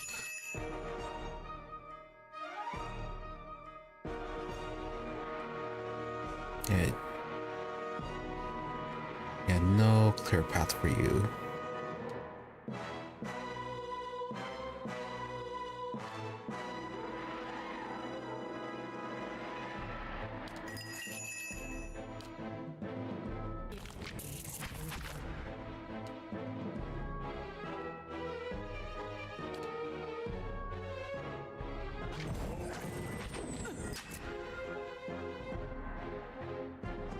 Can you run?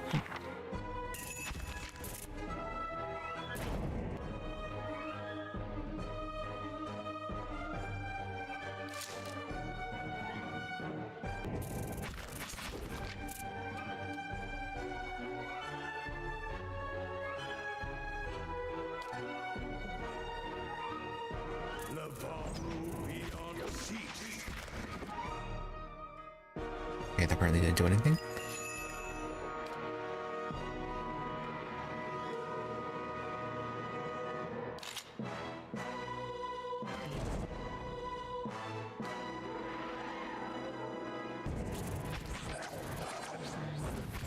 Yeah, that does very little damage.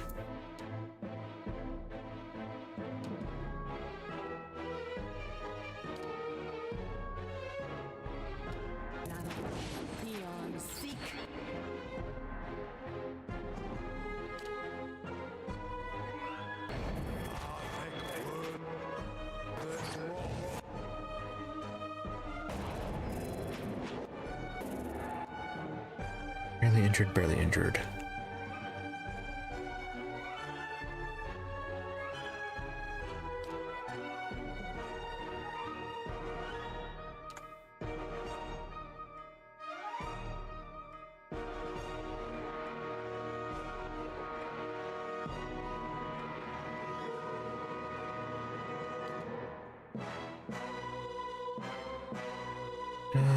Heal's not going to do much. Oh, boost your defense.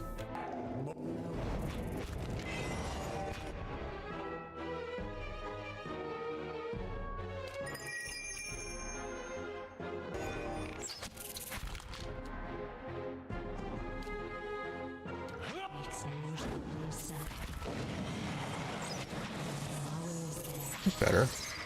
Not to alarm you, but I'm slowly dying of poison. I can't look.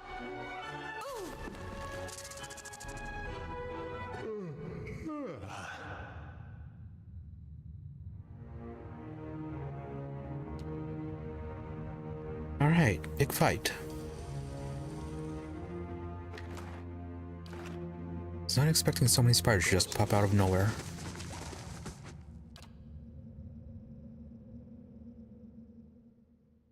Oh, okay, apparently there's a second tier of damage reduction.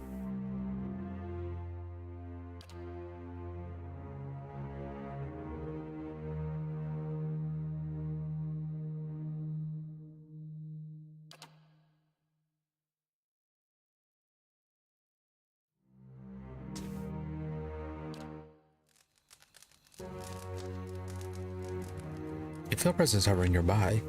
When you turn, you see the grieving mother observing you. Concern crinkles the corner of her eyes and seeps into your mind. You wear a call of your own, Watcher.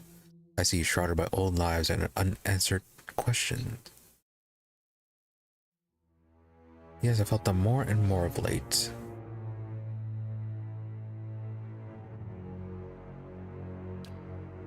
This is why we journey together, that one may draw strength from many, and that much may be mended by the purpose of one.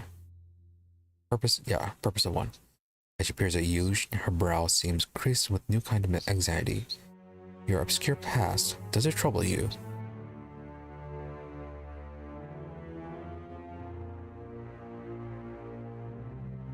Seems poised to give much thought rather than talk about it. No, whatever I've done, my decisions now matter more. Yes, I don't know what's in there, and that troubles me. No, whatever I've done, my decisions now matter more. She nods. I admire your clarity, Watcher, and I hope I may help prepare you for decisions ahead. Your traits from you fade into the background. If you do not already know she was there, you suspect you wouldn't notice her at all.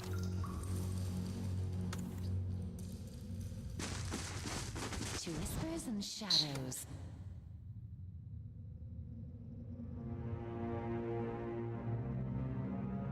So a bit of extra insight with her power. And even more spiders. So many spiders. I thought there was supposed to be an ogre cave. Someone's a mess eater. All those bodies.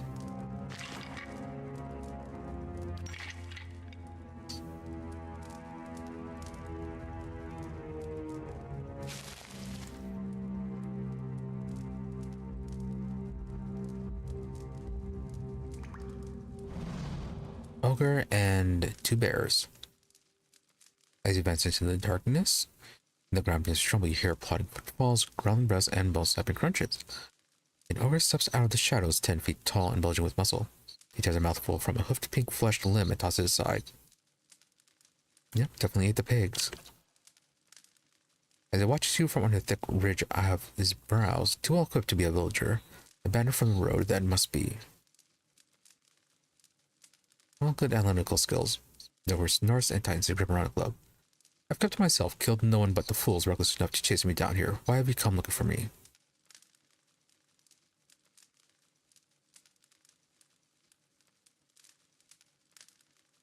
Yeah, and also, how'd all those bones get here? Spiders got most of them. The rest splintered in here looking for trouble. Right, so you just kind of took advantage of that? So what are you doing in the cave?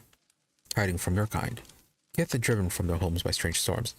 Man is out for blood and coin. My kind is unsafe around Kith at best times, but now, temperatures run hot and ogre blood is valued among your alchemists. Okay, fair enough. Get rid of siege. This is a better place for you to hide out. You think I haven't looked? I wonder the wood from the Isking Inn to here, a spider-filled cave, is the best hiding spot I've found yet.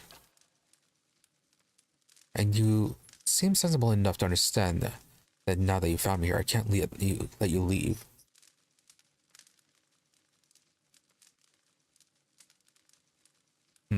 Can't even talk about, yeah, Alice.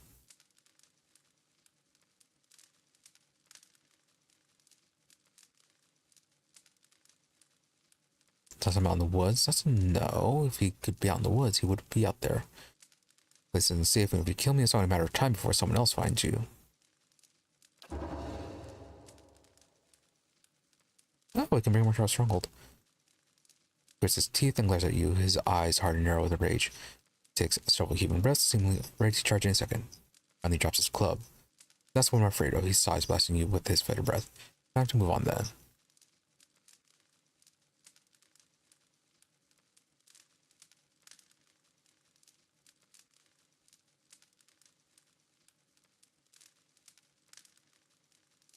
Yeah, sure, invite him to Stronghold. Help me defend it. You can stay there as long as you like. Some services for the shelter of a fortress. It's like another kind of trouble, but perhaps one I can handle. If you need me, you know where to find me. I'll leave Deerfoot alone for now.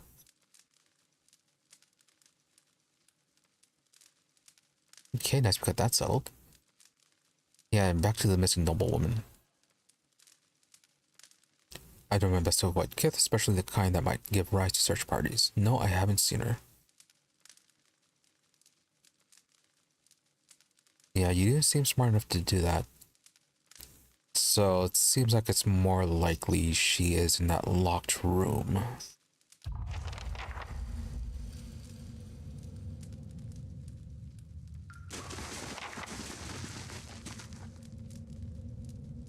Taxes collected, lost 260 to bandits, earned 351.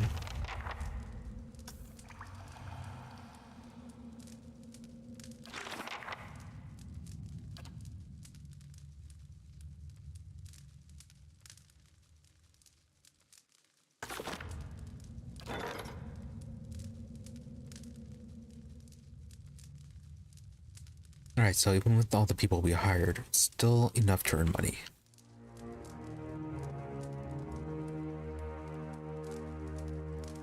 Yeah, the potential would have been, what, 600?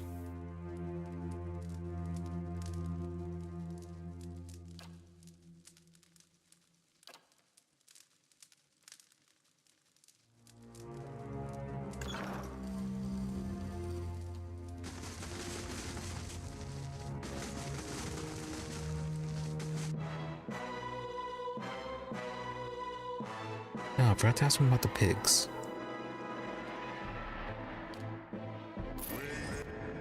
Oh, there's even more spiders.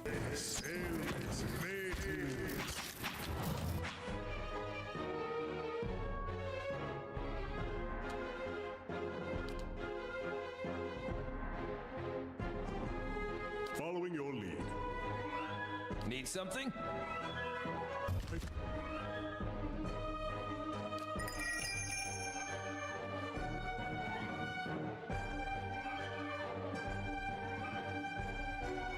I could probably puppet master you then.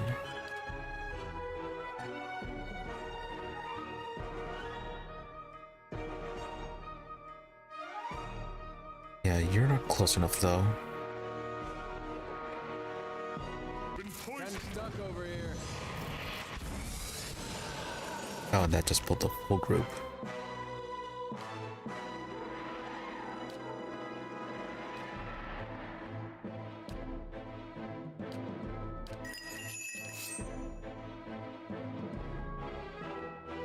Need something?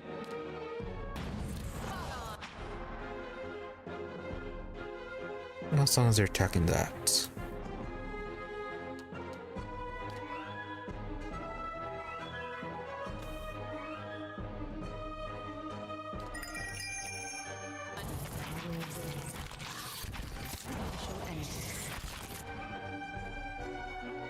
Okay, so those are dead.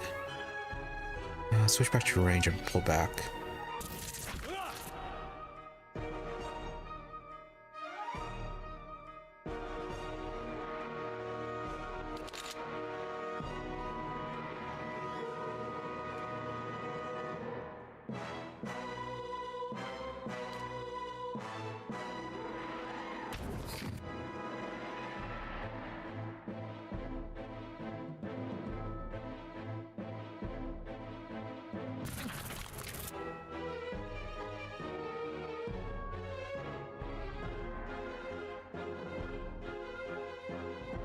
And once per encounter. Let's see, anyone else moving off to the side? No, they're all coming from this direction.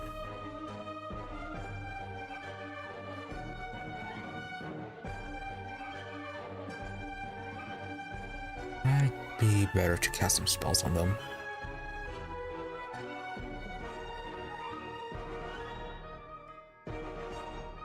Go Returning Storm.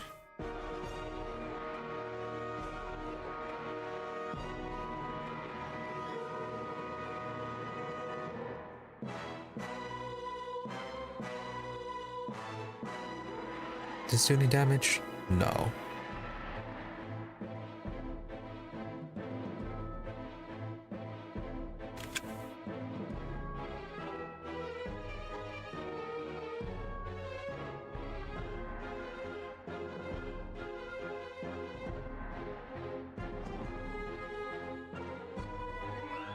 Station of maggots.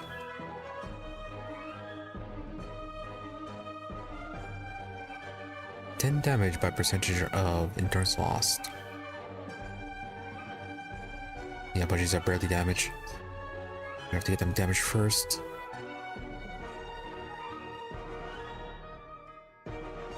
Alright, switch back.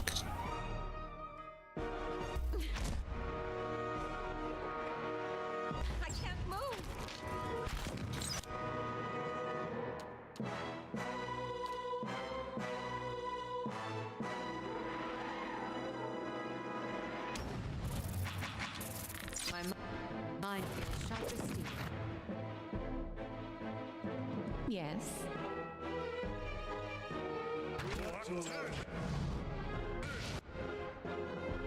But I'm slowly dying, boys.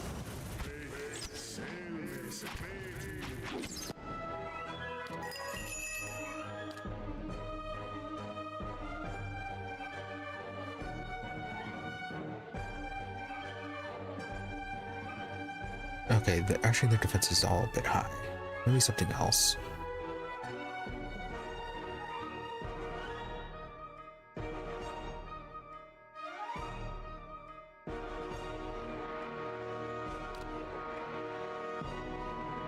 Go for a blind. No, go for the puppet master again.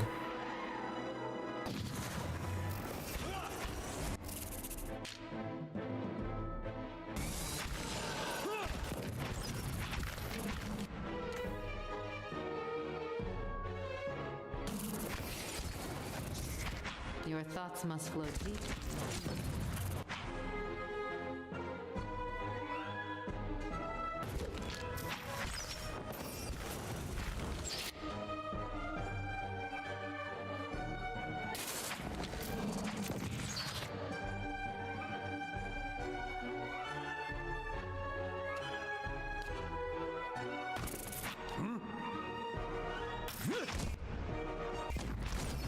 Yes?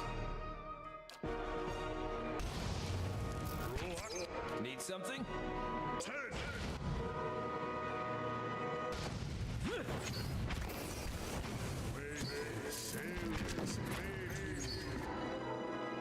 So much poison damage.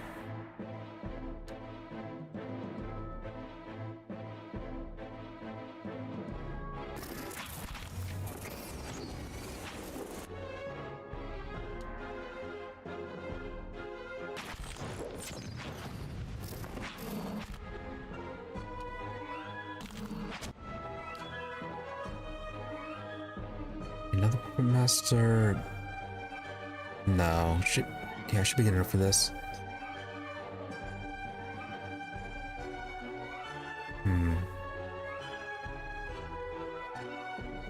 Actually, since you are close enough.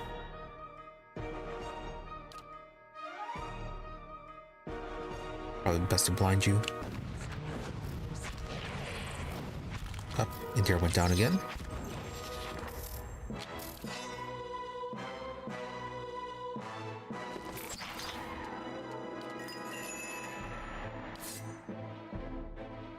Following your lead. Need something? Fire fills my feet.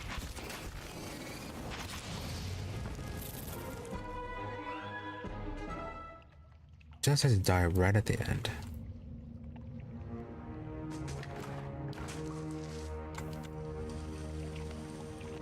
All right then. Is there gonna be a spider queen in here? Yes, there is.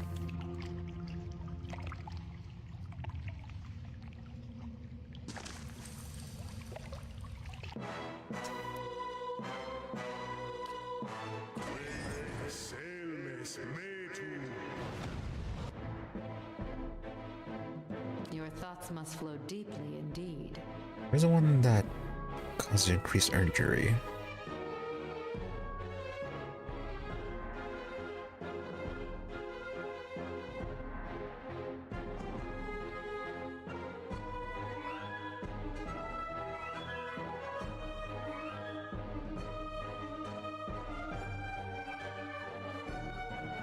Soul ignition. No. There it is, recall agony.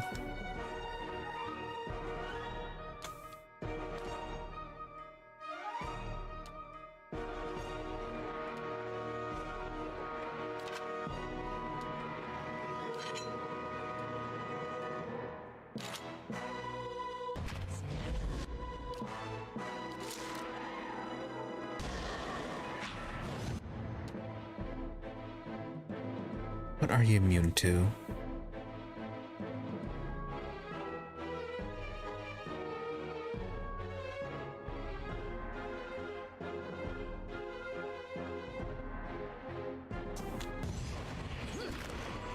Oh, it's probably immune to web, that's what it was.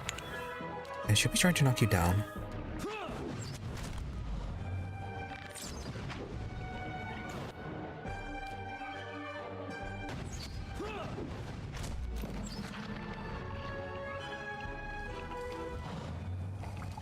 Okay, wasn't that bad of a fight. Of course. Sharp eyes and keen ears.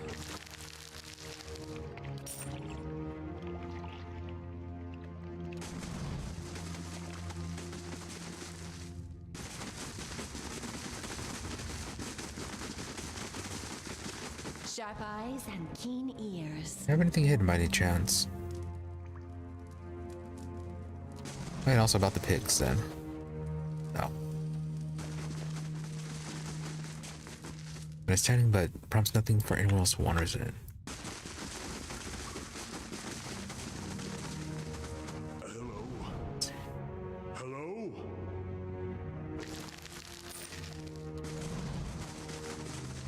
To whispers and shadows.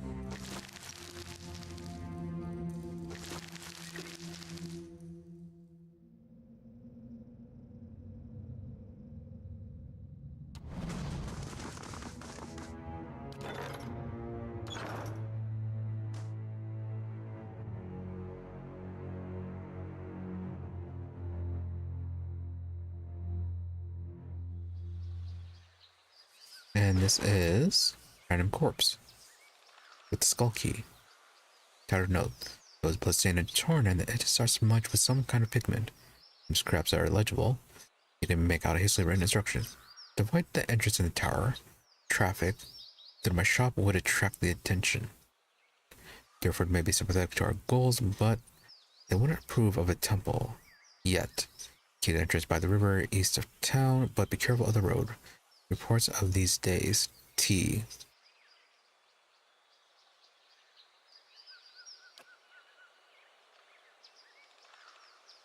Isn't that the guy at by the tower then? Skyne's initiate.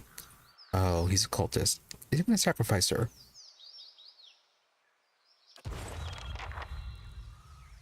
Yep, there it is.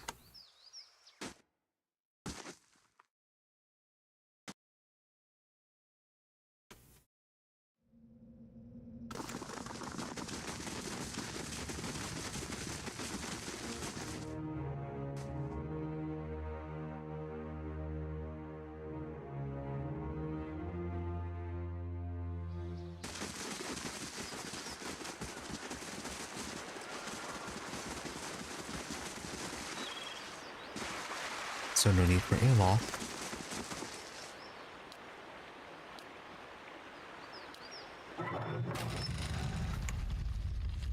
There are beasts here. They are animals in human form.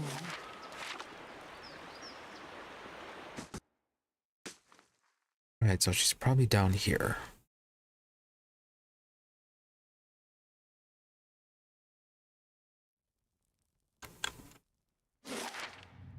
Okay, this place appears to be kind of big.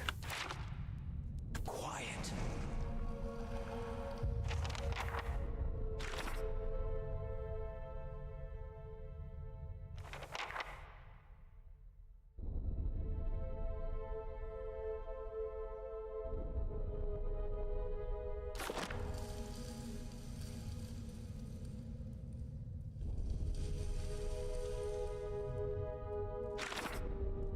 Okay, now who are you?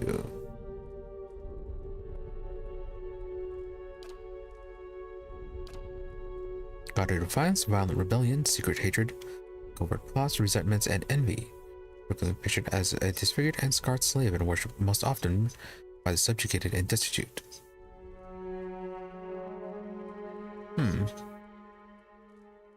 I thought you're capturing people. Well, she is the daughter of a rich noble. Well, she is a rich noble, so yeah, guess envy would cover that part. Envy, resentment, secret hatred. Okay, it makes sense then why you kidnapped her.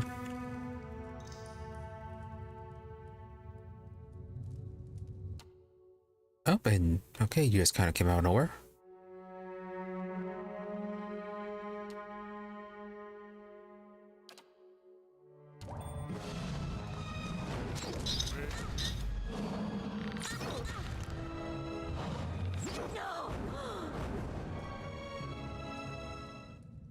hell? That wasn't a wall or a door.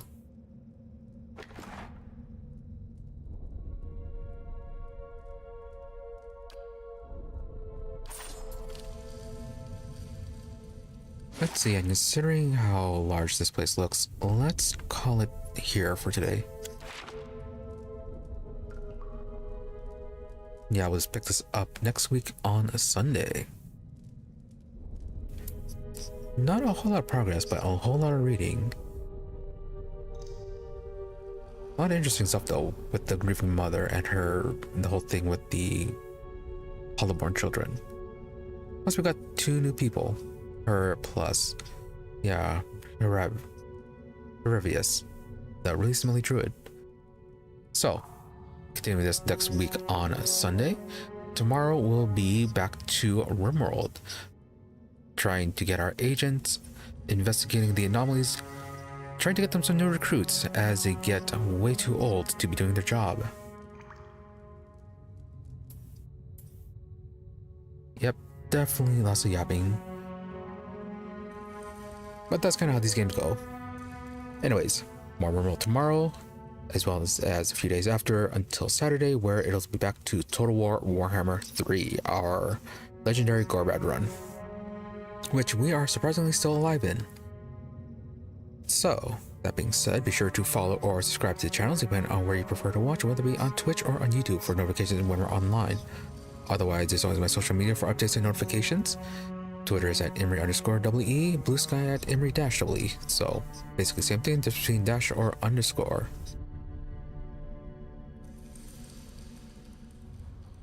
Yep. That's very busy for you.